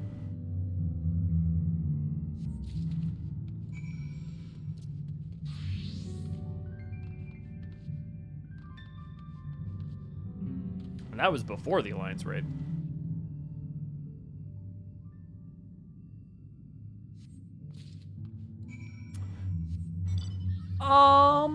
Well, the sewers could have been more about the water, how the water going somewhere and everywhere, right? Because like the passage of water then the sewers could be more refuse that's not related to human body, like washing or bathing, for instance. And look, you asked. I'm just saying.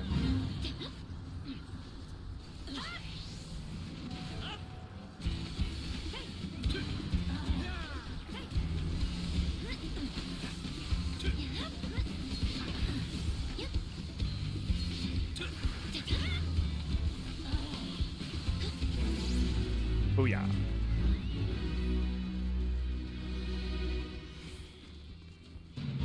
Oh, looks like we're doing...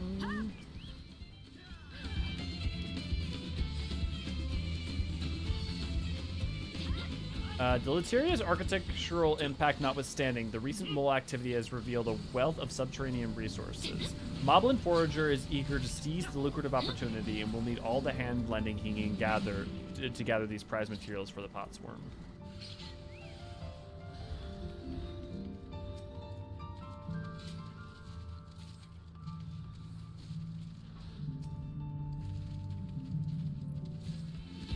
Elliot, nah.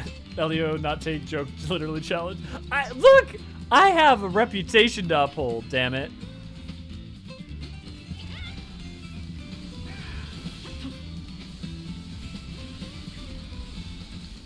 I am of a certain disposition.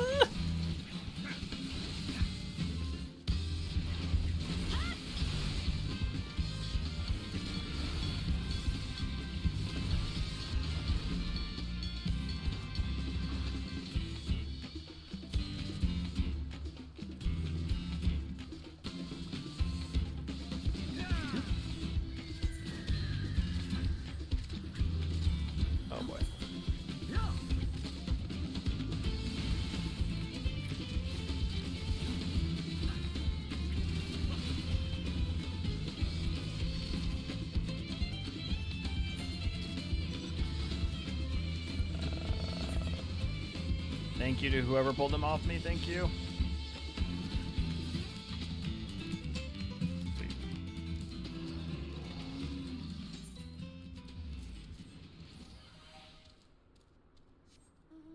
Okay, what do you say at the end after we finish? Confirm that Navka is in fact has teeth. Doll's balls, Navka's teeth are a reference to. Earth gifts bring plenty of earth gifts. What do you say at the end? Oh, I forgot. Excellency, seek searching, Outlander. I was hoping for a little bit more. Oh well. Remember when I farmed Yokai's Fate in the Zimsep? It was the usual stuff of people running around and fighting monsters. Completely normal stuff. Except one of the fates was about milking sheep. The sheep was milked dry by the amount of people running between.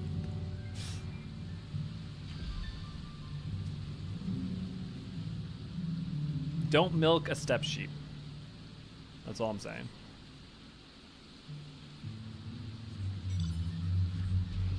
Don't milk a steppe sheep dry. Oh god, I feel like now someone's gonna make like fucking one of those like step bro meme jokes, but it's a steppe sheep. That's amazing.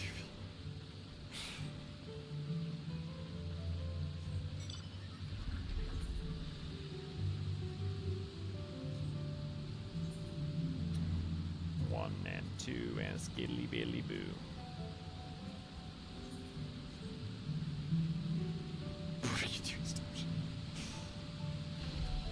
Look. Some of the Aura men get lonely, okay? You poke through the pebbles to come across what is a beautiful iridescent sheen. Could this be one of the sparkle stones Flaraflick told you about? Elio, we were in fact not thinking about this joke until you made it. You brought it upon yourself. I feel like I tap into an underlying unconsciousness of the internet sometimes that I don't want to be a part of, but I can't help but think. Just because I'm an avatar does not mean I wish to be one. Something little son.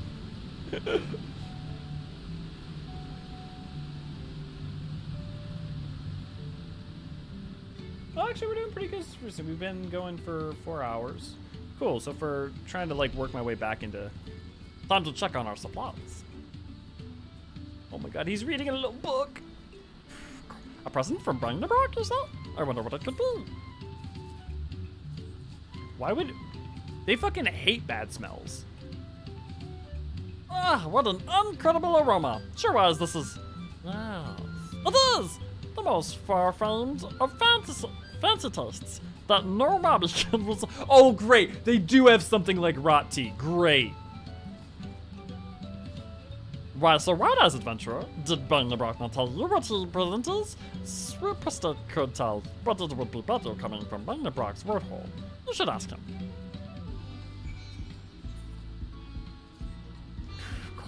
From pain and brain ache, when will Sweetpester be able to comfy rest his poor feet? Wait, you're the adventurer who is handling the third promise, are you not? You must handle Switzerborg too. Many fires is a busy puddle place, and Switzerborg has most trusted porter broker, arranging transport between here and Earthenshire. Everything came to a quick stop when Big Wind struck, but now the road to Earthenshire is open again. And many fires is rafter-packed with travelers and traders who need Switzerborg's help, and is all too much for one mobble to handle. Please, adventurer, help Switzerborg by asking the travel traders what handhelp they need. I just want to live in a village of moblins and to help them out. Can I retire like that?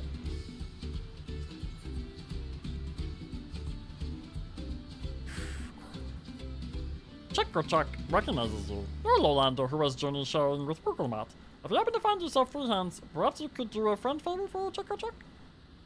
As you've no doubt touched, many fires is currently close packed with travelers waiting for the flight of weaving list to be repaired.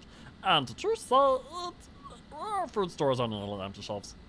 Lucky-wise, there is a plentiful tasty meat in the Riverlands to the west. Check just needs happy-hearted Lundsword to collect it for him. Your name is Lundriel? Even more appropriate, Lundriel! If you could help Check to restock the stores of beasts, fish, and bird flesh, we would be most grateful.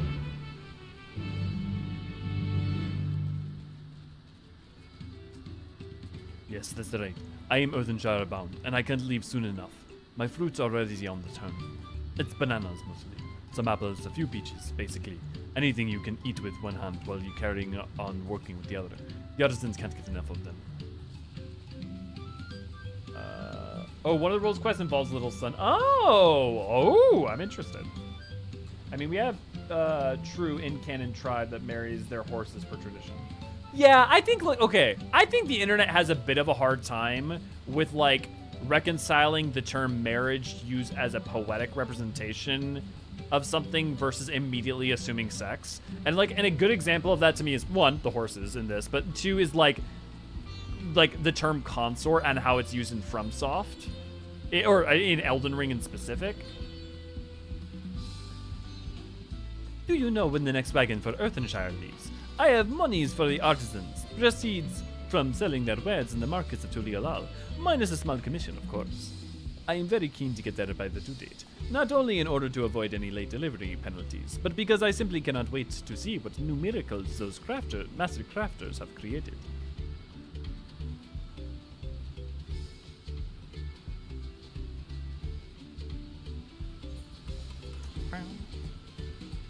Moblin house design Elwen, right? Give it to me. Speed it to me. Nice comedy moment. What was that for? We actually had that discussion on in the TTRPG on Sunday every time someone mentions safety dance. Earthenshire. Is that the Moblin village where they keep all the artisans? I hadn't thought about paying in the place a visit, but now that you mention it, you tell it's true. I come here looking for mercenary work, guarding caravans and whatnot. Earthenshire might be just the place for me. With all the gold and guards and jewels they handle, I warrant the Moblins pay through the mask for guards. Moblins village would be good. Okay, now that you mention it.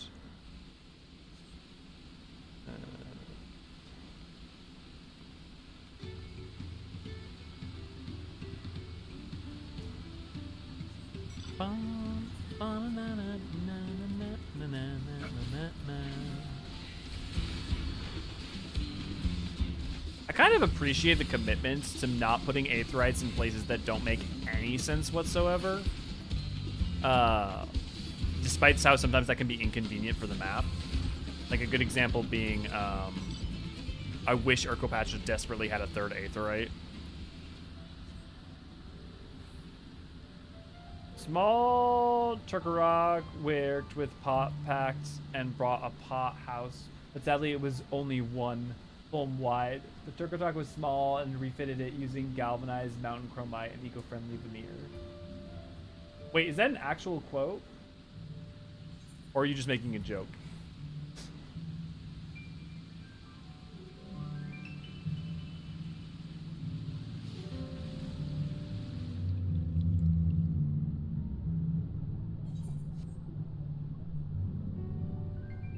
It's reselling.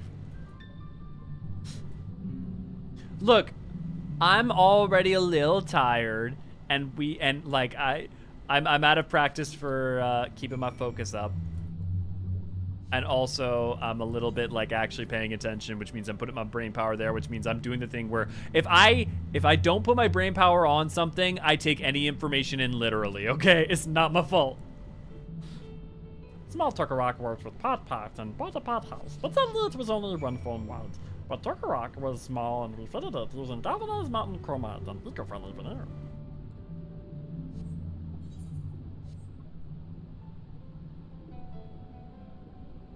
His brain is like 7% Moblin thinks right now. You gotta give him some slack. It's true. It's not a lie.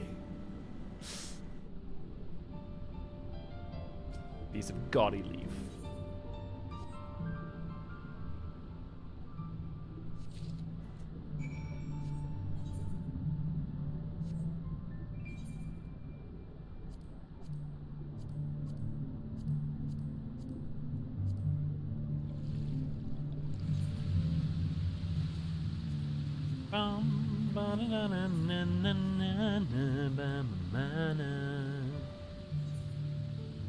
Anyone got a favorite map theme, like song, so far? If I had to pick one, I'm probably going with Shaloni.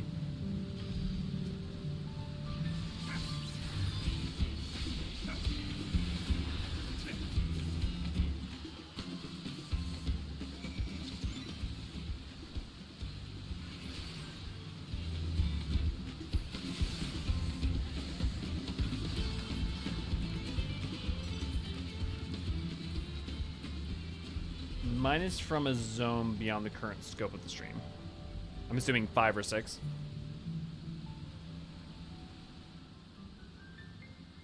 Hey, Demins! I really like the Second Capital's music. Yeah. S9's got good music.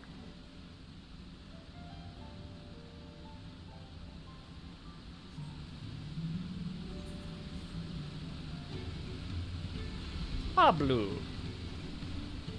I am looking for passage to Earthenshire. Not me, friend. I'm heading for Okhanu.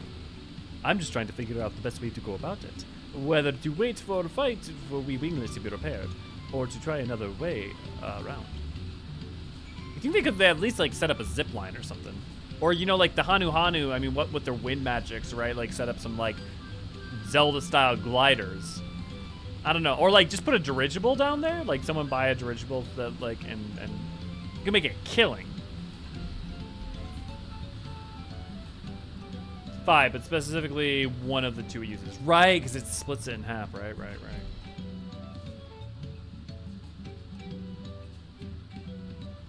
I'm assuming the left side half?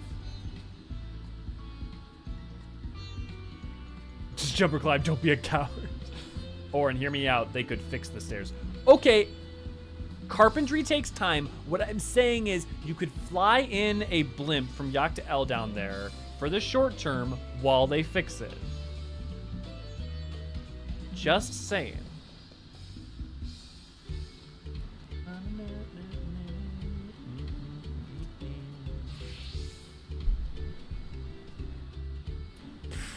Excellent work, my friend. Now, Swipperstate knows who needs wagon landing. All that remains is decide who to wagon land to first.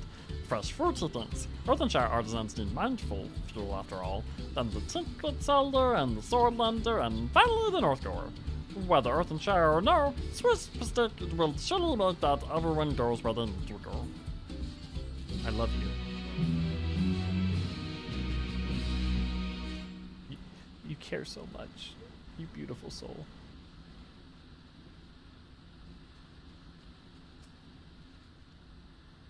Chickerchuck has keen-edged his knife and Emperor stroked his oven. Did you bring the meat?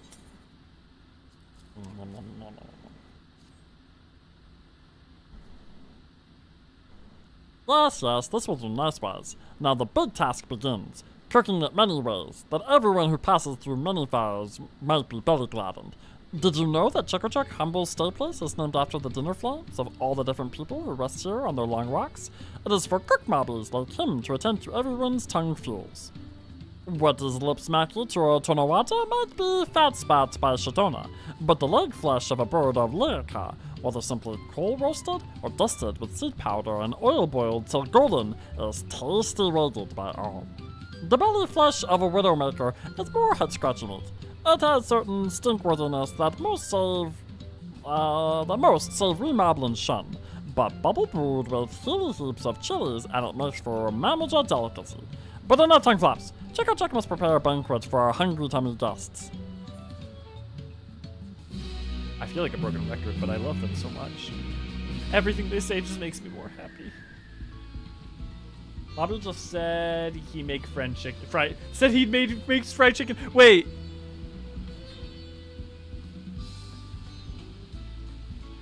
But leg flesh of bird of Lego, whether simply coal roasted or dusted with seed power and oil boiled till golden. Yeah, he basically just. Yeah, I guess he did oil boiled until golden. Mobby fried chicken MFC.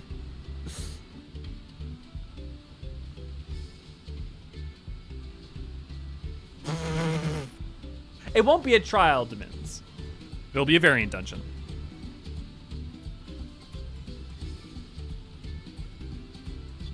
putting that under. Gobbies make fried chickens going under important lore.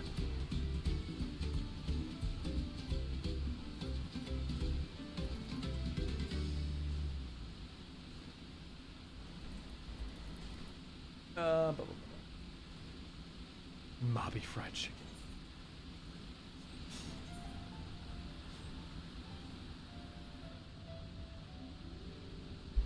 Bramble, is there a random English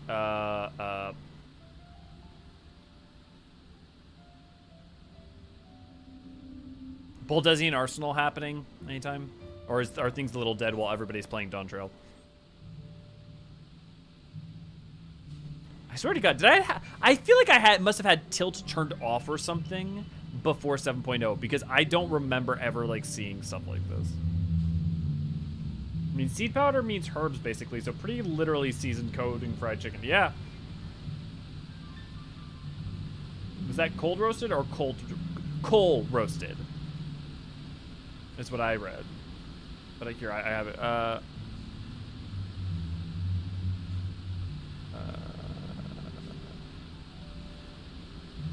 Coal roasted. Yep. I don't remember the tilts. Yeah, I don't remember a tilt like this. Well designated. Well played, Infinite. Well played. Oh, okay. The tilt was introduced in 7.0. Okay, so I'm not crazy.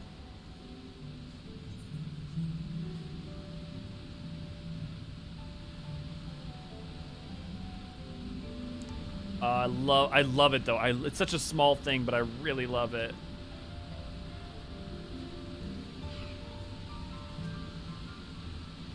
Looking what work?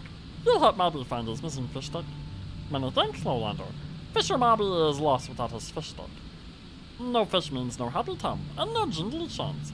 If you do Fisher Mobby this favor, you will be back paid for it, he swears. I got it, buddy. Don't you worry.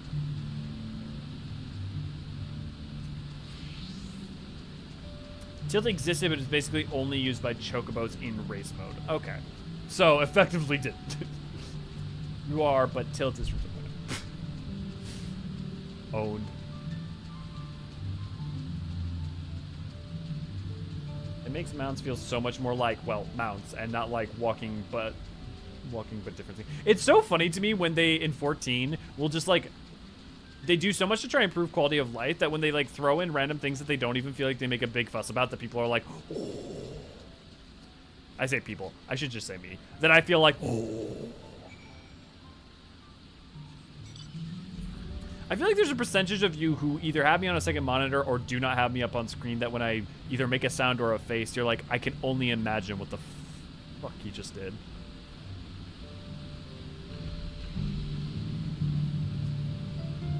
What's that?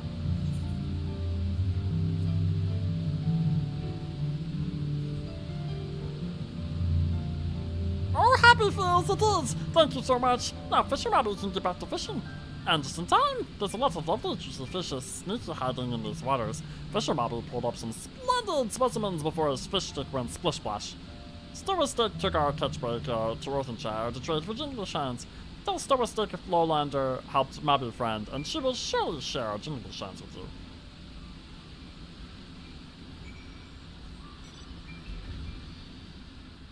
Okay, if I ever make a character like a Mobby character to join Tome Fix, I'm just gonna name him Forge a Rock.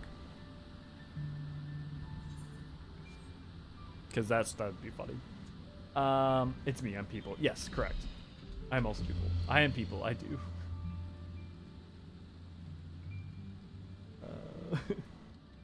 It's basically developers view games from a different perspective, even very well in touch ones like 14 Team. They look at things from a primarily pragmatic and utilitarian perspective. Players see things from a largely semantic perspective. Yeah, I get it. That makes sense? It's more interesting to me when, like, it's not so much that the 14 team, like, misses things that they're tapped in on, but more doesn't take the chance to take more advantage of the marketing power. Like, I guess the thing is like just saying like, and you now have tilt. If you hype it too much, it then probably feels like, okay, dude. Did you find Prestapok's stick stuff?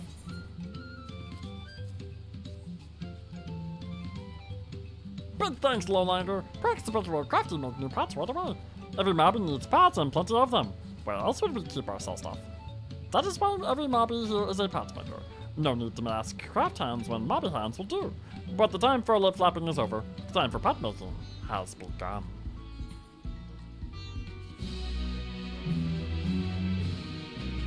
You know, they make pretty good bots. I'm just saying. Yeah, 14 Team have a habit of adding new things to the game that they don't make a big deal about, and the community goes nuts over. Example, dual die channels. I mean, okay, but I was at FanFest, and they like had an entire like presentation ready to give about dual die channels. So like when they did first announce them, so like I actually feel like dual die was a bad example because they did know kind of what they were coming out to, like with like showing the screen slides and also showing some visual representations, you know. Weren't Lalas designed to evoke those chibis, or is that an urban legend I picked up somewhere? Oh, wait. I think one of the most heartwarming things is Sakaguchi, the father of FF series, is playing a Lala because they remind him of old chibi sprites in old games. Oh, that's interesting, Lynn. I had never heard that was supposed to evoke that. Yeah. Well, not to be the crap out of an extremely dead horse, but it's one of the differences between how 14 and WoW are handled. Blizzard will market anything they change as game-changing. Yeah. This is generally, I don't know. Lalafell definitely only trace their origins to 11 Taru Taru, yeah. Also, for those of you who use the softest robes for RP or general glam, the mask is now dyeable if you didn't know. Cool. I feel like the mask is the one thing I wouldn't ever dye just because like it's so iconic. Although actually doing a red one or like, yeah, I can see reasons to have it other colors. Well, strange face, did beauteous Irka tumor beam teeth upon you this time? Yeah, Quebec.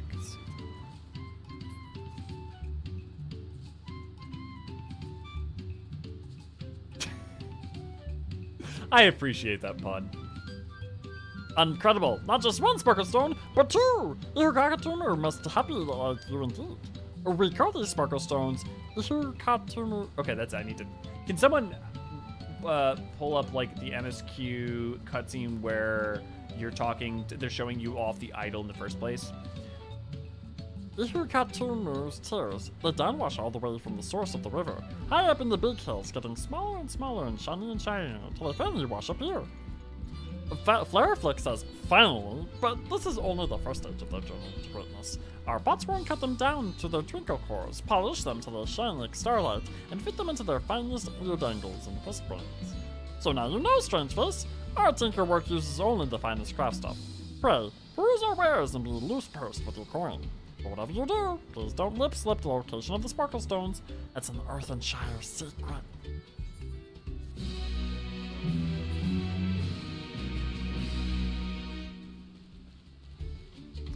In this moment, right now, if I could have one wish in this world, it would not be riches.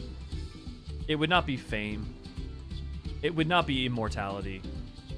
It would just be to be the person who could do the voice acting for the fucking moblins and goblins.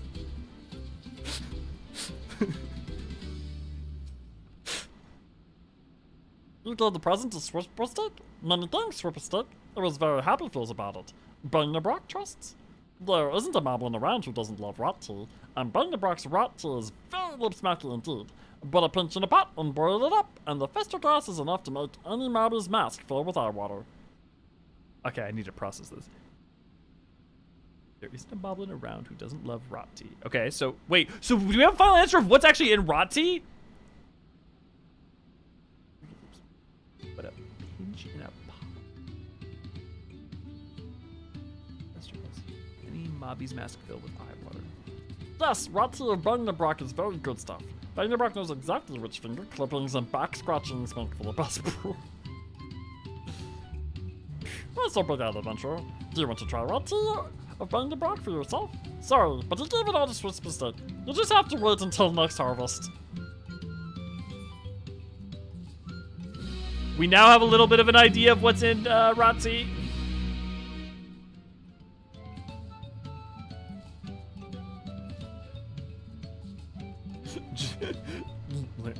Nope.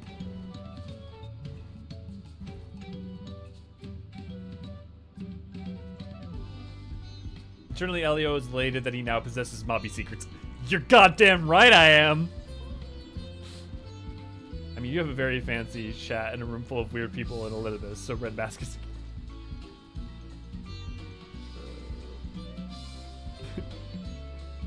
So it's like gobby cheese. Seems so! Did you find the water weed?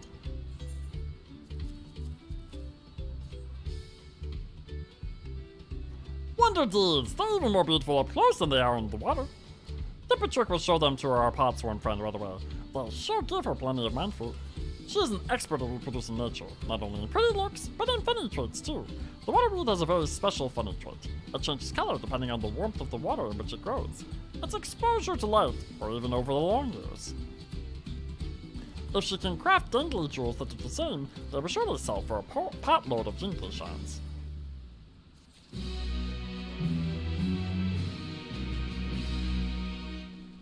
No, this is the last moblin quest I have to turn in. I want more. You found the fish stick? Ah, Story Stick can thank you enough. Moblins like us tend to stay away from the water. The thought of deep dunking is scary at the best of times, but deep dunking around those wrecks, the shoals of no return we call it, is especially in Knocknees. It's full of speckle stones and boatlets. Many are the adventurers who hear the whisper words of the City of Gold and sail upriver in search of it. Nobody knows where the adventurers go into the river, perhaps of the bellies of the beast, but their boats all end up in the same place, smashed on the spiky stones. But that is why the shoals of no return are such a splendid fish spot. All the broken bone bits not only slow down the river run, but provide a lot of hidey holes for the fish to hide. It just goes to show, every gloom cloud has a glimmering. I love it.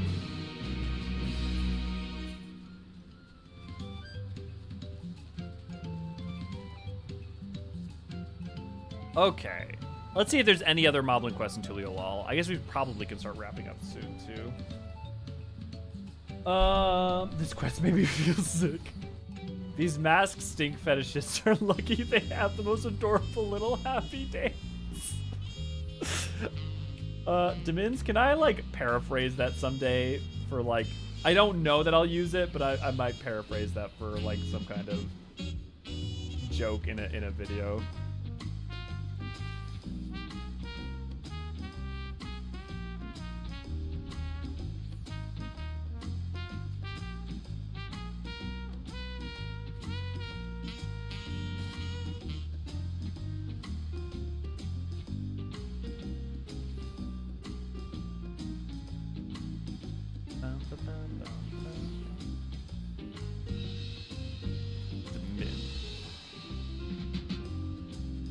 I have an urge to make a pyrocynical shot. I get that one. A little I get where you're going with that. Can I just point out that the shoals of no return goes really hard? Yeah, it does, doesn't it? Okay, no, that's not moblin. Okay, you know what actually I probably do want to do at least as a final thing if I don't find any moblin quests. Is I do want to at least go to the top of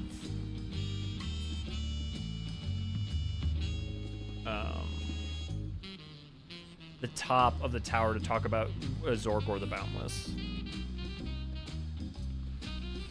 So we're gonna spend a little time doing a jump puzzle. Anyone have any questions? Oh, we never talked about. Okay, hey guys, I need you work with me here. I genuinely let's help buckle down. Let's go. What topic should I submit for the panel? So it has to be like what? Here, let's actually look at before we continue on. Let's pull up the panel information. Okay, requirements. Content must be related to Final Fantasy XIV, keep it PG-13 and no safe for work, no more than 3 people leading the panel. I need to prepare a rough outline and then provide it. You know, slideshows and visuals are highly encouraged, full instructions, so yeah. It doesn't really say how long, so I'm gonna say it has to be like an hour or under. What The problem is I have like 1,001 things I could do. My problem is I need to like narrow it down. Say the bridge game again. Zorgor the Boundless. Please remember that when you feel that. Please remember that when you feel down or depressed, never forget times when you feel happy. When days and dark, always remember happy days. Some moblin probably. Everything okay in array? Did it get auto removed?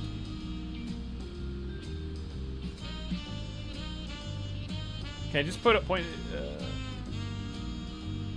Edibility of objects in 14 universe featuring the author of Coblin Cooking Book. Are Mobbies Gobbies out of the cruise?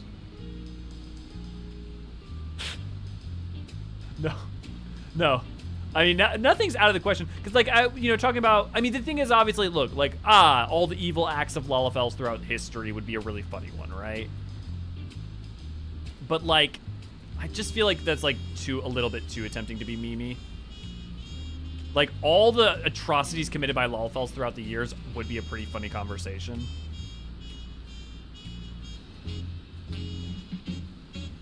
There's a jumping... There's two! There's actually two. There's one here, and there's one here at the palace.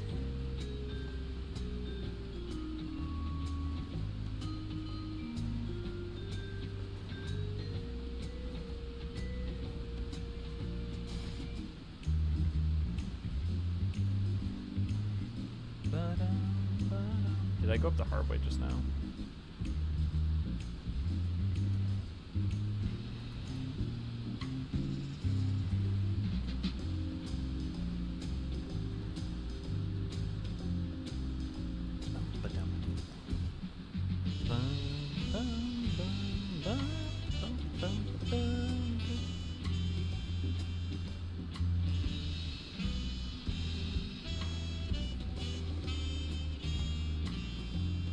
Oh, I missed that. Yep.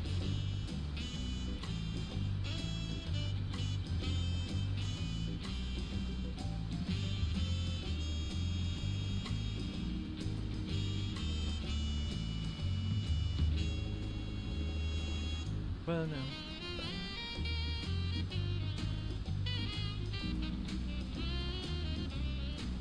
Okay, just to start with, you can already see Zorgor the Boundless. And actually, I'm gonna change the time of day so that we can get.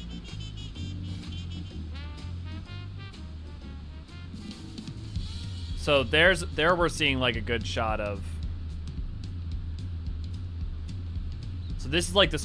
Look at how large the Stardust Rend is, right? Like, look at that.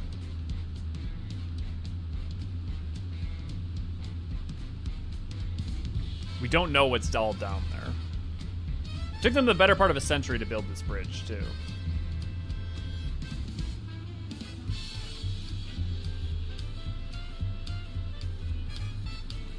Bum, bum, bum,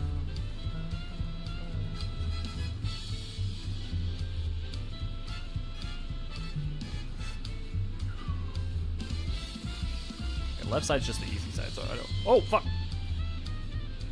That's annoying.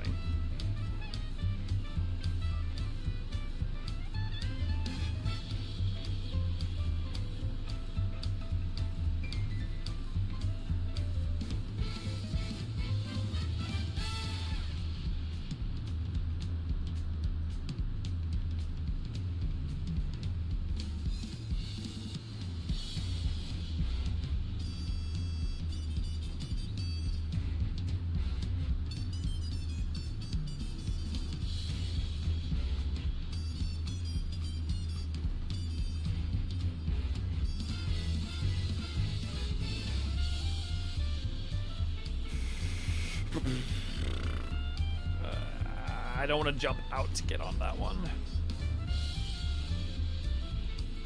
Ooh. Why must you make me clench my asshole?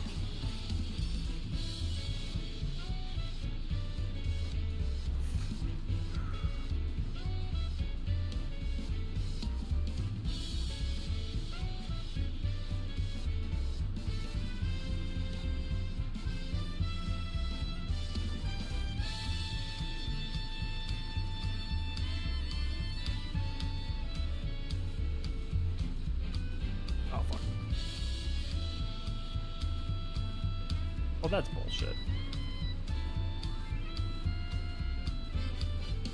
Oh, fuck you, Lil.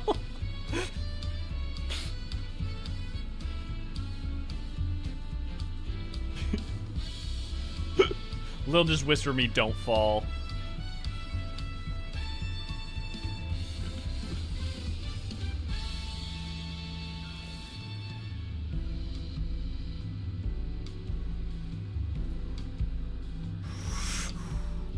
I'm so close. No!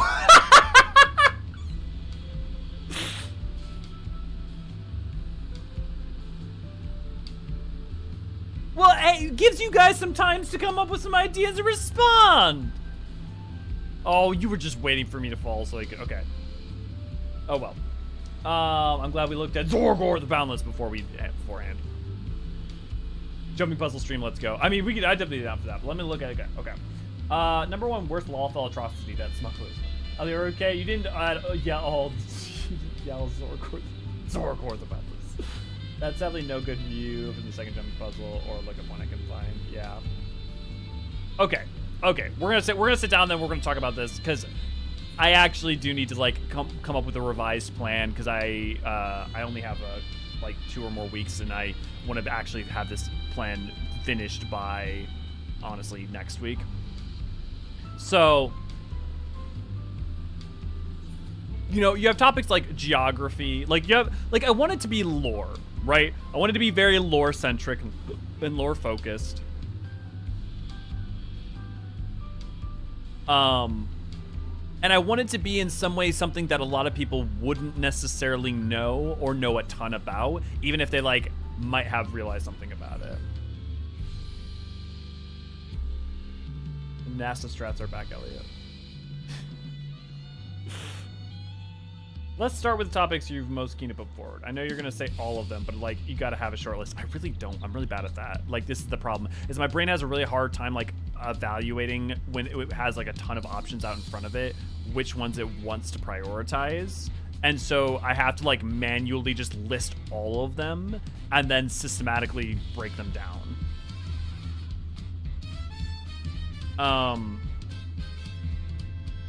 So like literally, screw it. I'm gonna like actually just throw up a Google Doc.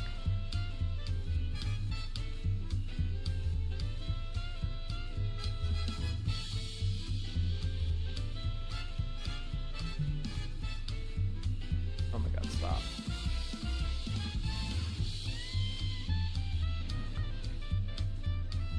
Panel ideas. Okay. Lalafell atrocities. Geography of the worlds. The 3 A's. What's some fun and interesting stuff? It was like some New World stuff in particular, I guess, that also would be pretty good. All about moblins and goblins. I guess I could create a version of interspecies children. I could, cause like that's one of my best videos. So like, or at least one of the most beloved videos. Music of XIV. Honestly, I don't want to do music of XIV only because I don't have enough trained knowledge to be able to do theory stuff in any interesting way. Food of Tural. I guess that's kind of interesting. Food of Tural. I have to say I'm not like I like the food and stuff, but I don't. It's not that. I'm actually gonna just take it off. It's just not that captivating to me, so it's not gonna reach number 1. Like, which ones do you feel like you could carry entirety of your own if you had? You have to understand, Liln, I have been given a topic 60 seconds before presenting on something I knew nothing about and won a contest. You can give me it, that is not a way to choose this because I can vamp on anything, pretty much. So like I would be comfortable being given, you know, pretty much any topic about 14 and vamping on it, really. I'm not trying to be difficult. You just, now you see why it's hard for me to pick shit. Food of Tural, these purple crystals, I'll start. Yeah, well, here, aetherology. Talk about the Unlost World, then. Okay, that's, you know, Unlost World. Won't talk too much about. Okay, you know, actually, so Unlost World. Let's check it. Let's just slash reflections and history of reflections. Aetherology, living aether. Yeah. Okay.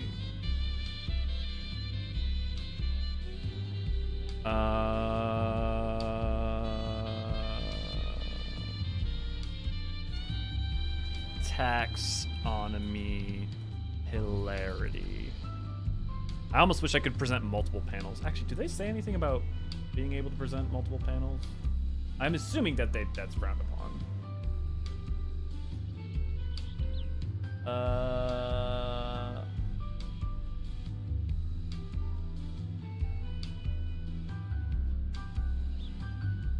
Be ready to begin.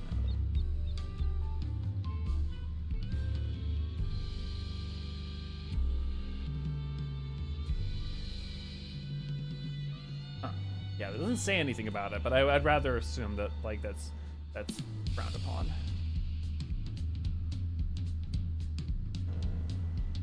So what you're saying is that you should do a TCon. I don't think we're quite we have a big enough player base to do that. But I would like something like that would be fun. Where it's just all heli open. I would definitely invite people like Scribe and other lore people from 14 to do that. I think there's no way that like if I ever threw something like that, which I don't, those things, that'd be such a nightmare to do anyways. The amount of work involved is insane. Even to throw a small one of those, but like it would have to be a celebration of the whole 14 lore community. Just doing I don't think being that level of insular doesn't benefit the broader 14 community, in my opinion. So, and then also if it was T-branded, like would they want to come? Yeah, like something like Lunar Canon's great because I think that's like a great avenue for people to be able to. I want TCon for its famous powdery job icons. I would make those. I would definitely make a bunch of baked goods for people.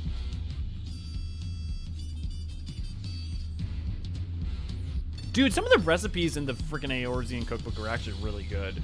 I need to remake some of those, just like for my own enjoyment. Okay. Let's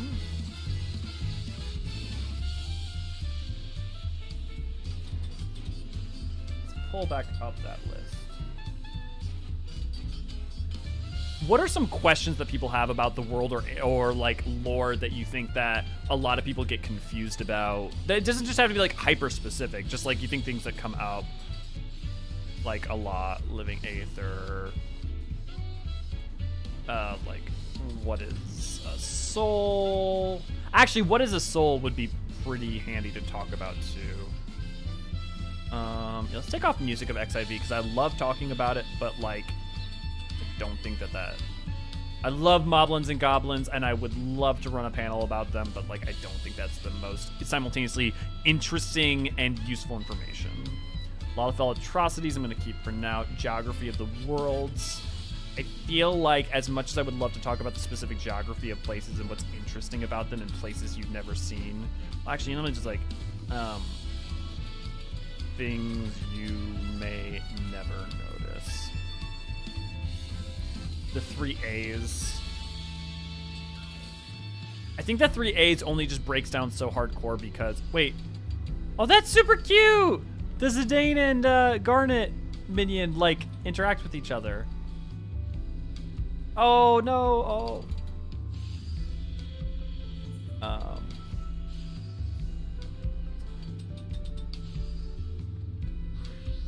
I think the 3 A's break down because you can basically just say it's the 1 A. It's all the ancients.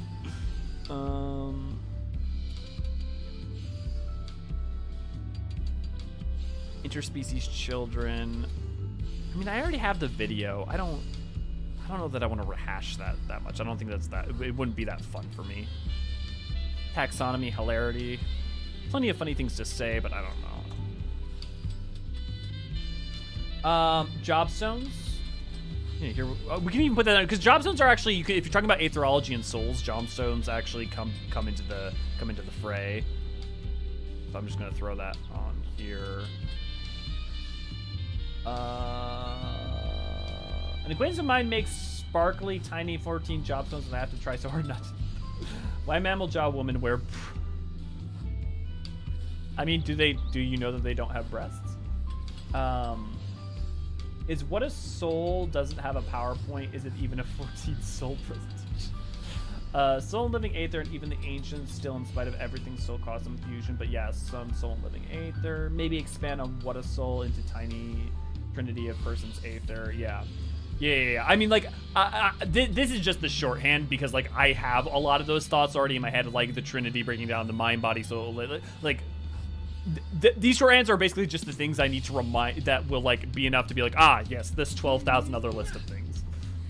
Land on chest with the name knows, especially considering your DT reveal. Yeah. First slide on Jobstone section of presentation. USP hates them with an intensity of 1,000 supernova. I need someone with the Hydaelyn minion to interact with my Zodiac. I think I have the Hydaelyn minion.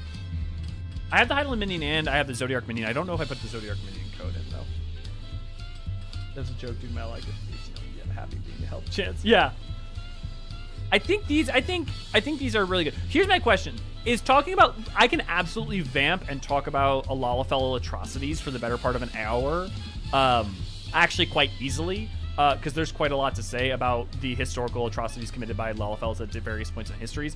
In part because there's plenty to say about the, like, look, you've got Mach and what the Lalafells did there. I mean, we know at least some Lalafells were Machi, not everyone who was Machi was Lalafellian, and plenty of Kira were out. But you've got many things you can talk about in Ul'dah. You can have things that you can talk about in. Sorry, I can't talk about those things right now because they have to do with Dawn Trail. No, Realm Traverse. Realm, good to see you. And of course you pop in with Lalafell atrocities. Invented math. Yeah, you can talk about major events of each Astral and Umbral era. So yeah, I think what I would do is that calamities, if I was talking about calamities, I would just also boil that into talking about the reflections in general. And talking about, because of like temporal displacement, talking about which reflections were consumed by which calamities. So I would just kind of rope that into that as a whole broader thing. I think geography of the world, as much as I love my geography,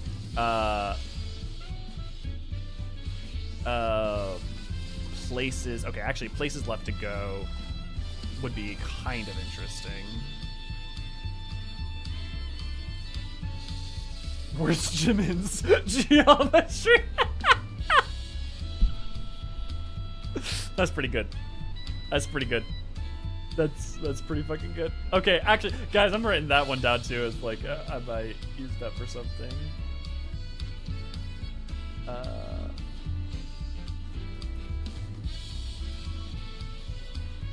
Invented math.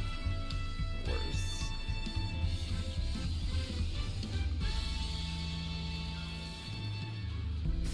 Oh, that's funny. Truly, the world, no greater evil. You can talk about major events. Yep, we can talk about that. Okay. I think I like this as the three broad categories to think about. Which, the question is like, not that it needs to be memey, but there needs to be jokes to break up the pacing, right? Because like otherwise it's very easy to be like knowledge, lore, but you have to like have a cadence of humor so that like it goes down smoother. Wildcard Marx would have an explosive aneurysm if he knew about Lalafell's society. Don't tell the Irish either. They might have some problems with the Popitos rebelling. Okay, but yeah, I feel like at least I've gotten it down to those categories, and that I feel better about making a choice from there. Here, actually, I'll throw up a poll real quick just to get a vibe check. And I'm not going to throw Lalafell's atrocities on there because I have a feeling that there will be too many people who vote for it for meme reasons. Which topic for AetherCon?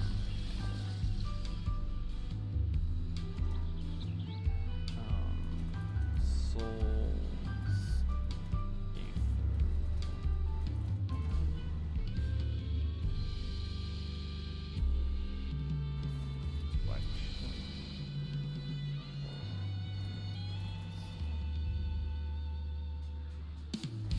and the like.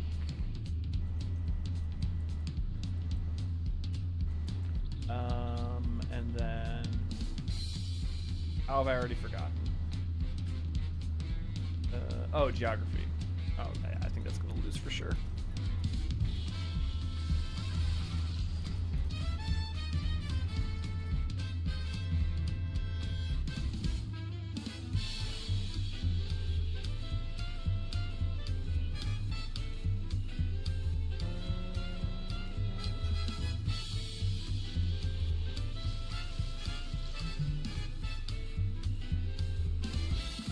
Okay, I'll leave that up for a second. And in the meantime, I don't think there are gobbies or anything.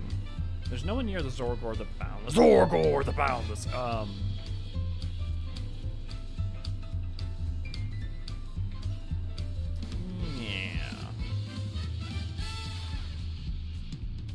Bum, bum, bum, bum, ba-dum, ba-dum, ba-dum, bum, bum, ba-dum, ba-dum, ba-dum, bum, bum, bum, bum, bum, bum, bum, ba-dum.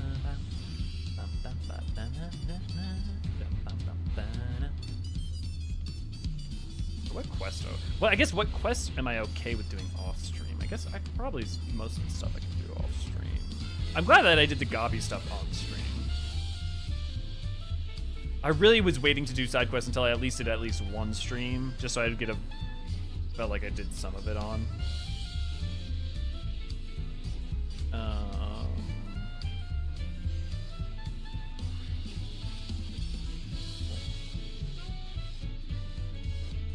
How the West was sung.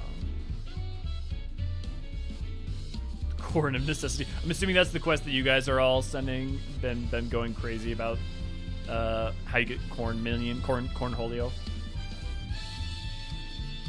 Re-election. Did I type re-elections instead of instead of reflections? Oh, that's funny. Oh, interesting. You guys are for sure on Souls and Aether.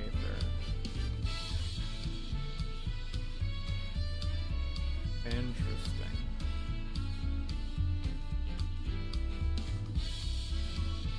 Something akin to that Eorzean archives Elzen videos, if you know.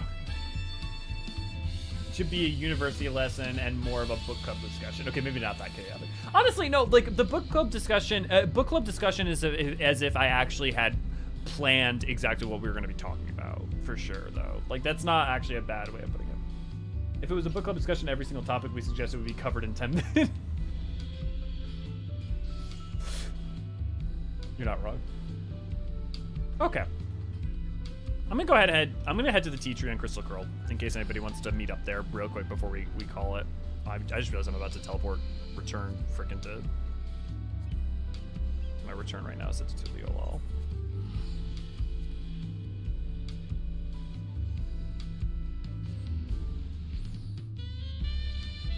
Okay. I think it's definitely for me between Souls, Aether, and Memory, and Reflections. Maybe I can find a way to unite those into one topic or something, but... Oh, I forgot. I just realized I have to...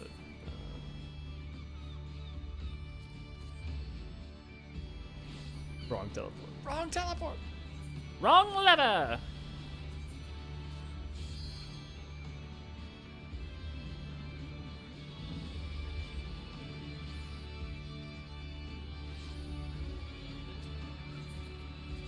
I'm also curious what the tea tree looks like actually up close. Honestly, oh, okay, no, the grasses looks a lot better. Like the... God damn it, well. Of course. I mean, honestly, the big thing is that the shadows look a lot better. Oh, you know what? But we do have... Let me see if I have any screenshot photos while I wait a second. to see if I,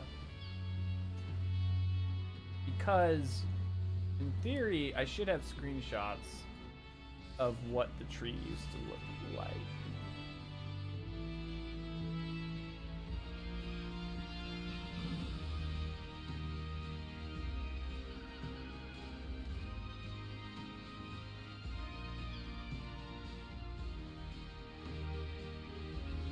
Dude, I don't necessarily have a screenshot, just like real quick.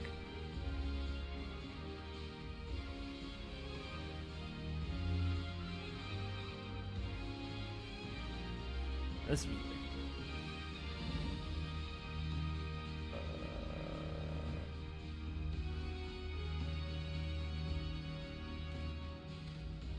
I have some weird screenshots just all over my stuff.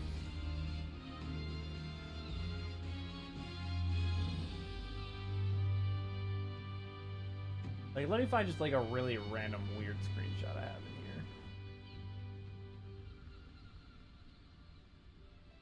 I just have like this. I mean, I guess that actually probably was for a thumbnail. That's probably not that weird.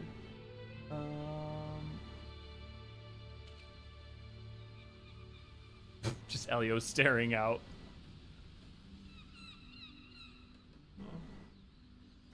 Okay. I'll go ahead and wrap up here. Since it's Lil, the one person who showed up in this square. Oh my god. Good shit. Good shit, Lil. Stay where you are. Okay, I'm staying where I am. A huge earwig just bit. What? You think that bad? Don't open my adventure plate on stream. Or do. It'd be funny. I gotta know. You can't tell me that. Heaven forfend. Go, go, go, go, go,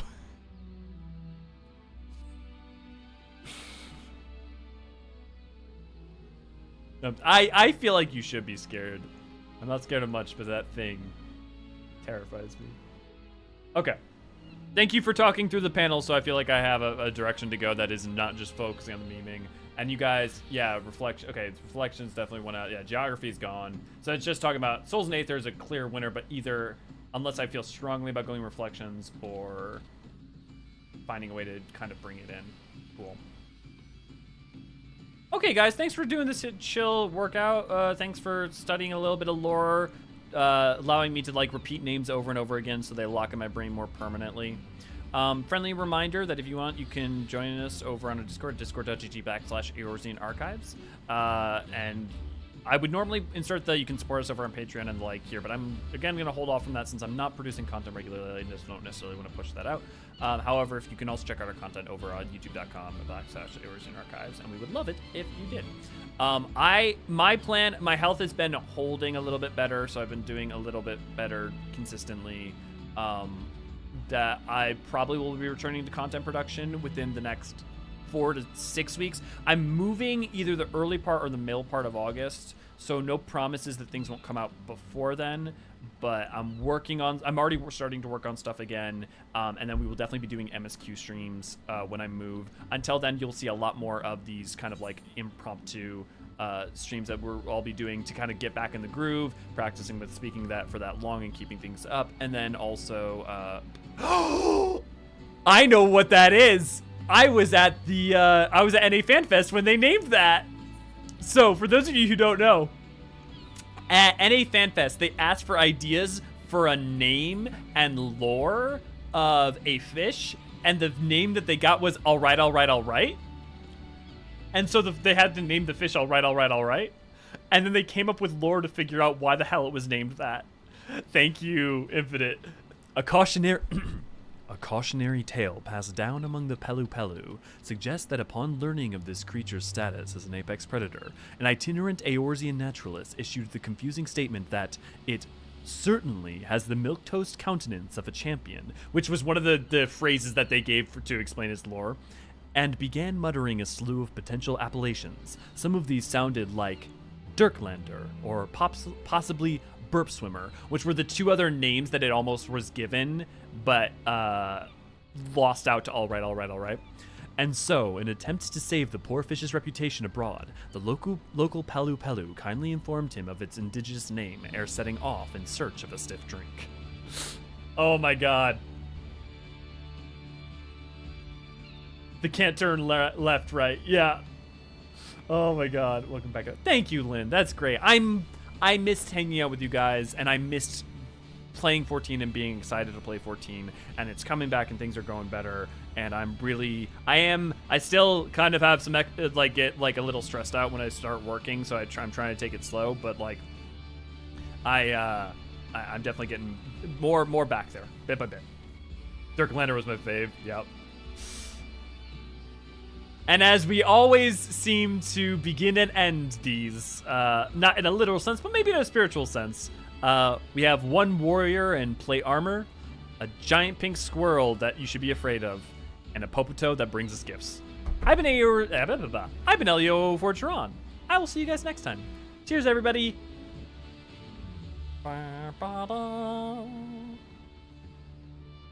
Bobby Burns!